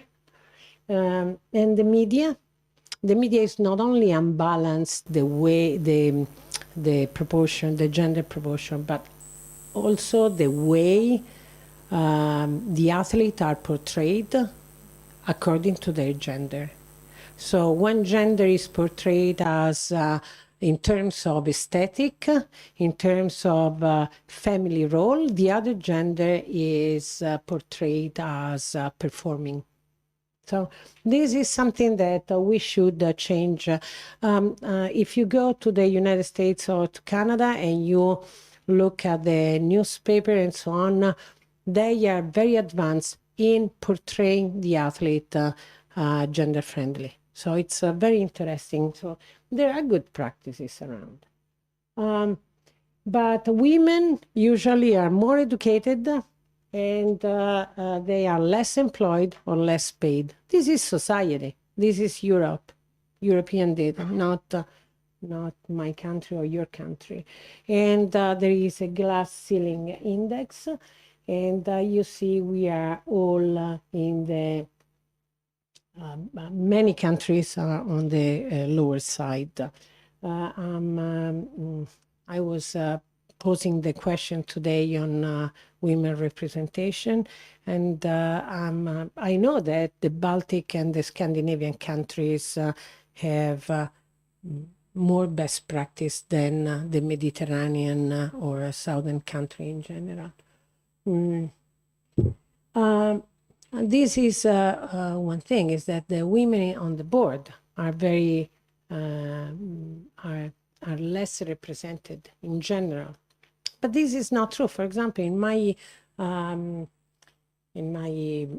university course, the board is made of a female president and female in the board. And when another female wanted to enter, I say no, because we need a gender representation. So the slot was for the other gender.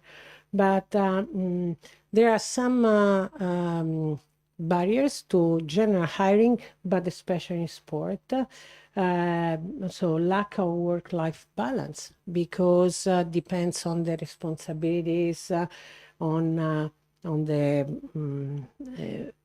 to participate, to get involved, to travel, to go for competition during Sundays or weekdays and so on, and also the aspiration of some part of the gender. Because if I can get to the top, if I want to get to the top, I should have this opportunity. But if nobody got to the top till now, I think that there is very little probability to go there. So the point is, again, access, networking, and mentoring. And this is a good news that we have guidelines and recommendations. Those are very new, the last 2 years. But we have also some goals. So if we want to promote gender equality, so it's not women's sport, it's gender equality, has to go to training competencies of new leaders. I heard that somebody said, we don't have women. We don't have competent women. You know, we want competence. I would like to have competence in any person, but give the chance and the people will get competent. So we should have training programs, and we have to provide a platform for this. And this is where Lithuania is a leader in 3 projects. 2 are completed, 1 is ongoing. The completed one is success, was targeting the top leaders, women leaders. The second one, Miracle, was targeting the middle level leaders. And now we have the new Miracle, which is targeting the young leaders. So the students of sport management, or the ones who started their career in the sport organizations. Unfortunately, this is targeting for the some part of the program. Anybody can access it for free. It's online, everything. But men's are not involved. I involved also my male students, but in some phases, which is individual study, everybody can do it. National international training sessions are for women, unfortunately. And then mentoring, obviously, is mentoring for everybody. I want you to take a look at this because the Lithuanian Olympic Committee is the coordinator of the program. The platform is there, so take a look and maybe get some advancement. Now, the social role of the sports person, they can be very successful in their profession. We have somebody in politics, we have seen also today,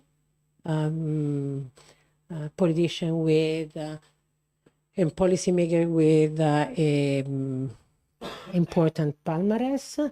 We can have top managers. This is used to be a swimmer at the Monaco Olympics, and he was the top manager for Europe in MasterCard. And then in academics, she was the youngest 400-meter hurdle, and she has been the Ministry of Education of Taiwan, and she is now the head of the University of Taipei. So, and in 10 years ago, we are at celebrating the 10 year of the guidelines, dual career guidelines for athletes. And but dual career means that you have to combine, you have to have opportunities to combine education and work with sport. Today I heard that somebody say, okay, some lost scholarship, especially when they are older than 22 years old or something like. Yeah, but if they have a flexible working condition, it is possible, because now we are talking about smart working, all of us, after COVID. So it could be possible, and the guidelines are asking for this. They were asking for this 10 years ago. Now, also the athlete have to take a relevant role in asking for or in working for their rights and promotion in society.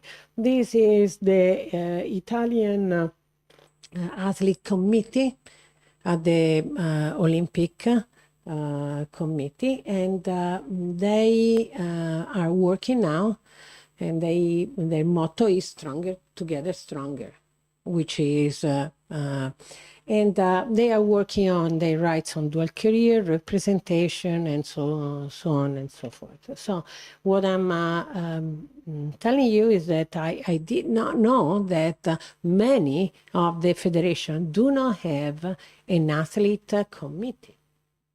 And the athletes are very important because they are young, they live some situation, and they have future vision for the future. So to have then into the sport organization decision body, I think is very useful.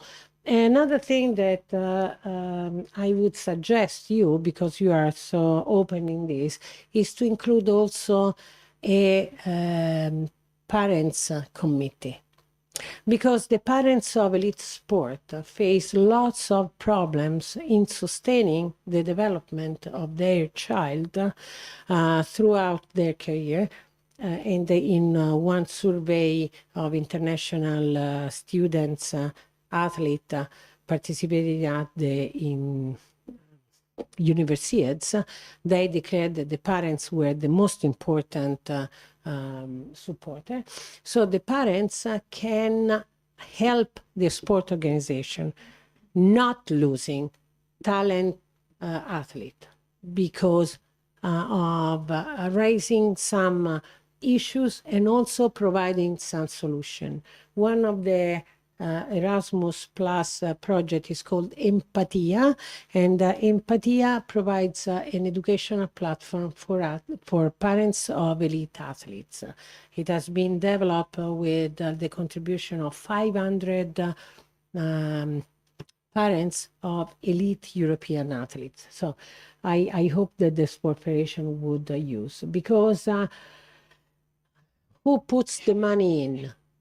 Europe put lots of money in, especially on the Erasmus Plus program. We heard about the Erasmus Plus program in match fixing. We have Erasmus Plus program like Miracle and so on gender issues. We have Erasmus Plus programs in dual career, and we have also in inclusion. So and grassroots. We have lots of opportunities there, and also to interact and to bring this issue on different tables. The network I'm the president of cooperates and keeps on cooperating with many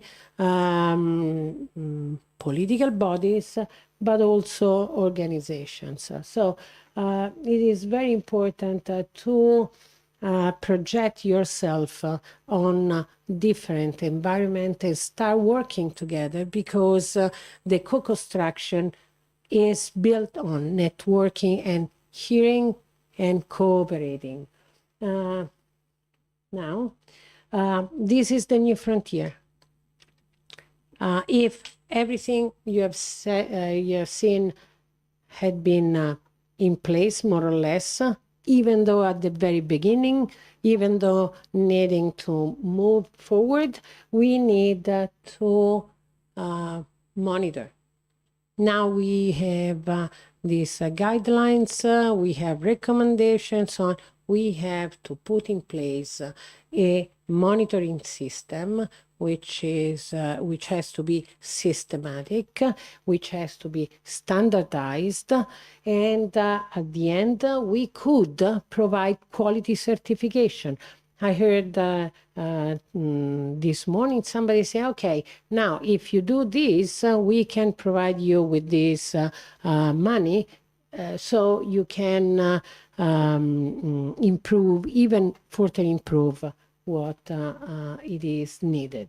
So this is what we should do, and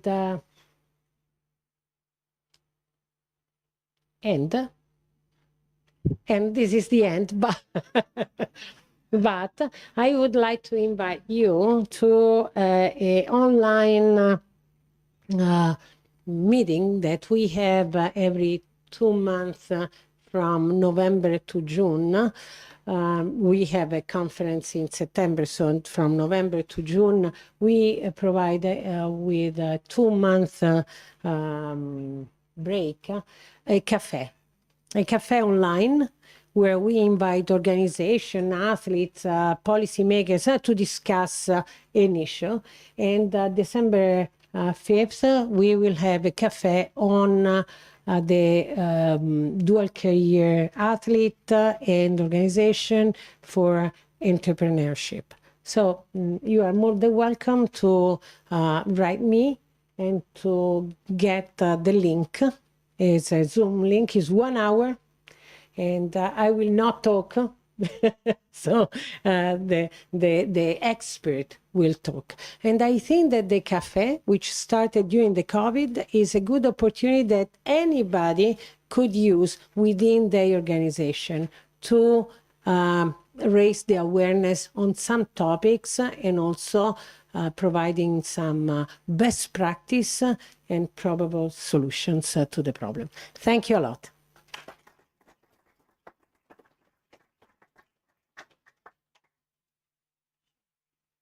Yes. Thank you, Professor, for your very interesting and very informative presentation about cooperation and co-creation with the sport values and multiple stakeholders. And now I would like to invite our discussion participants and our guest, and Egidijus Genotis. Please take your seat. He is a head of international relation and projects of the Association of Professional Footballers. Egidijus makes sure that many young Lithuanian football players are possible have enough information on their following issues: signing her first professional contract, anti-doping, unfair matches, and agents' activities. And Austra Skuite, welcome, is a former Lithuanian Olympic athlete. In the heptathlon, she won a silver and bronze medal in Olympic Games, and now she is currently coaching athletes at the Kaunas Sports School Startas, and she works at sport leisure centers, and she is pursuing a doctoral at LSU. Okay.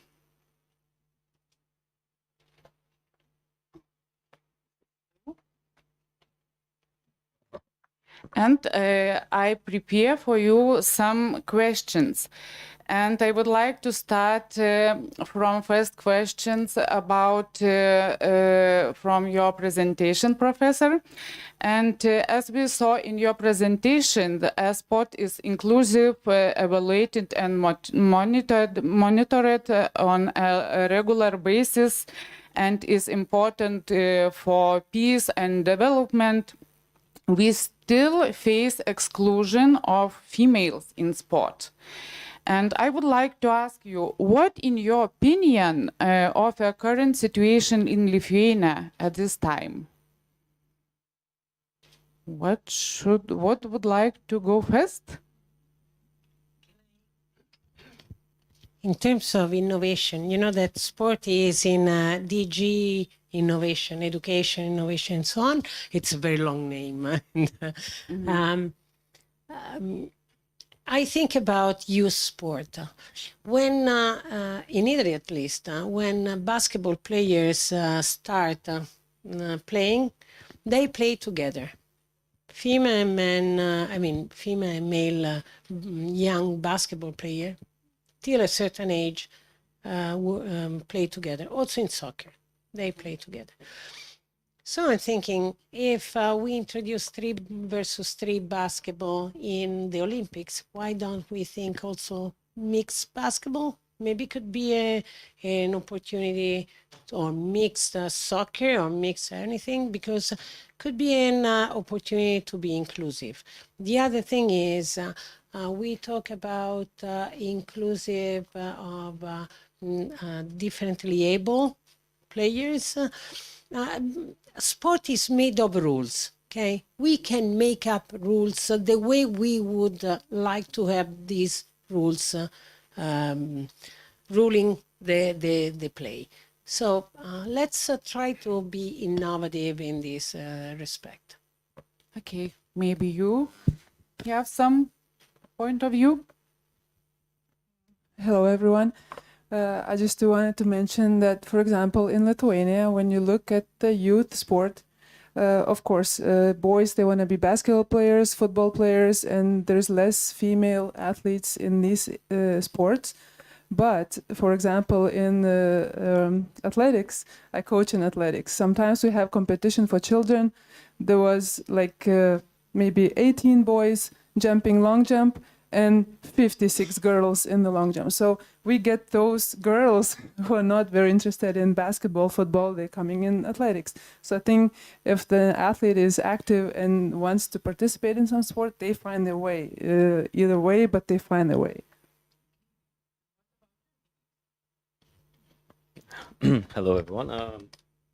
I guess it's more of balance in different fields of sport, which suitable for different athletes, and the role model side of things it plays a big role.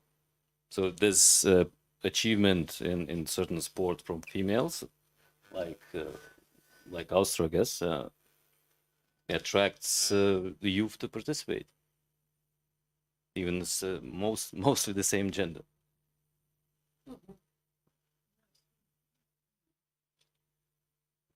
Okay, my next question for you: what do you believe there are more challenges? Most athletes are facing today? Most challenges. For example, yes, of course. No, because I recently interviewed many athletes, also from Lithuania, one. And it is very interesting because the sport career goes on and lasts longer. So especially some sport career such as endurance sport. They get their performance, best performance around their 30s, okay? And you have to sustain your life till 30th. And one of the aspect is that if you have some scholarship support while you are an athlete and a student, then you don't have the same support as a worker and athlete. Because I do believe that you shouldn't be supported because you are an athlete, but because when you stop your career at 30, 35, you have no experience in working experience. So you should be included in the labor market, but with flexible say opportunities. Obviously, I'm not talking about these sports where they can capitalize for the lifetime if they are educated to maintain their capital and not to go bankrupt 10 years after they stopped, even though they capitalized a lot. So, could you add something about this? I guess it's a lack of a new role being established as a, I would say, a career coach, instead of just a coach taking on all the responsibilities. So I guess it's a little stone to our educational system, the universities that provide the courses, the studies. Audra? No. Okay, we saw some slides about dual career, and maybe you can share, Egidius or Austra, about your dual career, how you, what your experiences about this? I have different experience because I was a student in the United States, And at the time, I didn't really care and didn't really understand why, for example, we have a football team, as you mentioned, and why we don't have men's volleyball, because there was women's volleyball, women's tennis at Kansas State University, but there were not those sports for men. And then from the other way of looking, you can say, okay, then what do they do? What do men need to do in these sports to get their scholarships? Then they have to go to other universities where they don't have a football player team or something. But then from another side, when you look at it, what about American football for women? Why there is no... I mean, women want to do everything, right? They want to box, they want to do... why not? It's just a rhetorical question. So that's my experience. And for example, in the United States, there was another one really, really good thing that classes... when we had our own schedule for classes, athlete students, they had possibility to enroll in classes, one of the first ones, because, for example, if there is the same class that starts at 2 p.m. and at 4 p.m., then athletes, they had priority to take the time what's suitable for their training schedule. So that was a really good thing, because you had your own schedule at this time for athletics, and then you had to work this other classes around it so that you could be, doing your best. But for example, in Lithuania, there is a problem with, I work with some students from LSU and also from KTU, from Technology University, and their schedules, 1 week is one schedule, the second week is another schedule. 1 week they work till 7 p.m., they don't have time to train. The second week, they have time to train. So as a coach, how do I manage? How do they manage? It's a problem, I think, because when you have a schedule every week the same, then you kind of can work around. But when it switches all the time, then it is a problem. So that's my experience. About your experiences, you work with adults, footballers, yes? I mean, with professional players, it's slightly different. More issue is when retiring, finding what to do. That's in terms of there's no preparation for after football career. But we've been in discussion with the players, and there's a lot of interest in different. They have aspirations for other things, and it's just there's. It seems like it should be starting from grassroots now, as it's been 10 years, dual careers. So we should see the results from grassroots to student athlete to professional athlete, taking on different career steps. Okay, thank you. Austra, you as a coach and you training small children, yes? Teenagers, yes? And I would like to ask you, what about you as a coaches, how maybe you teach your students some important things about dual career, or no, at this moment? I coach from around 10-year-old to 22, so I have different, and when there's like 16 athletes that come to training, there is no time to talk too much. So usually what happens, conversations happen before or after, but after then another group is coming, so then that gets excluded as well. But I haven't really touched as much. There are some athletes, they're very curious from their hearts and they want to know everything, so they get the information, but majority, they just come and they look at the clock. It's time to finish the practice because it's already 4:30. So it depends. I think those who want to know, they find the information. Yes, of course. I would like to share with you this experience I had talking to a gold medalist at the Olympics, and then I was saying, well, from the survey, the athletes know very little about dual career. Also, the American athletes were declaring that they did not know nothing about the policies and so on. And then he told me, you know what, it's not the athlete who has to know about dual career, but it's the athlete's entourage that has to be well aware and well prepared to help the athlete navigate through the transitions. So it's a matter of the sports organization, the coaches, like she was saying, I have to arrange my coaching in a way and so on. Maybe we can find a solution with the school or so on. And so it's the parent, is the association of former players in Italy, for example, the Italian soccer, the Association of Italian Soccer Players, has done lately, the last 10 years, a wonderful job in educating the players how to manage the capital, not to give the capital in the hands of somebody who can dissipate it in a small time.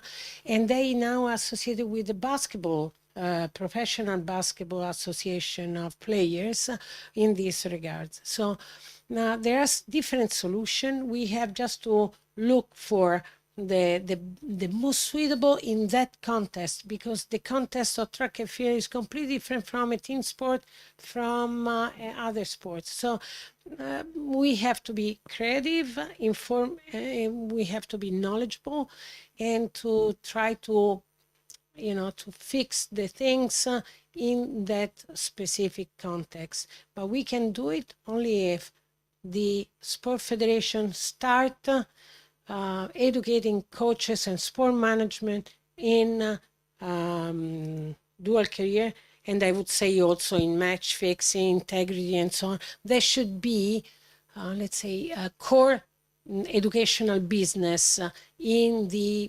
certification for coaches and so on, apart from the technical aspect, and which are also very important, because without technical aspect we will not go anywhere. But these major aspects are very important. And also at the university level and the company level, we should establish alliances in this respect. Yes, thank you. Knowledge is very important. Yes, maybe we have some questions from audience. Okay, our time is up. Thank you for our short discussion. Thank you. And next, and I would like to invite Jūratė. Link kur turėtume eiti, kad mano ištvermė gerėtų ir mano jėga. Kaip treniruojasi, tu kartais nesupranti visų procesų, bet kai praeini pro viską, tai tikrai viską sužinai, ir mityba taip pat. Ir pats domėjausi ir universitete išmokau kažkokius pradmenis ir paskui, aišku, tobulinau save.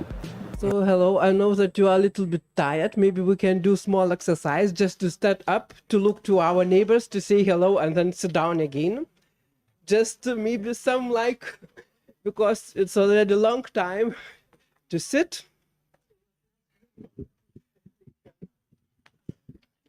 So thank you very much. And I am Jūratė, and I will moderate of the next session and discussions. And it's a very great pleasure for me to introduce Professor Yves van Landewyk.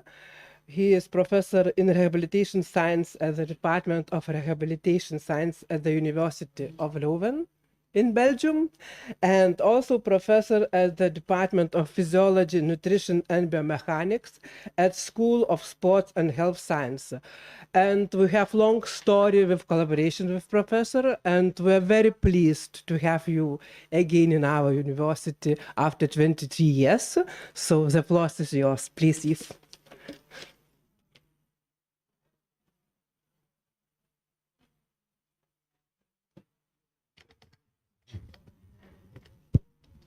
It's okay that I use this mic? Okay, thank you. I admire your endurance, that you are still sitting here after 2 consecutive hours and you're seeming to be motivated to sit for another 2 hours. Well, I'm going to talk about parasport, Paralympic sport, or just sport, and later on it will become clear why I have chosen this title. First of all, I want to thank, of course, Jūratė and the Lithuanian University for inviting me, because it's a phenomenal pleasure to be back after 25 years when I came the first time, and then I came back in 98 and in 99, so it's 23 years ago that I was here. And I have to say, it's a phenomenal. I didn't recognize too much when I came back, so in a positive sense, in a phenomenal positive sense. So I'm going to say something about myself. First, Jūratė already introduced me a little bit. I have to do it like this. And I do it with these 4 photographs. And the first one says that I became a master. Oh, this is the pointer. A master in rehabilitation sciences. I focused mainly on rehabilitation as a physiotherapist in the beginning, but later on moved quickly to active lifestyle, wanted to promote active lifestyle of people leaving the rehabilitation center, and then came to competitive sport, became a wheelchair basketball coach. Yes, that is me. Became a wheelchair basketball coach in the 80s. And then finally I went to work on a PhD on ergonomics in manual wheelchair propulsion. That is how an exercise physiology lab looked like in 1990-91. As you can see, for example, today an oxycon is about the size of a shoebox. And at that moment, it was this whole cupboard over here, yes, just to do the oxygen analysis out of the air of the athlete. So a little bit of differences. I was very lucky in my life, and that made it to 1994, where I was invited to become a member of the Sports Science Committee. I'm still a member of the Sports Science Committee of the International Paralympic Committee. And why am I lucky? Because that gives you a phenomenal view on what is happening in the research world. So I was lucky that I was capable of watching what is going on in the different countries, and also to start projects from the International Paralympic Committee and try to have an impact on sports in general. And I also, in my free time, as Jūratė said, I'm also a full professor in Leuven and in Stockholm. So, because it's so complex, the Paralympic athlete, and training and coaching the Paralympic athlete, I give you a little present. These 2 books are in PDF. I forwarded them to the organization of the Sport Forum, and they are for free for you to download, both books. It's the IOC who gives them now out for anybody who wants to consume them. There is quite a lot of information in there on what the Paralympic athlete is all about, and also how to train and coach the Paralympic athlete. So please check how the Sport Forum is going to make those available to you. I want to introduce Paralympic sport, parasport to you. Some of you may be very familiar, some of you will not be familiar. But it's a quite complex issue. First of all, not everybody can participate in Paralympic Games. As you can see, these are the categories that are eligible to participate, allowed, which is those with physical impairment, visual impairment, and intellectual impairments. You don't see the deaf, for example. Then you see that in the physical impairment, there is a huge differentiation in categories, mainly in health disorders, or let's say impairment in this case. So an impairment in strength, for example, is this guy on the right who is pushing his chair, is a wheelchair rugby player, and he has a C5 complete lesion level. So he broke his neck when he was young, and the result is that he is pushing his chair only with the shoulder muscles and the flexors of the elbow. He has no extension. He has no wrist control. He has no hands at his availability. And he's playing wheelchair rugby, and he's doing a fantastic job. But we have other athletes, just to show you the diversity. This is an athlete from the category which is over here, which is mainly a coordination impairment. And you will see that immediately when he's going to try, he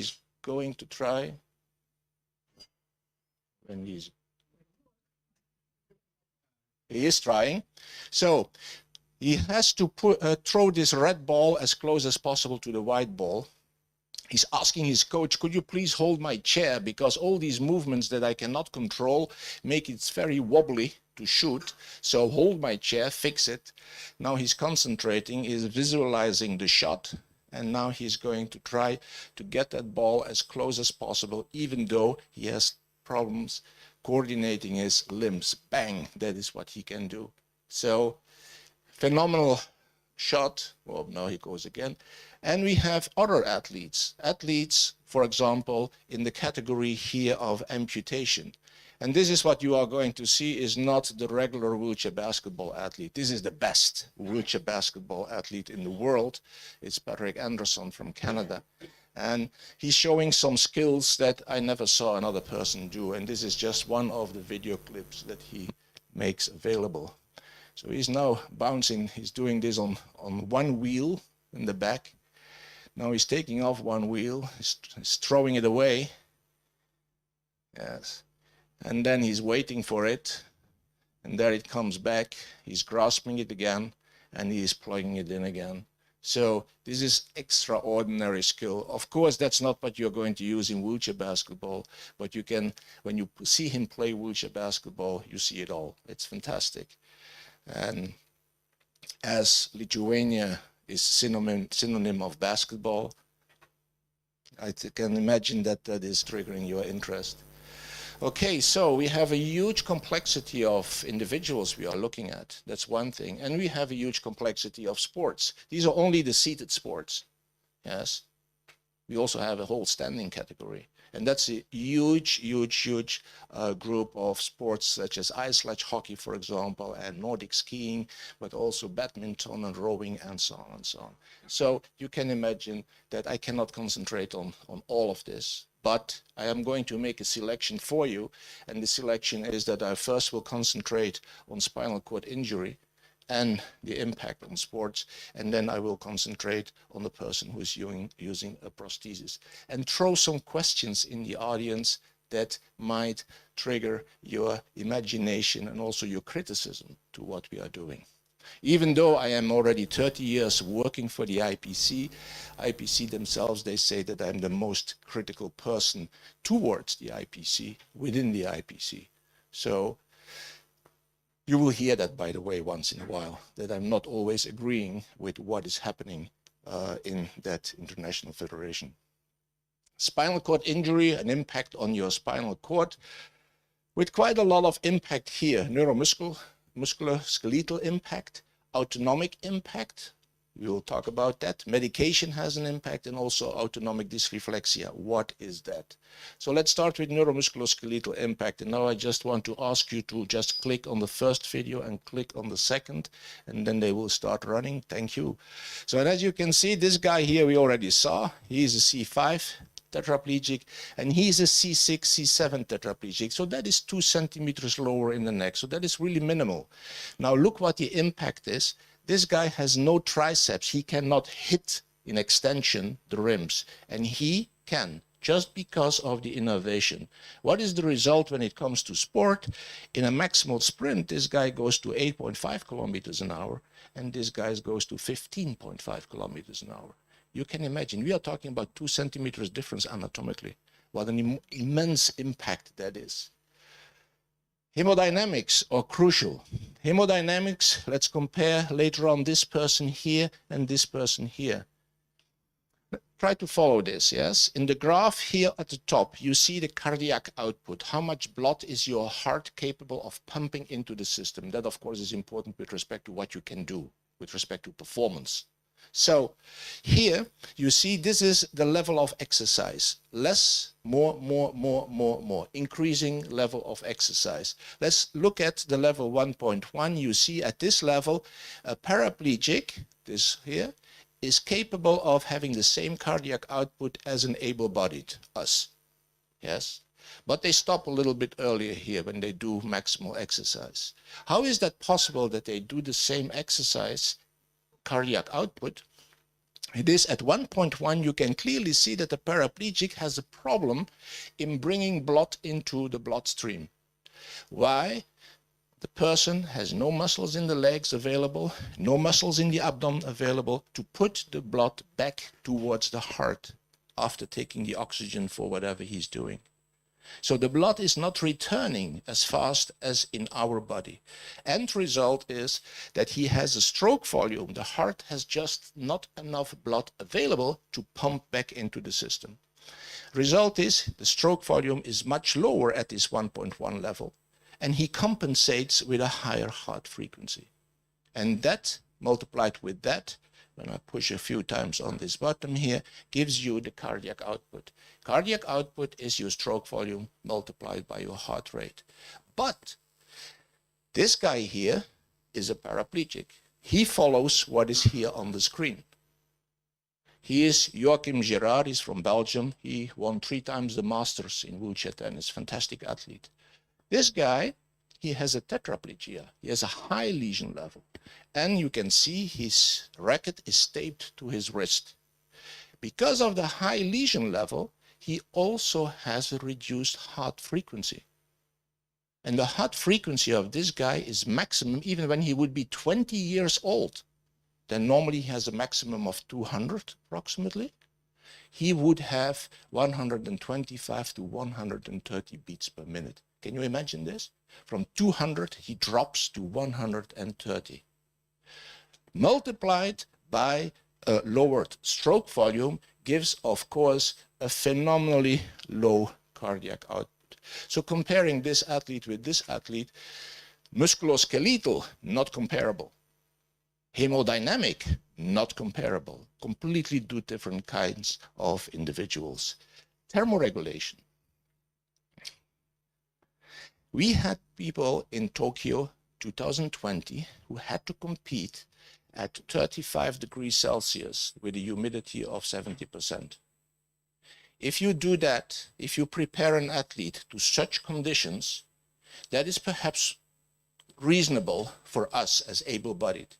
But if you have a spinal cord injury, you have a thermoregulatory issue, which is that you do not transpire below the lesion level. So if you have a lesion level up to here, you do not transpire in that bottom part. That means that your body is going to heat up and you're going to really get into trouble. The first time we brought our Paralympic champion, he became Paralympic champion in 35 degrees and 70% humidity. When we brought our wheelchair champion, wheelchair racer, into the climate chamber in Leuven, he fainted after 5 minutes. Doing what? Doing nothing, just sitting there. And he had to compete in these circumstances. So we had to bring him from fainting after 5 minutes to do a 100-meter sprint race and winning.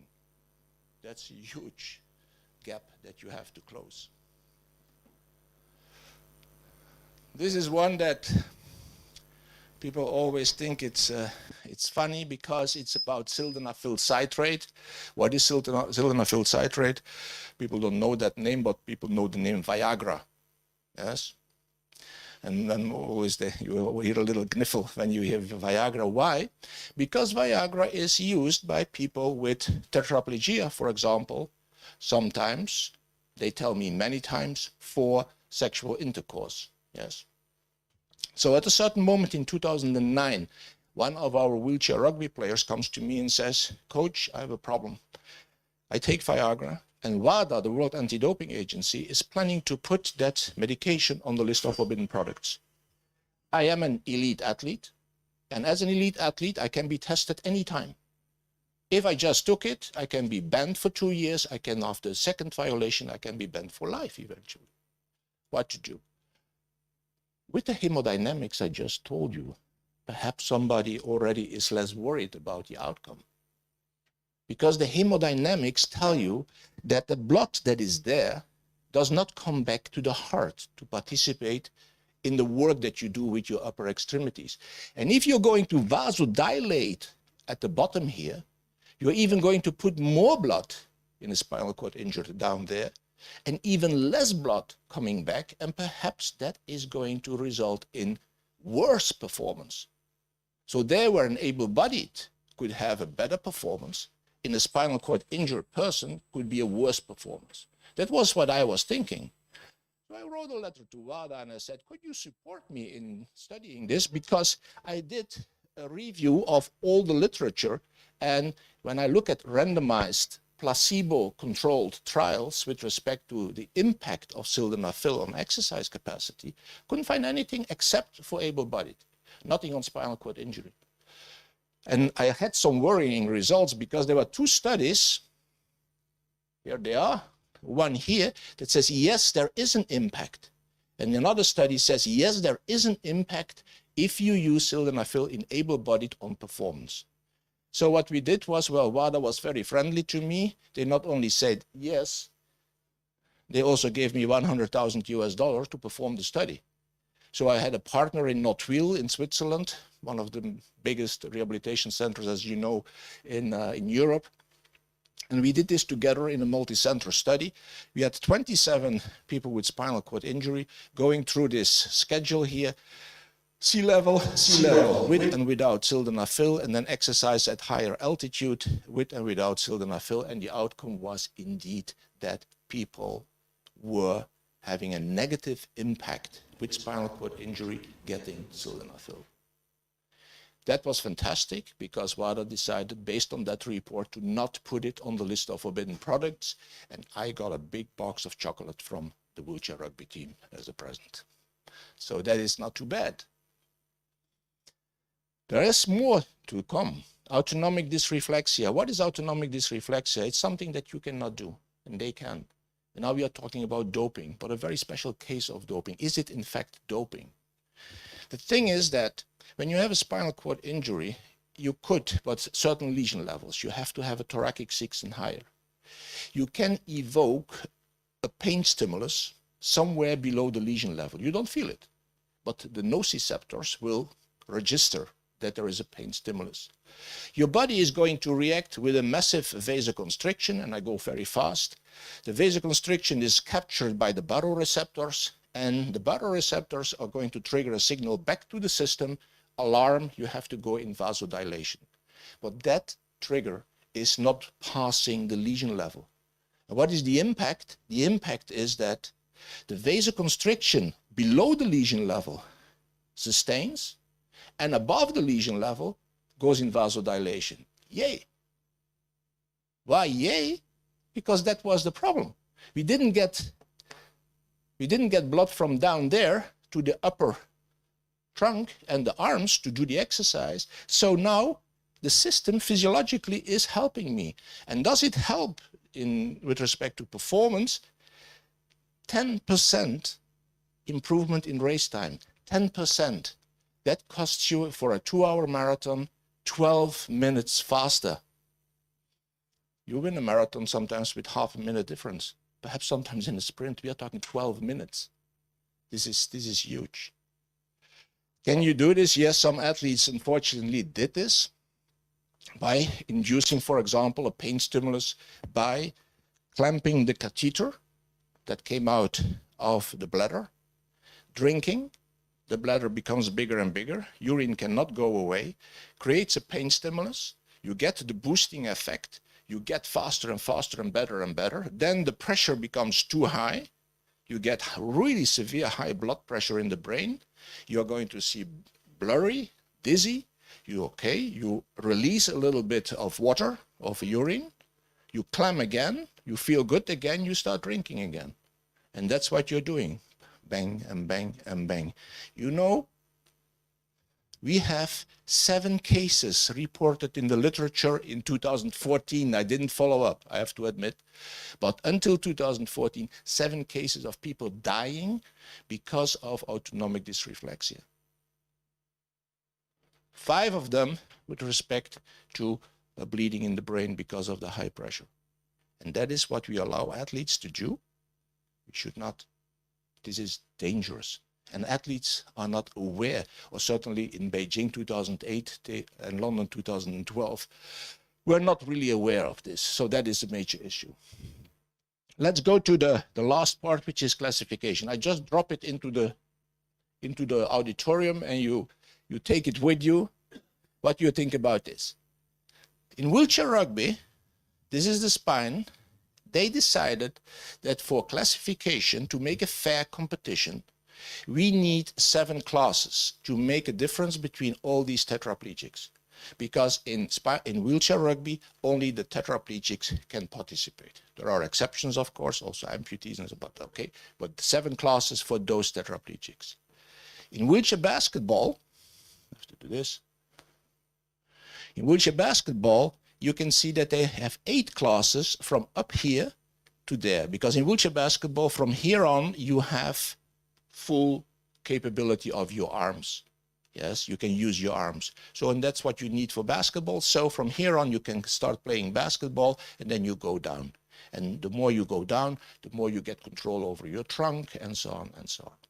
So the whole spine means fairness, respectively, for wheelchair rugby and wheelchair basketball together would be 15 classes that we need.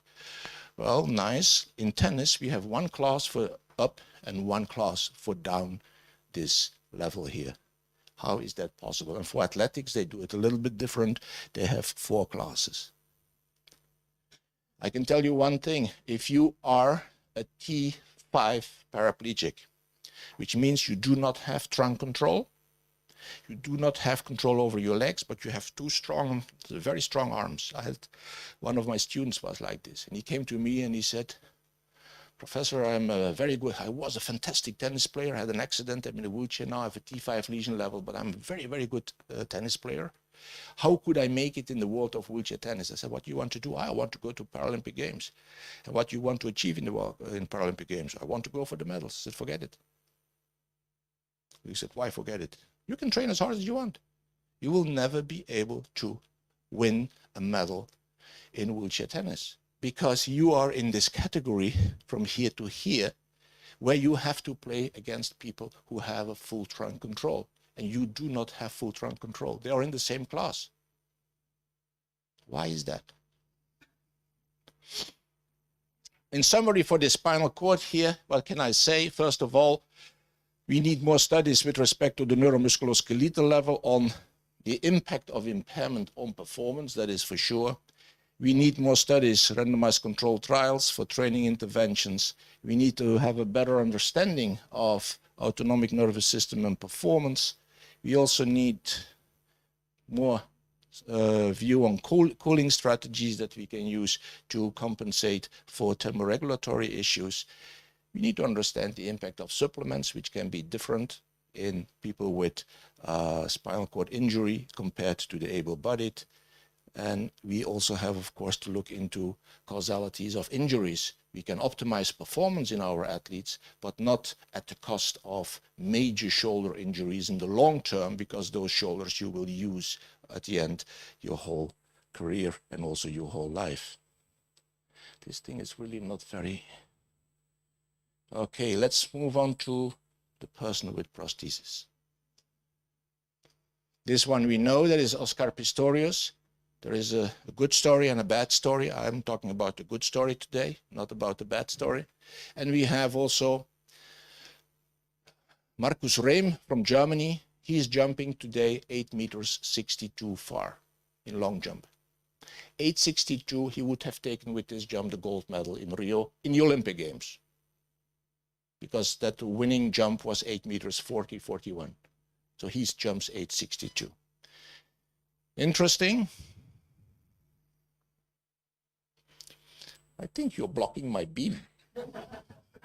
See, it's you. I'm sorry. So what is the challenge is to understand when you're looking, for example, when a person with 2 blades is running, and there was this major issue. Should this person participate in the Olympic Games? Is it allowed to participate? Is running with blades the same as running without blades? Is that comparable, yes or no? So then we should know, of course, we understand the athlete and the prosthesis. We should understand the athlete equipment interface, how that fits to the stump of the person. And we also have to look at 400 meter, that is, what impact does this have on the start, acceleration during the curve, in the straight line, maximal speed curve, and another straight line. We should look at the different aspects. And this is what I said in 2014 in the keynote. I said, from all these things, decisions have been taken. Yes, he can. No, he cannot participate. It is the same running with blades. No, it's not the same running with blades.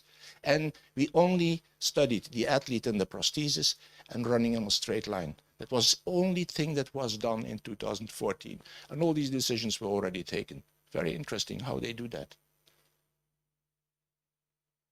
It seems not to be you. Okay, so this is what we have to do. And now I'm going to, hopefully, okay. I'm going to ask you not to start yet, 1 second. You look at this girl here, orange, that's her, Marlou van Rijn. She's from the Netherlands, yes? Keep an eye on her during the race. Please start the video. There they go. Away they go first time, and it's a brilliant start by Camlish for Great Britain. 10 meters behind. Camlish is leading this. Kane is going well also. Benson, that's coming up. And Marlow, photo finish. It was not a photo finish. It was a clear win. A clear win. She was at a certain moment 10 meters behind. Leave that there, please. Now, what do we see on this image here? We see all the athletes. That's a person, Marlou van Rijn, with a double below knee amputation. She had a major disadvantage, it seems, in the start. But then something happened in that second 50 meters. So what was that? Compared to single leg amputee, single leg amputee, single leg amputee, non-amputee, non-amputee, non-amputee, no, that's also single leg, I think, yeah. So non-amputees with a specific impairment. Otherwise, they should not compete here. So let's compete in one race people with a certain muscle weakness compared to coordination impairment, combined with a single leg, combined with a double leg amputation. And it seems that that is a little bit of bizarre. When we now look at what is happening and we analyze the start, and I'm not going to make it too complicated, first thing that we have to know is that there is only one study that is really looking at one bilateral transtibial amputation, and that is here, below the knee, transtibial. That is both legs. One athlete. Here we have several unilateral amputees, and then we have, of course, a lot of able-bodied that we can study. And what we see is, the major thing is that with respect to the horizontal acceleration, which is, of course, the most important, how fast can you accelerate out of the blocks? When you look at this, then you see the able-bodied, the control group, they go 7.63 meters per second square. And when you are putting the blade in a position in the back, that is this, is that this position? Yeah, that's this position. Then you go 6.76. When you put the blade in the front, then it's not so good. So best when you have one blade, put it in the back. Now we do not have data for the double amputees. So some people were clever and they said, yeah, but we have data from the single leg amputees. And when we ask the single leg amputee to start with the blade in the front and with the blade in the back, then we can take the blade in the back and combine it with the blade in the front, and we have in fact the start of a double amputee, the virtual double amputee calculated from the results from the single leg amputees. And that's what I did. This is what you then see. This is the able-bodied, the virtual non-amputee, of course. You can also from a single leg amputee take the sound leg, the healthy leg, put that in the front, put that in the back, and then combine those two, the able-bodied. And that's not too bad, because then you can compare this result with the real results, 7.66. I go back, okay, and that is 7.63. So 7.63 is very close to the 7.66. This is calculated, yes, from two single legs, and it's same as what we see in the double leg. But this is the unilateral amputee. Look, 1 meter per second square difference in start only. And this is the double bilateral amputee, 5.84. That's huge. That is 2 meters per second square slower. So you can understand why Marlou van Rijn in the start was so late. She was 10 meters behind. But then something else is happening, of course. Then there is the curve we forget. We are not going to do that. There is also some data, but then we go into the straight line. And in the straight line, there are quite a lot of data saying that running with prosthesis that running with prosthesis, come on, more, I need more, okay. That running in prosthesis is completely different from running with two sound legs. It's completely different. But I take you immediately to the most important, and that's this one. When you put down your leg while running, you store energy into that leg. That's what you do here. When you then release, when you push off again, you get the energy return from what you stored in the leg. As an able-bodied person, you do this with your joint, with your ankle joint, with your leg. You get, it's very good, but it has to come on the screen. Okay, there it is. You get an energy return from 41% as an able-bodied. Do you see the red number? That's the blades. 91% return. That's phenomenal. That is phenomenal. So it's not so surprising that once she's on to speed, and the more speed, the more energy you put in the prosthesis, the more you get out. Watch a race of a double below the knee amputee and see how they stop. They have difficulty stopping because they continue having this energy and they have to really, really break down, and that takes a while, see? So that is one thing. And that has major consequences on the work you have to do at the knee and the hip joint, which the red line is much less than an able-bodied. And at the end, when you look at this one here, the joint work at the ankle joint is phenomenal for the amputee and is less for the able-bodied, but the able-bodied has to do more work at the knee joint. So the work in the double amputee is mainly done by the ankle joint. The ankle joint, it's the blade, it's the prosthesis. So the work is mainly done by the prosthesis. Interesting. There's a second thing. When you swing your leg to the front, it costs energy. This is the stump, the leg of Oscar Pistorius on the left side, and this on the right side. 3D scanning of both legs.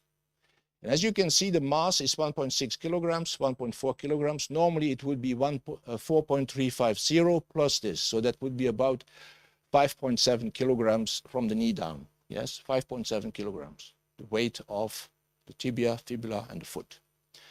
This here together is, this here is 1.6, but we have to add, of course, the weight of the prosthesis and the socket. That's 1.5, so that's about 3 kilograms. So swinging 3 kilograms to the front or swinging 5.7 kilograms to the front.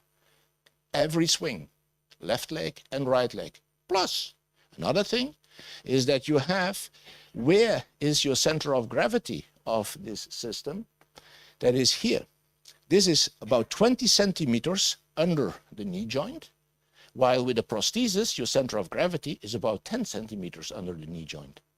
Which means that at the end, the inertial force, the resistance that you have swinging that leg forward is about only 50% with a prosthesis compared with an able-bodied leg. 50% every swing, every leg swing. It's phenomenal. Okay, so we know much more about this, but the big problem, of course, is we have studies on a few athletes because there are just not so many athletes. Sometimes we even have to calculate the data for a double below knee amputee from the single below knee amputees because we just do not have enough athletes, so we need some international collaboration on that. Amputee research, we need to know much more about this double single leg comparison and also above and below knee. Can you imagine that you would have a sport where it's an advantage to have a double above the knee amputation compared with a single below the knee amputation? Can you think about the sport where it's better to have a double above the knee amputation compared to a single, just a foot amputation, for example? That would be crazy. Huh? In life, it would be not a benefit. Okay, I will show you a sport. Wait, give me 1 or 2 minutes. This is also interesting. This is Blake Leaper. Blake Leaper, look at the length of the prosthesis. how long is it allowed to have your prosthesis when you run? Well, your normal body length. What is your normal body length when you have both legs amputated? So we have formulas, anthropometric models that are going to predict what is your maximal allowed standing height. That is MASH, your maximal allowed standing height. There's a lot of debate. This went to court because Lieper wanted also to compete in the Olympic Games, went to court and was against the Athletics Federation, IAAF. You can follow this, of course, in the media. Pressure sores. I can write books about pressure sores, which is a horrible thing when you are having an amputation, and these people have pressure sores. They sometimes compete with pressure sores, what should not be done. Here is the sport that I was predicting. This is a game between USA and this country here. And those two countries, they were playing the final in 2014 in the Paralympic Games. Normally you have 8 players on the ice, and the 8 players on the ice, 7 of them had a double above knee amputation. Do you understand why? 7 of them, when you have a double above the knee amputation, you have full arms, you have a full trunk, and you have no weight there. You can make use of a very short sledge. Look how long that thing is. A very short sledge, turns like hell. If I would have a full leg, I cannot put that leg in my neck. Yes, so I have to put it somewhere in front of me. Sorry that I put my foot over there. I have to put it somewhere in front of me. So my sledge has to be that long. Try to turn with this thing. And the guy next to you is... See, there is a phenomenal... Think about the single leg amputee who says, "Doctor, could you amputate my other leg?" I'm not kidding. Not kidding. The wheelchair racer. Say again? This is. We have a discussion afterwards. Yes. And then a very important question here. Why is this not on the Paralympic Games program? Very important what I'm saying now. Why are we focusing on these athletes? And why are we not focusing on these athletes? I told you I was going to be critical. There is a policy statement in the handbook of the IPC, and it says that equipment is allowed if that equipment is freely accessible to the majority of people. You know what that thing costs? See? 10,000. But you will have half one. No, we are talking 25, 30,000 euro for some of these prostheses. So most of these athletes are sponsored by companies, and they don't sponsor 100 athletes, only a few. So most of the amputees, they do not have access. They have access to forgive me the word, shitty prosthesis. See? So, and why this? This is played in so many continents. This is played with crutches or with sticks. And you can play football on crutches. Why don't we play this? This is played by many more people. We can hardly find people like this to do a test. We could find one. Here, we can find a few thousand. That is very strange. What is there? The reasoning behind. Just quickly bring you to, we know Deaf Olympics today, Special Olympics, Olympics, Paralympics, and this is Cyber Olympics. Yes, we also have this. And this was in Zurich. I just show you the last one here. Functional electrostimulation biking. You're sitting in a recumbent bicycle. You have electrodes on the paralyzed muscles that you cannot steer from here because you're paralyzed. But the electrodes are stimulating the muscles in a certain pattern that you can bike around the track. Functional electrostimulation cycling. Or this one here, powered exoskeleton race. You cannot use your legs, you cannot stand up, but because you have an external skeleton, hydraulically driven, you can walk. It's not a nice walk yet, but it becomes better and better. The evolution is quite spectacular, yes? So what they are doing in Zurich in 2016, they organized a kind of a cyber Olympics, see? And they wanted to organize this every 4 years and having these disciplines in a sports hall in Zurich. Where should we put that? In the Olympics, in the Paralympics, Special Olympics? I don't know. Something that I'm doing now, and it helps me a lot. I went to Sweden, and in Sweden, we are working now on the Swedish Parasport Academy.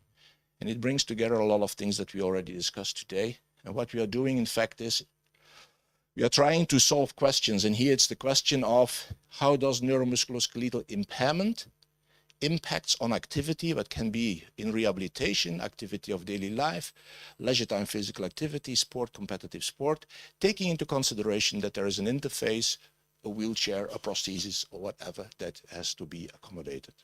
So that is a question. We do this from the very start, which is the child with a congenital impairment in school, or the person gets here a certain accident and is going to rehabilitation. From rehabilitation, we try to bring the people to active lifestyle. Some of them will move on to elite sports, and those at a certain time will retire from sport. And we are looking at the complete athlete career. If it's an athlete or if it's a person who's just doing activities of daily life, that is not important. What is important is that we have the Swedish Sports Confederation, the able-bodied, all the able-bodied federations involved. We have the rehabilitation centers involved.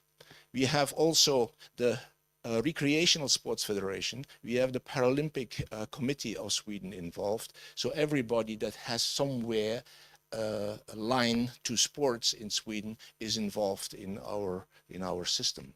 And also we have major companies who are making products for people with a disability are involved. And we are interacting with the companies and what are the needs? What are the needs of the people to do sports? Where are the obstacles? And how can we together, we from academia, you from the business sector, how can we produce an output that is working for you? And of course, in the academic sector, we are working with the different universities. Gävle is there, Stockholm, I'm in Stockholm.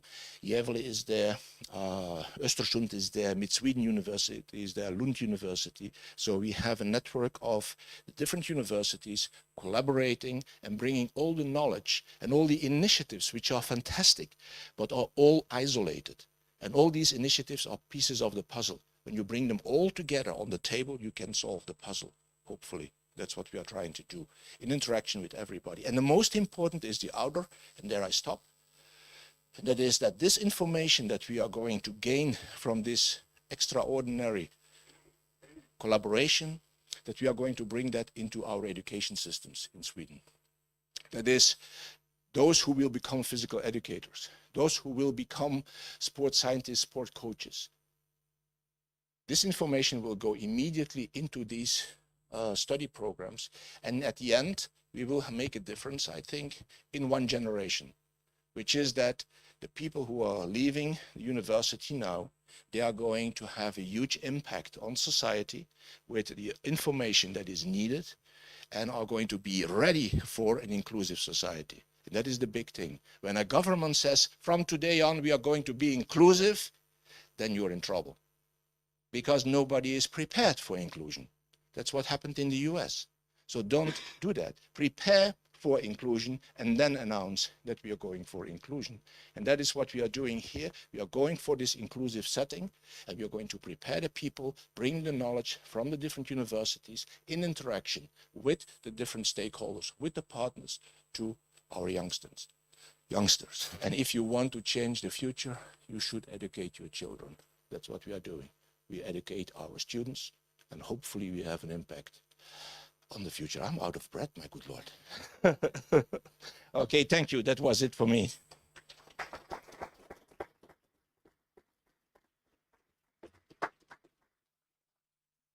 Thank you very much, Professor, for your nice and interesting presentation. And I hope that who not had ideas about what is parasport already has.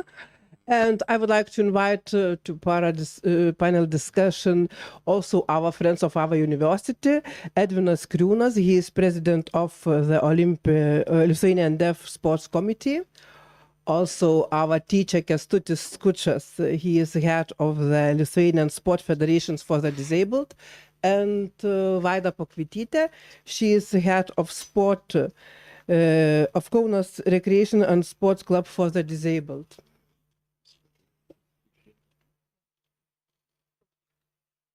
I will come closer to you. I will come closer to you. And thank you very much for being with us. And probably, you know, if told a lot of differences, what is in disability or para sports. And when our head of sport agency said that it's the same, will be the same able-bodied athletes and persons with disability. So from this presentations, we see completely different point of view. So, but I would like to talk a little bit more about general things and about where we're going with parasport in Lithuania. And first questions I would like to address to Vaida, because she is in the sport club and she is meeting ordinary people. So what is most important for you? Parasport, Paralympic sports, or just sports? So hello everybody, and thank you for a question, and thank you for a wonderful introduction actually. First, when I come to the disabled club, Kaunas Recreation and Sports Club, so I saw a lot of athletes who would want to participate in high level in Paralympics. But now I'm in this club around 10 years already, so we're struggling to include new young people to the sport. So at the moment now I'm more working on recreational sport actually, and we do have also para athletes, and we do have sportsmen who wants to participate in high level. But also in another hand, there are a lot of people who wants to be just part of the active daily life. So at the moment now I'm more in recreational sport, but there are a lot of issues to, as I said, include young people. And I think we still have quite a lot of issues with governmental things for the athletes to participate in high level. Thank you. And Kęstutis, you are more connected with with Paralympic sports. So what is your opinion? Yes, but at first I would like to, I remember the first meet with the professor when he was in our university a long time ago. And I was in the position of the club leader in those times. And I remember your first, when you meet with us with wheelchair basketball team, and I was very impressed because you just say some moments, some remarks about the game, and I remember still now. So it was the beginning of our wheelchair basketball team, and it was very, very, very exciting to see you, to meet you. So it was very impressed. And now also your presentation was very good, very interesting for all audience, not only for those who even not at all knowledge about the parasport, about sport, but also for those who are interested in it most. Yeah, I saw also some things. It's very interesting for me. So when we talk about the situation of parasport in Lithuania, so I can say that there's a lot of challenges, a lot of issues. And Vaida was telling about club situation is quite not so good for a moment, because as you presented the Swedish situation, it's like example should be for us, because for now we have no this level. Vaida was telling about recreational level, but we have a lot of problems in for example, rehabilitation through sport, social things, because the clubs are not supported in that way from the Ministry of Social Affairs. So we have a big problem in the club level. On other hand, for those who elite sports, who are trying to express themselves in Paralympic Games, we have better situation now, but we have still problems with those who just coming youth and other athletes who are preparing for better level. So briefly, okay. Thank you. And I have questions for all of you. What kind of challenges you have to invite young people with disability, with deaf impairments to participate in sports?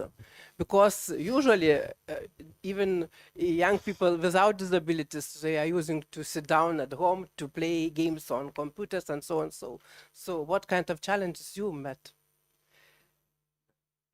Yeah, Gary, I will translate. Gerai, lietuviškai.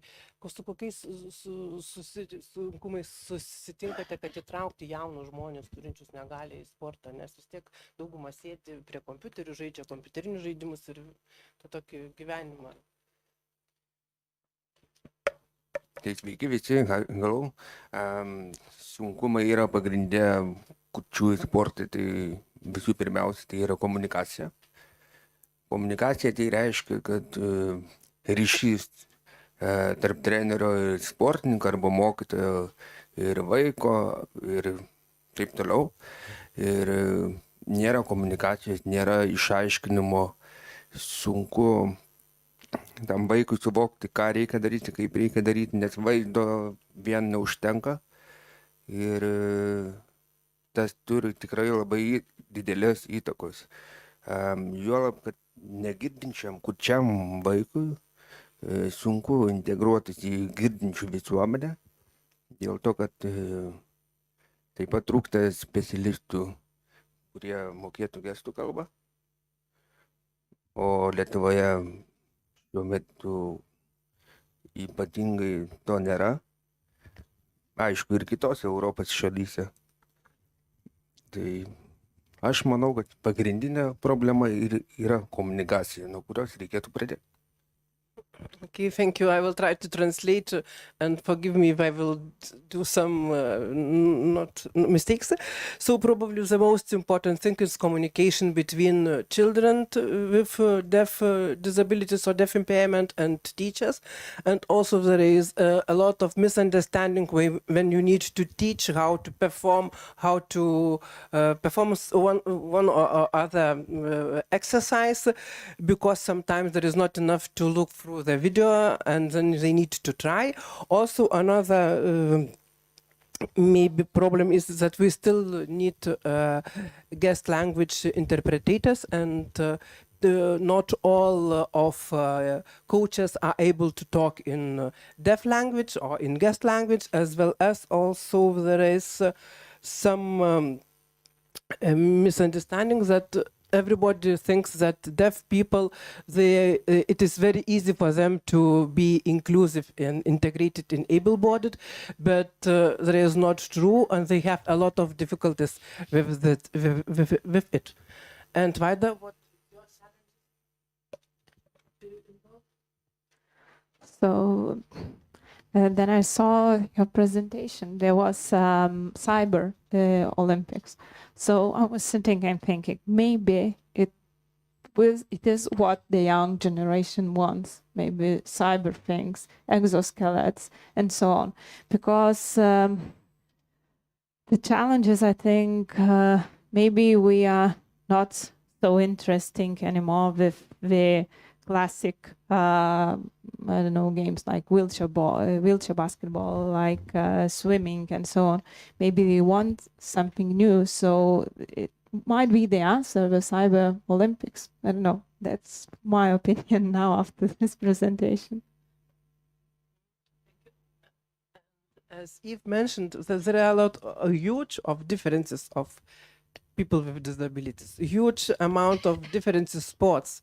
So questions all of you, how you are selecting sports in which you are going on, which you are developing, in which you are asking to come to participate, and so on. So kaip jūs atsirinkate sporto šakas, su kuriomis jūs norėtumėte sportuoti ir kaip jas vystyti? Sporto šakas. Taip. Ne, sporto šakas, kurias jūs sportuojate. Pavyzdžiui, ten krepšinį ar dar kažką. Tai yra kaip ir sporto šakos, komandinės sporto šakos, individualios sporto šakos. Tai sunkiausia, tai yra komandinė sporto šaka. Tai vat komandinėse parenkam, kaip pasakyti, yra vyrų krepšinis. Kaip pavyzdys, vyksta varžybos, teisėjai yra specializuoti su specializuotais švilpukais, sirenos yra pritaikytos, kad žaidėjas sustotų žaidime ir atsirenkami tai, kad būtų patogu tiek kurčiajam sportuoti ir viskas.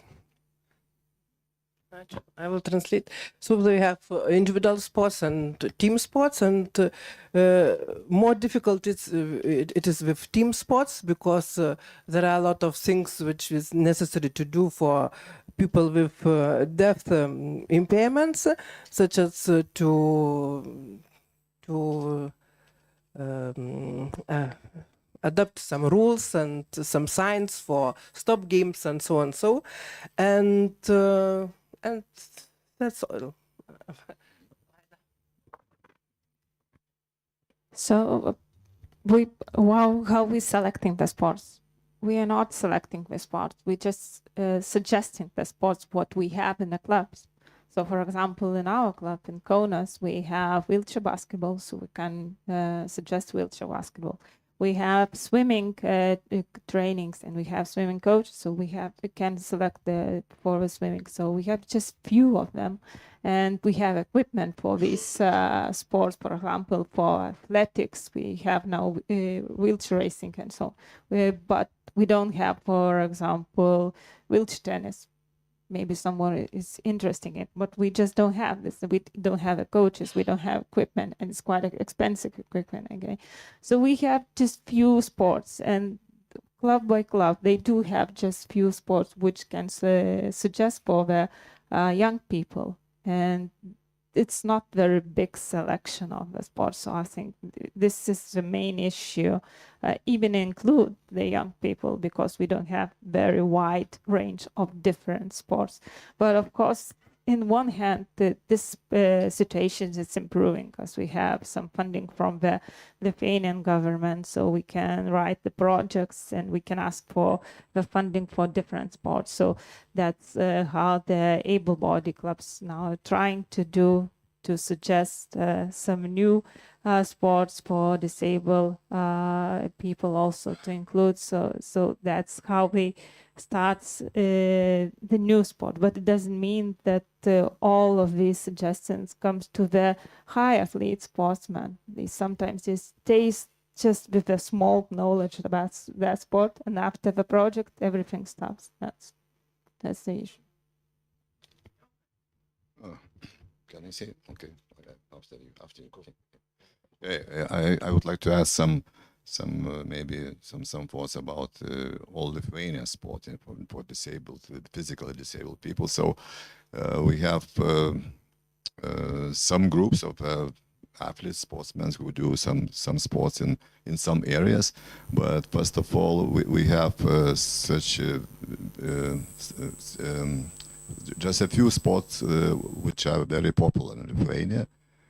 Is just because of good achievements, for example, athletics all around sea, and we knew about athletics, about achievements, and we go to the sport. For example, swimming also is the sport second in our federation. So because also of opportunities, we have swimmers now, and if we talk about opportunities when to get to the new sports, to try themselves in other different sports, we have some, but not as long as Vaida told us about the situation that is in the clubs. But in federation level, we have some more opportunities for that, to try to buy more equipment, and now we have plans to to spread the sports all around Lithuania. Okay, that's it. Yeah, what we are doing when I started in Belgium, it was in the 80s. We did not have too much going on, and we had the same problems, and that is mainly to bridge rehabilitation to active lifestyle, to bring people from something happened and then you need to get into an active lifestyle. But so many things are coming to a person that it's very difficult. Then a person finally finds its way to a basketball team, for example, and they serve basketball, wheelchair basketball. You come there as a youngster. You come there as a person who doesn't play very much. The team most of the time has one coach. The coach is busy with the elite team. Doesn't have too much attention for the youngster that is trying to do something. So what you have dropout at a certain moment. So that doesn't work. So what we did was we organized the Omnisports Club. And our club is very unique because our club that I started in the 80s still exists. That club has the aim of having as least members as possible. Yes, we want to have 0 members at the end. And what is that? That is, we want to attract, we work with rehabilitation, we work with the schools for special education or whatever schools in the environment, for people who are living in the environment of our facilities, and we bring them to the Omnisports Club and we offer a lot of things. Why? Because we have all the staff, all the competence centered in our club. And then we are giving them a taste of wheelchair basketball, of rugby, of tennis, of water sports. We even go skiing on brushes because we don't have the snow. We go to the Netherlands to find some snow, indoor snow, and so on. We invite people to taste the different sports. And because we have the competence gathered there, we can easily make the transfer. Then we are inviting clubs, wheelchair basketball clubs that are functioning somewhere in Belgium, and they come and they do a sort of a sparring, yes, a training together. And then people say, hey, basketball is my thing. Okay, so, and this is a club, and that's close to my home. So they make the transfer out of our organization into a basketball club.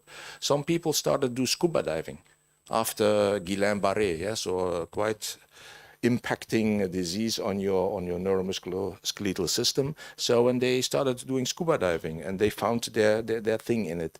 So people are getting out, finding their way, but that was the key thing, that is centralizing in every province. We have a key Omnisports organization with a lot of competence. And certainly when you can do it in Kaunas, which is quite a big city, where you have a university that has a really, really good competence in adapted physical activity, where you have the infrastructure to do that. I did it in my university. So perhaps that's something you could build in your own university and then be a guide. And you work very closely with rehabilitation centers, with all the different people who have the question to where to go. And you make sure you give them the right direction. Perhaps that's something that you could copy. Yeah, I think we're doing things like that, as it was telling now. We have wheelchair basketball team for many years in university and work like a center here. So. And another staff of the university teachers, we also involved in that. So we trying to do these things, but I think we have to do better and maybe more. It's a good example you made for us here. Thank you very much. Time is going very fast, and thank you for suggestions. I think that people will think about developing your model at our university. And we will not talk about politics because then we will sit here forever. So thank you very much.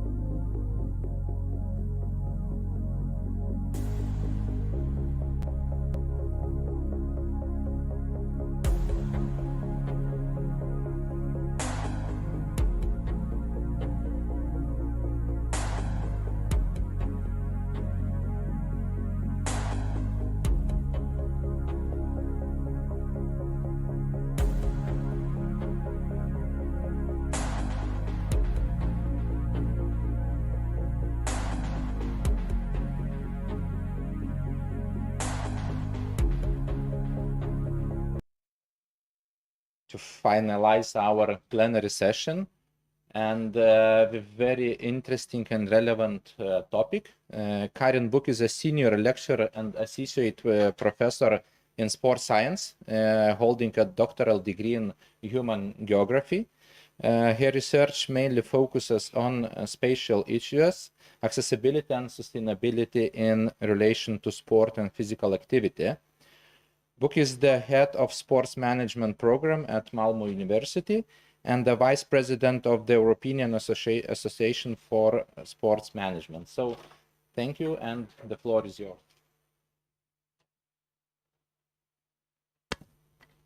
Can I use this? Yes, I can. Yeah. Thank you very much for the introduction, and thank you for inviting me. So I'm going to talk about sport in the light of sustainable development, and I'm going to use this. Am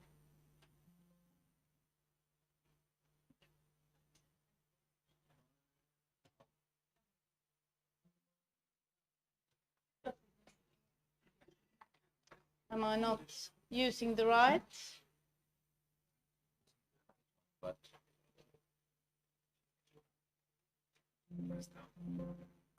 That one. All right. I think all of you, or most of you, know where Malmö is located. It's in the very south of Sweden. Malmö University is a fairly new university. Malmö as a city is quite interesting from a sport perspective, famous for skateboarding, among other things. But I'm not going to talk about Malmö. I'm going to talk about sustainable development. And I'm quite sure that all of you have some kind of definition of sustainable development, but probably quite different definitions. Therefore, I'll start at quite a basic level and highlight some milestones in the development of the concept of sustainable development. I think the first thing to mention is the report Our Common Future, which was published in 1987. By a UN commission. In this report, they highlighted for the first time the sustainability or sustainable development concept, and they also presented a definition, which is still, I would say, the most common definition. Sustainable development is a development that meets the needs of the present without compromising the ability of future generations to meet their own needs. I think most of you recognize this definition. The next milestone was the conference in Rio, the UN conference, Earth Summit in Rio in 1992, which resulted in, among other things, Agenda 21. During this conference, 3 aspects of sustainable development was highlighted or emphasized. Once again, I think you recognize them. It's the environmental aspect of sustainability, the social, and the economic. You all recognize them, I suppose. And after the conference, different illustrations of the 3 aspects were made. For instance, the 3 circles overlapping, and well, real sustainable development is found in the middle, where all the requirements in all circles are met. Sometimes, instead of using environmental, economic, and social aspects, we talk about people, profit, and planet. And to the right, you see another illustration of the 3 aspects, which I think is very, very simple, but also quite good. It shows that economy drives societal development, or the way we live our lives. And the way we live our lives affects the environment, which in turn affects the economy. So if we don't take care of the environment, the economy will be affected. It's quite, well, it's not very advanced, but in the 1990s, it was actually questioned that environmental issues were more important than economic issues, or as important at least. The next step I'd like to highlight is the not the Sustainable Development Goal, but the 8 Millennium Development Goals developed in late last century. They include eradicating hunger, developing education, empowering women, and some health aspects, and one environmental sustainability goal and global partnership. In 2015, the Millennium Goals were replaced or developed into the UN Sustainable Development Goals, also called the SDGs, Global Goals, or Agenda 2030. And Agenda 2030 was adopted by all United Nations members in 2015, and it provides a shared blueprint for peace and prosperity for people and the planet now and into the future.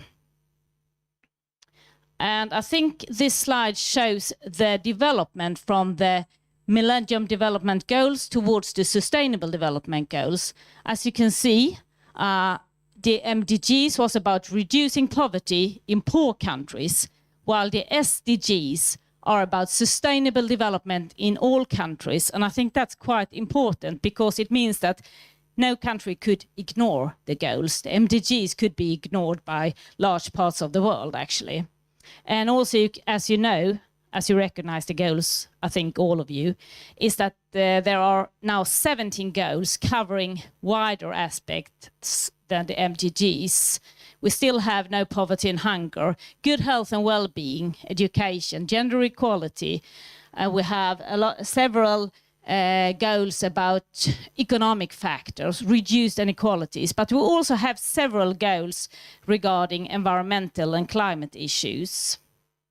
And each goal is then divided into a number of sub-goals. So that was a very brief outline of the development of the sustainable development concept. And well, I think we can all agree that those sustainable development goals, they sound quite good, actually. It's a good ambition, but quite a lot of critique has been posted or has been expressed against the concept of sustainable development. It's too vague. It contains a lot of different aspects, and that makes it uncommittal. How should you handle it? It could be considered a problem, or maybe an opportunity. There's something for everyone.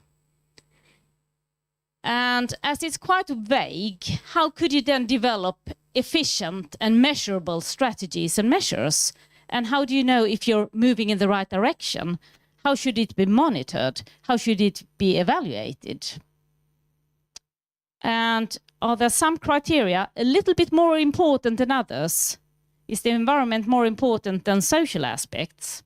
For instance, if we take a sport example, and we would like to develop inclusive social activities to attract more children to do physical activities, which might mean that there is an environmental impact. Is then the social goal or the environmental goal most important? So it's quite hard to balance the different goals. And whose perspective is used? That's also important to remember. I'm going to come back to that. And different conditions, focuses and perspectives in different parts of the world and in different areas, in different sports, for instance. I'll get back to that as well. And I think this is also very important. To a lot of people, sustainable development has a bit of a negative connotation. I don't know if you agree. Maybe you do. That it's about commitments, and it's about I have to sort my waste, I have to recycle, and I'm not allowed to fly to Thailand because it's bad for the climate. I'm not allowed to buy clothes, etc., etc. It's mostly negative things. In our sport management program, we have a course on sport, physical activity, and sustainable development. And I'm the head of the course, and on the introduction of the course, I ask the students, what did you think when you noticed that there is a sustainability course in your program? And then I start to admit, I thought it was boring.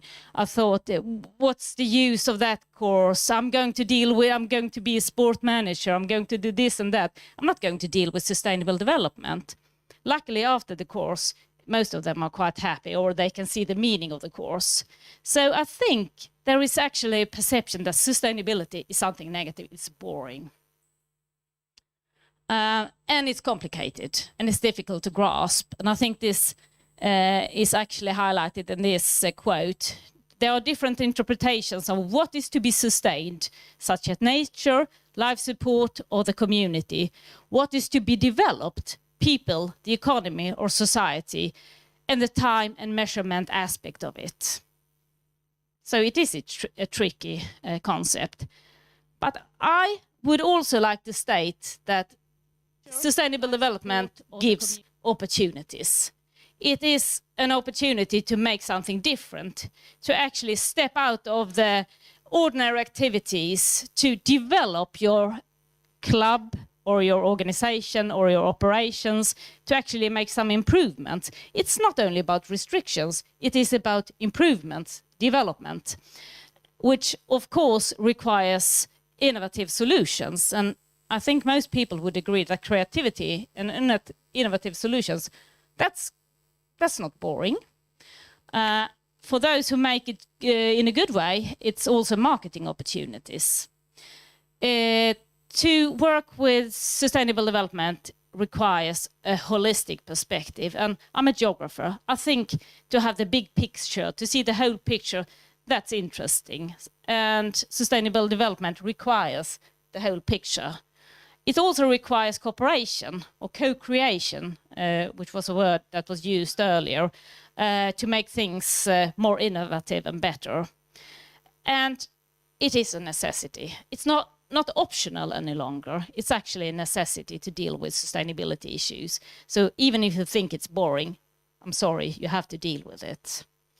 So you need to be aware of the problems to be able to decrease negative impacts and develop positive. But don't stay with the negative impacts or decreasing them, but work with developing the positive.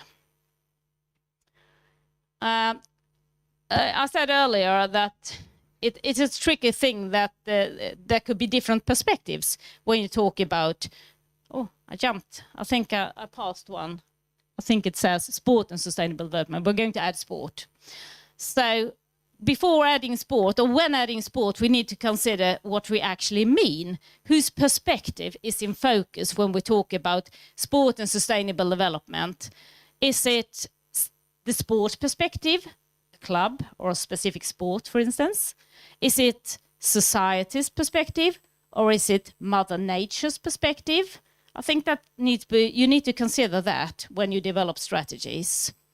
You also need to consider what you actually mean when you talk about sport and sustainable development. Do you mean sustainable sport, which could be an internal logic? When we talk about sustainable sport, quite often we mean sustainable athletes that could perform over a long period of time. I'm not going to talk about that. That has to do with exercising, etc. So it's an internal logic. The second example here is when you use sport to achieve a specific sustainability goal, or a specific goal. Could be about inclusion, including integrating refugees by implementing a sport project. And that is external but limited in this logic. The third is a more external, holistic perspective, where you see sport from a sustainable development perspective in a wider sense, like this, where you see sport. Sport here could be the operations of a sport club, it could be a sport event, it could be a specific sport, something that has to do with sport. On the one hand, as a part of society, affecting society both in a positive way and negative way. Positive way could be health aspects, etc. Negative way could be that it actually costs quite a lot of tax money. It could also be harassments, etc., that occur in sport. And then you have to see sport as part of the ecosystem, affecting the ecosystem in a negative way, and hopefully also in a positive way, but probably more in a negative way. I think this quote, which you probably recognize from Our Common Future, is quite good when talking about sport in a sustainable development perspective. Sport is sustainable when it meets the needs of today's sporting community while contributing to the improvement of the future sport opportunities for all and the improvement of the integrity of the natural and social environment on which it depends. It's a long sentence, but I think it incorporates most aspects of sustainable development.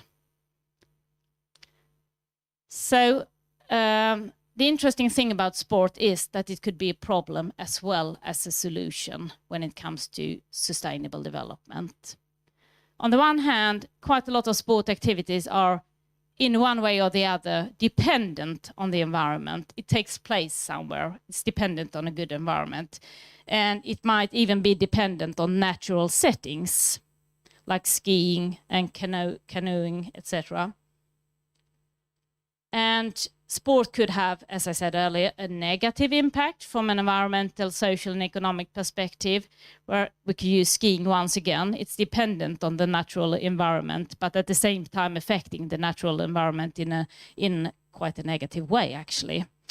Bigger events definitely has a negative environmental impact, sometimes also a negative social and economic impact, not always, but it can have. Exercise is good, but not if it's an addiction, etc. So sport do have some negative impacts, definitely. But sport could also have some positive impacts from environmental, social, and economic perspective, mainly probably from a social and economic perspective. So it is possible actually to link different sports or sports phenomenons to quite a lot of the social sustainable development goals. For instance, take outdoor recreation or outdoor sport activities, what we call friluftsliv in Sweden. I don't know if you've heard the Swedish term, like hiking, skating, skiing in the wild nature, etc. That, of course, would have some good health impacts. It could be used as an arena for educating about the environment or about health. Probably it could be considered to be quite gender equal. It has an opportunity to be gender equal. But is it equal when it comes to other aspects? Well, if you look at outdoor recreational activities in Sweden, there are quite big differences when it comes to socioeconomic background, ethnicity, etc. So it's quite unequal as an activity. Also, it could have, of course, effects on both water environments and on land. It could have some climate effects, probably both positive and negative. So if you take an activity, you could actually link it to quite a lot of the sustainable development goals. And when it comes to nature-based sports, like the activities I showed you, there is an interesting paradox because it's dependent on the nature resources and at the same time exploiting them. So it's actually compromising the main asset. And also when it comes to nature-related sports, it creates large amount of unsustainable transports. I'll get back to that as well. So if we take a completely different phenomenon, small-scale ball pitches with artificial grass have been built in cities all over Sweden, mainly in residential areas with lower socioeconomic status, to provide accessible opportunities for everyone to be physically active. Also for those who are not interested in playing football or being active in a sports club, they could just go to this artificial grass pitch. So yes, it's about reducing inequalities. It's about improving health. But if you look at the users, it's mainly boys. So it's not very gender equal. And if you look at the material used, it's definitely a problem. You know, those rubber balls which end up in the rivers, etc. It affects life below water. It also affects life on land. However, nowadays we can see new materials, new methods being produced. So we can see more responsible production. So an artificial grass pitch could also be linked to several of the development goals. So yes, sport and sustainable development. There is nowadays quite a lot of material if you search on the topic. However, most material is about major events like the Olympic requirements, etc. Major sports, the major sports clubs, etc. It's much harder to find material about grassroots sports, etc., and link it to sustainable development.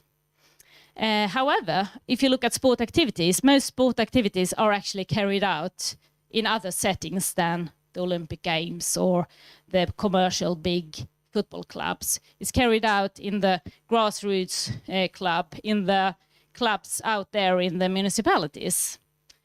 You might know that in Sweden we do have a very, very strong sport movement based on non-profit voluntary sport clubs.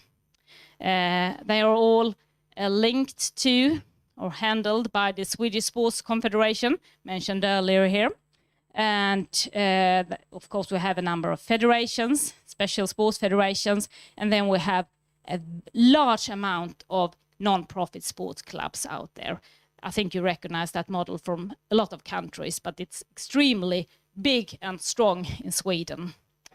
And if you look at the activities or carried out within the sport clubs and the issues that the Swedish Sports Confederation deals with, they are very, very well developed and used to talk about social aspects. That's the main thing about Swedish sport, to talk about social aspects, not necessarily in a positive way. It's also been analyzed from quite some problematic perspectives when it comes to the social part of it. But yes, it's definitely a social movement. During the last decades, we have seen a growing commercialization also in Sweden, and we have been used to talk about economic aspects in connection to sport. It has come up on the agenda. However, when it comes to the environmental aspects, it's still very underdeveloped in Sweden. It has just started, I would say. Well, already 20 years ago, we got some kind of climate guidelines, etc., but they were really vague. And when you look at the actual operations carried out in the federations, in the sport clubs, it's underdeveloped, I would say. So environmental issues is definitely a problem, but there are very important environmental aspects in connection to sport and the operations in the sport clubs. We have the sport infrastructure. I mentioned the artificial grass pitches earlier, but it's not only the materials. It's also a question of the location, how accessible the different sport environments are. Could you go there in a sustainable way? Could you bike there? The effects on natural environments, resources and material used when building and running the facilities, energy use, that's a very burning question at the moment, water use, etc., in swimming facilities, ice facilities, but also watering grass, etc. So sport infrastructure is a big part of it. Transport is another important environmental aspect of sport. For instance, in relation to training, competitions, but also other type of events and camps, etc. And it's a question of the amount of transports, but also the modes of transports. And just to show you some figures, This is a study carried out in Germany, where they have investigated the carbon footprint in relation to sport travel behavior in relation to different sports. And I've highlighted just 4 sports to compare. Fitness gyms have quite a low carbon footprint when it comes to transport, while golf has a large one, almost 10 times as big, which has to do with the location mainly of the facilities. Skateboarding, a fairly low one. It's an urban activity usually, while surf sports have a large carbon footprint. So the nature-based sports usually have a larger carbon footprint when it comes to the transports. So we continue with the environmental aspects. Food could be an important issue as well, mainly in connection to events and competitions, cups, etc. The type of food, the waste handling.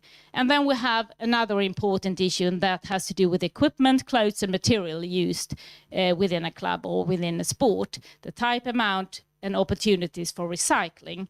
And here we can actually see some very, very good improvements in Sweden. Most clubs today have exchange days when you can bring your equipment, so you don't have to buy new equipment every year when the children are growing, for instance.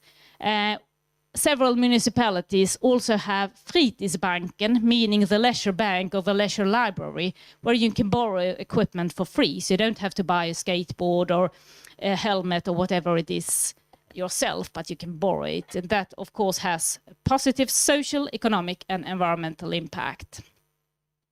So yes, the operations in a sport club or the sport movement definitely has a connection to several of the environmental sustainable development goals. However, as I said, when looking at the work carried out in the sport clubs, it's usually underdeveloped when it comes to environmental aspects. And why is that? What are the obstacles for handling environmental aspects of sport actually out there in the sport clubs?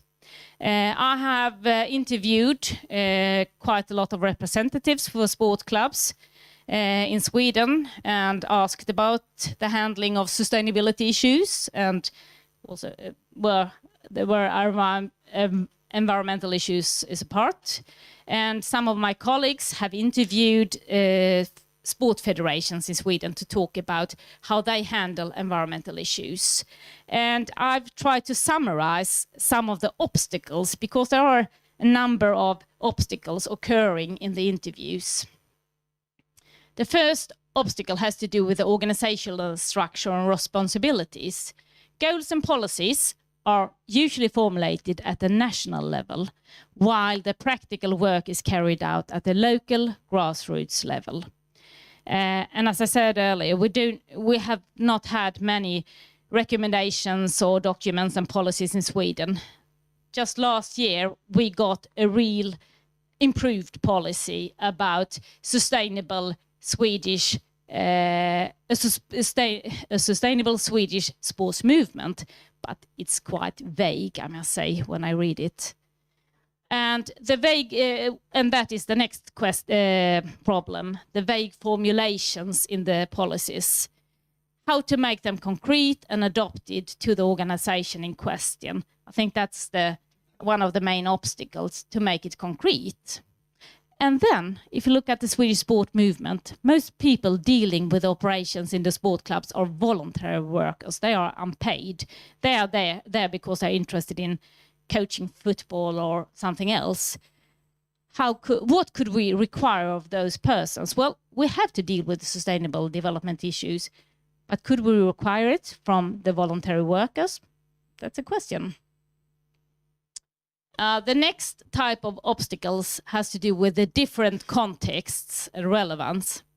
There are big variations between different sports levels, economic situations and geographical contexts, which means that if we have this vague policy at the national level, it's quite hard to use it and adopt it at the local level, because there are so big variations. For instance, if 2 sports in Sweden are quite good when it comes to sustainable development, and that's motorsport and golf, because they have to, because they are otherwise being questioned. Also, information, goals and strategies are not targeted and accommodated towards different target groups, but we use the same information and the same strategies for everyone, for coaches, members, parents, and so on. The next set of obstacles has to do with the fact that it's not part of the core activities of the organization. We just want to play sport. That's a common answer. I'm here to coach football or play football. I use football, it's the most simple example always. And I'm not here because I'm interested in sustainability issues. So there is a lack of resources in terms of interest, but also in terms of time, money and knowledge out there in the sport clubs. And I found this quote in at EU site, What's Up Sports and the Environment, which says that sports organizations have a few reasons to prevent them to work on their sustainability. The 3 main ones being cost, time, and lack of knowledge on the topic. And this is the next set of obstacles. It has to do with the fact that it's not required. There are no short-term consequences if not handled properly. Well, there would be long-term effects, obviously, as we will be affected when the environment is destroyed, but no short-term obvious consequences. And in Sweden, a lot of public money is invested into the sports movement, but the support system systems are not linked to sustainability performance indicators. And if we would connect it, I think we would see some changes out there in the sport clubs if there should be clear indicators used.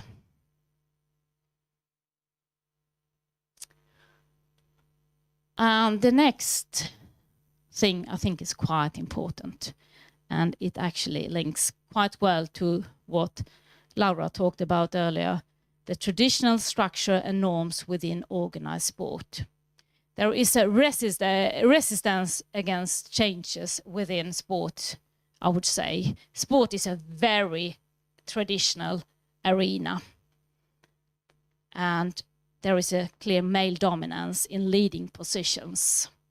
If we look at sport federations in Sweden, which came out best, I think, in the graph that you showed. We were the best, but still there are differences. This is at an aggregated level, so it doesn't show the differences between federations, but still. If you look at the board members in Swedish sport federations, 65% are men. If we look at the higher positions, the chairs, the presidents, 77% are men. And that's probably good figures compared to many countries.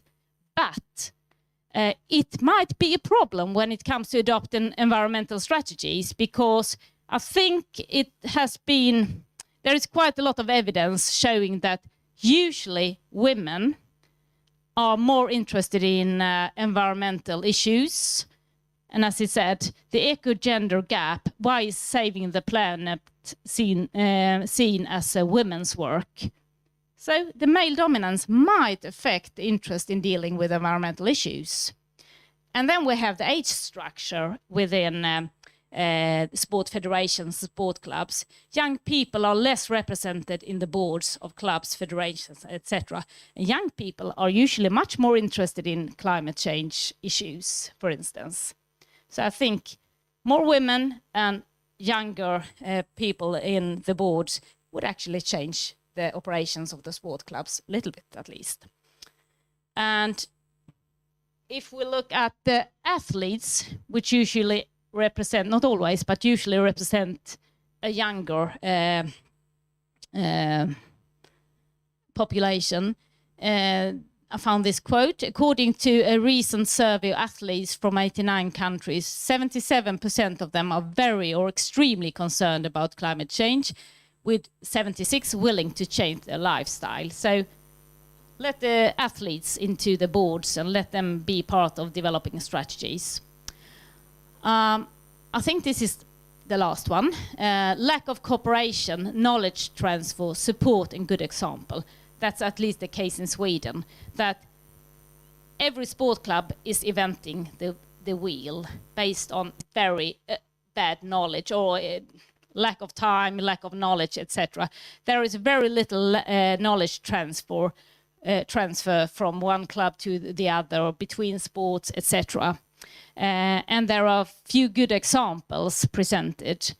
Just recently, in May this year, for the first time, the Swedish Sports Confederation published a site with tools and resources, good examples, etc., to help sport clubs and federations deal with sustainability issues. That was published this year. I think it says quite a lot. So, well, we do have a problem out there. So is sport a problem or a solution? Well, at the moment, it seems to be more problems than solutions out there. It is a bit problematic, sport, definitely. And we need to deal with the problems. But handled correctly and supported, etc., it could actually be part of the solution. And I think it's about developing awareness of the strategies for minimizing the negative impacts of sport. You need to have knowledge about it.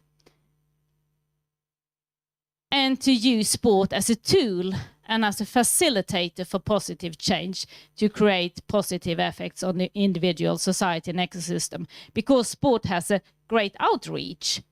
So if handled correctly, it could be part of the solution. But so far we have seen, there are examples out there, but fairly few. And there is a lot of knowledge being developed at the moment. There are a lot of literature. There are good examples. We have Sport and Sustainability, Sensi, which is an excellent site with a lot of good material. We have Green Sports Alliances. We have Sports for Climate Actions. So there are a lot of things happening out there. But as I said earlier, quite a few examples of how to handle it at the grassroots level. And to do that, I think, based on the obstacles I identified earlier, there are some prerequisites for successful sustainability work at all levels, but mainly at the grassroots level.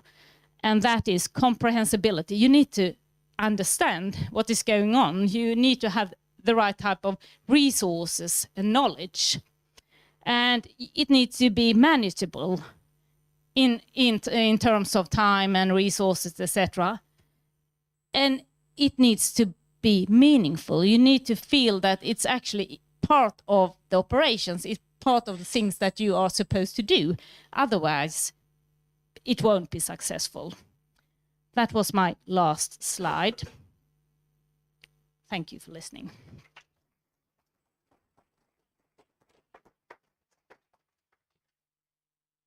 Thank you, Karin, for your presentation. So, as the same, we will have the discussion, so you can take your seat. And I would like to invite two more guests for our discussion. So it's Ignas Gibas, project manager of Lithuanian National Olympic Committee, and Giedrius Grybauskas, executive director of Lithuanian Basketball League. So.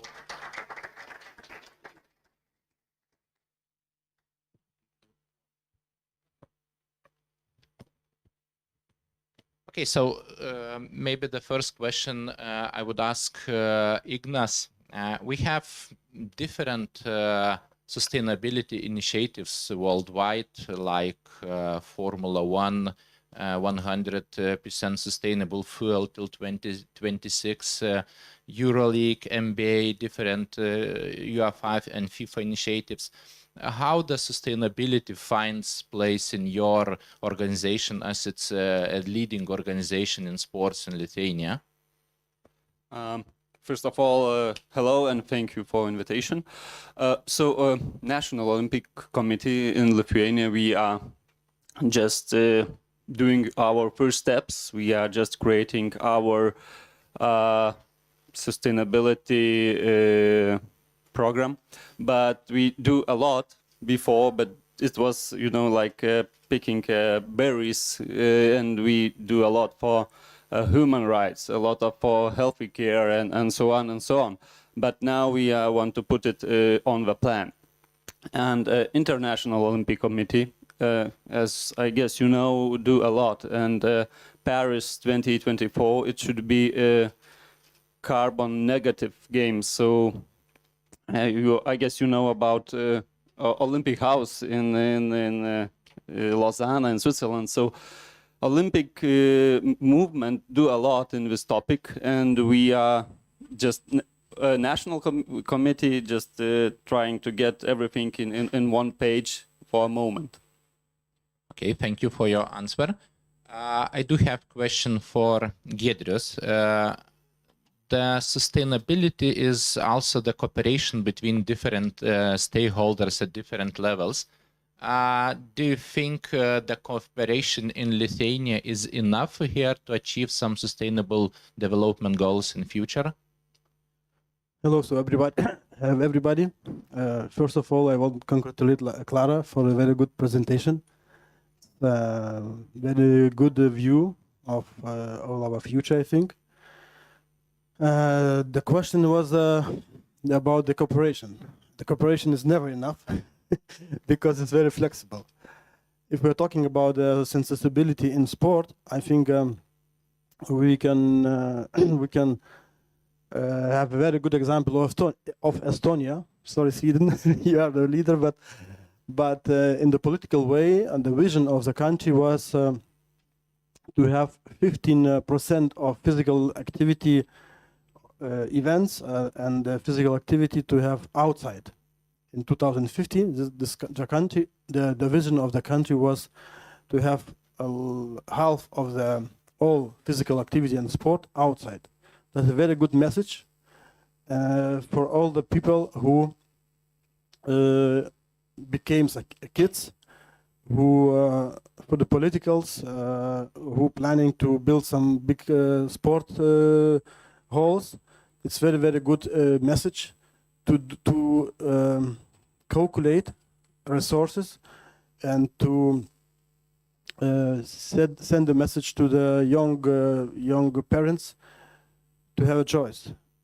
Or you go outside and look what you have, forest, swimming lake or something, or you can choose to go with the car 2 or 3 hours per day to bring your child to the one big hall. So that's a very good example of Estonia.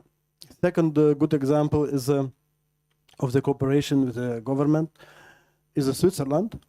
And I like Switzerland very much because they voted for the never to apply to Olympic Games as organizers. So that shows about very good how to say opinion on sustainability. Okay, thank you, Giedrius. And I do have a question for you regarding the sustainability and sports funding. In some previous year, in a roundtable discussion, I heard some views about the Sweden and the plan to introduce the policy about the gender equality through the sports federation, that it could be linked with the sports funding. Do you think that for public and also for the sponsorship, the sustainability could be the way for the funding? Yes, I think so. The problem in Sweden is that the sport clubs they get a lot of support, but then they are very autonomous. They do not need to report back too much. They need to report on their members. But I think it's time to actually tie the support a little bit more to a number of indicators, and then it would be an idea to have some social and some environmental, maybe some economic, but social and economic indicators. So I think that might be the way forward. May I also comment on? I think it's the outdoor the idea. I think that's really interesting. And in Sweden, I would say that if I had included the work of the municipalities in my presentation, there is definitely a movement towards offering outdoor activities of different kinds from social and environmental perspectives. And I think to use COVID, the pandemic, as a driving force, when we actually learned how to use different environments, that could be a good way to continue that work. Well, did I reply to a question? Or, yeah. Yes, I just want to talk about one of our programs which we had a few years ago. We had a program to support some sports events or projects, and we get quite a lot applications. It was more than 300, and one year we decided that with sustainability have to be the aim of our project and our financial support. So when this requirement was on the application, we get only 30 or 40 applications, and majority of that applications was weak because, you know, everybody, I will tell something about ecology, I tell about something, and it was really weak. So, but we are happy because after a few years of our program with that sustainability topic, that Lithuanian, the biggest fund of which one supporting events, had that indicator into their application. So we are happy that we start that, and now it growing up. Okay, so we don't have much time, but I do have time for one more question about the infrastructure in sports. Nobody argues that the infrastructure and sustainability are very important. The sustainable infrastructure is very important. In 1 or 2 minutes, we will have, let's say, 2 whistles in the Qatar in 2 games in different cities. Do you think what are your thoughts about not only the sustainable infrastructure, but economical point of view or financial sustainability in terms of mega sporting events? Oh, yeah. Well, I'm quite critical when it comes to mega events, and I think the investments are absolutely too big. Then I think that it could also be a driving force to learn how to develop more energy efficient environments, etc. And there, of course, there are quite large requirements, but I think that there has been some kind of reduction when it comes to Olympic Games. The requirements has been increased when it comes to environmental issues, and the number of facilities, and that it should have been built already when applying for the event, etc., has been taken out. But I think we need to decrease the level of or the amount and the size of mega events from that perspective. Yes, I think so. I have the same opinion, but come back to Lithuanian, let's say sustainability. We should be, first of all, we should be very honest with our citizens. The politicals, we should not give it promise to build a new hall for the kids in Vilnius, because we should be very honest as politicals at national level, on municipality levels, and say to the lot of parents that you will not get basketball halls in Vilnius because in the future 5 or 7 years, because the land in Vilnius is very expensive. Construction times takes for 5 to 7 years long. So this is an opportunity. This is a very big opportunity for other sport arts, for cycling, running, orienteering, and etc. So if we're talking about a very new topic, congratulate the Olympic Committee for this application process. But we should also go to the national government and speak with them about the big view of Lithuania in the future about sustainability. because we should we can lost a lot of good kids in the sport, meaning in the results, if we don't tell them that basketball is not only one or football is not only one sport in big cities like Kaunas or Vilnius. Okay, thank you. So I see that we are going the right direction about the sustainability in sports in Lithuania. So let's finish the discussion with this nice word. So maybe one more question from the audience, if anyone wants to ask. If no, so thank you for the discussion. Thank you for coming.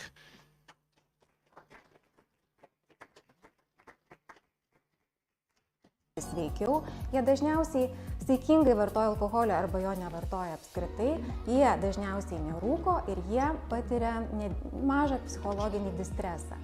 Taip pat tie žmonės jauni, kurie palankiai... To give the floor for the Vice Rector of Lithuanian Sports University, Professor Edmundas Jasinskas, to have some finalizing words. Okay, so we have only one step to do today. It is to close ceremony and sport forum.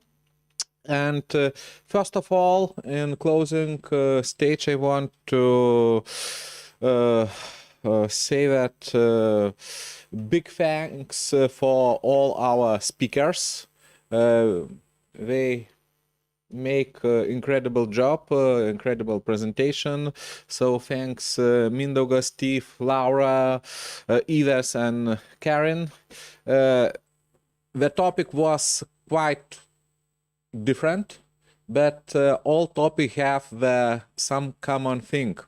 So the common thing is that topic is relevant and very important for today's sports community, and trying to finalize what we can, what conclusion we can get from such difficult and different topics.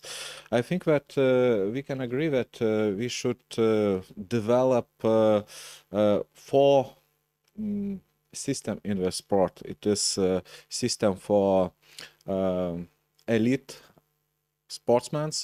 It's system for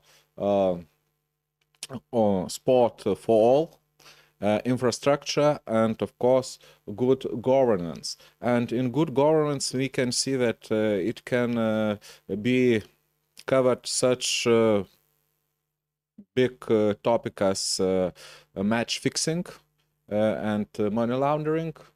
Of course, it's very important, and dual career and value.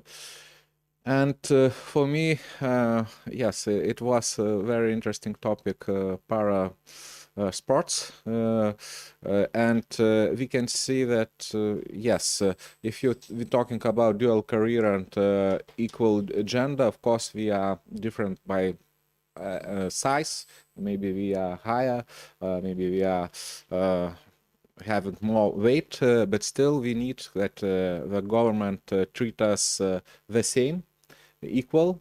I think that very important to think about, yes, that Paralympics should think about good governance as well, because very not equal sportsman skills in Paralympics. And yes, sustainable development is and climate change is very important for new generation, our generation. So of course good governments should think about that, and I very like your opinion about not creating new wheel, but transfer knowledge what already have and other organization. So in this system, what already show and Mindaugas, we should not forget a very important role for universities, because universities can research and do more research with Paralympics and of course with sustainable development. And other thing that yes, not only research but transfer, dissemination knowledge. It can be done in universities' role as well. And finally, I want to thank Ministry of Education, Science and Sport for partnership as Lithuanian Olympic Committee, then our financial support as state and Portia. Then I would also like to thank all participants, especially moderators. You done great job, and other people who help organize this conference, volunteers we see in red, and of course for all participants, this forum would have not taken place. Taking a chance, I would like to invite tomorrow. We have a scientific conference, athlete training management, and also don't forget next year it is annual sport forum. So we invited you to come to Kaunas and next year, and of course see fellow information about sport forum 2023 and see you next year. So it's all closed.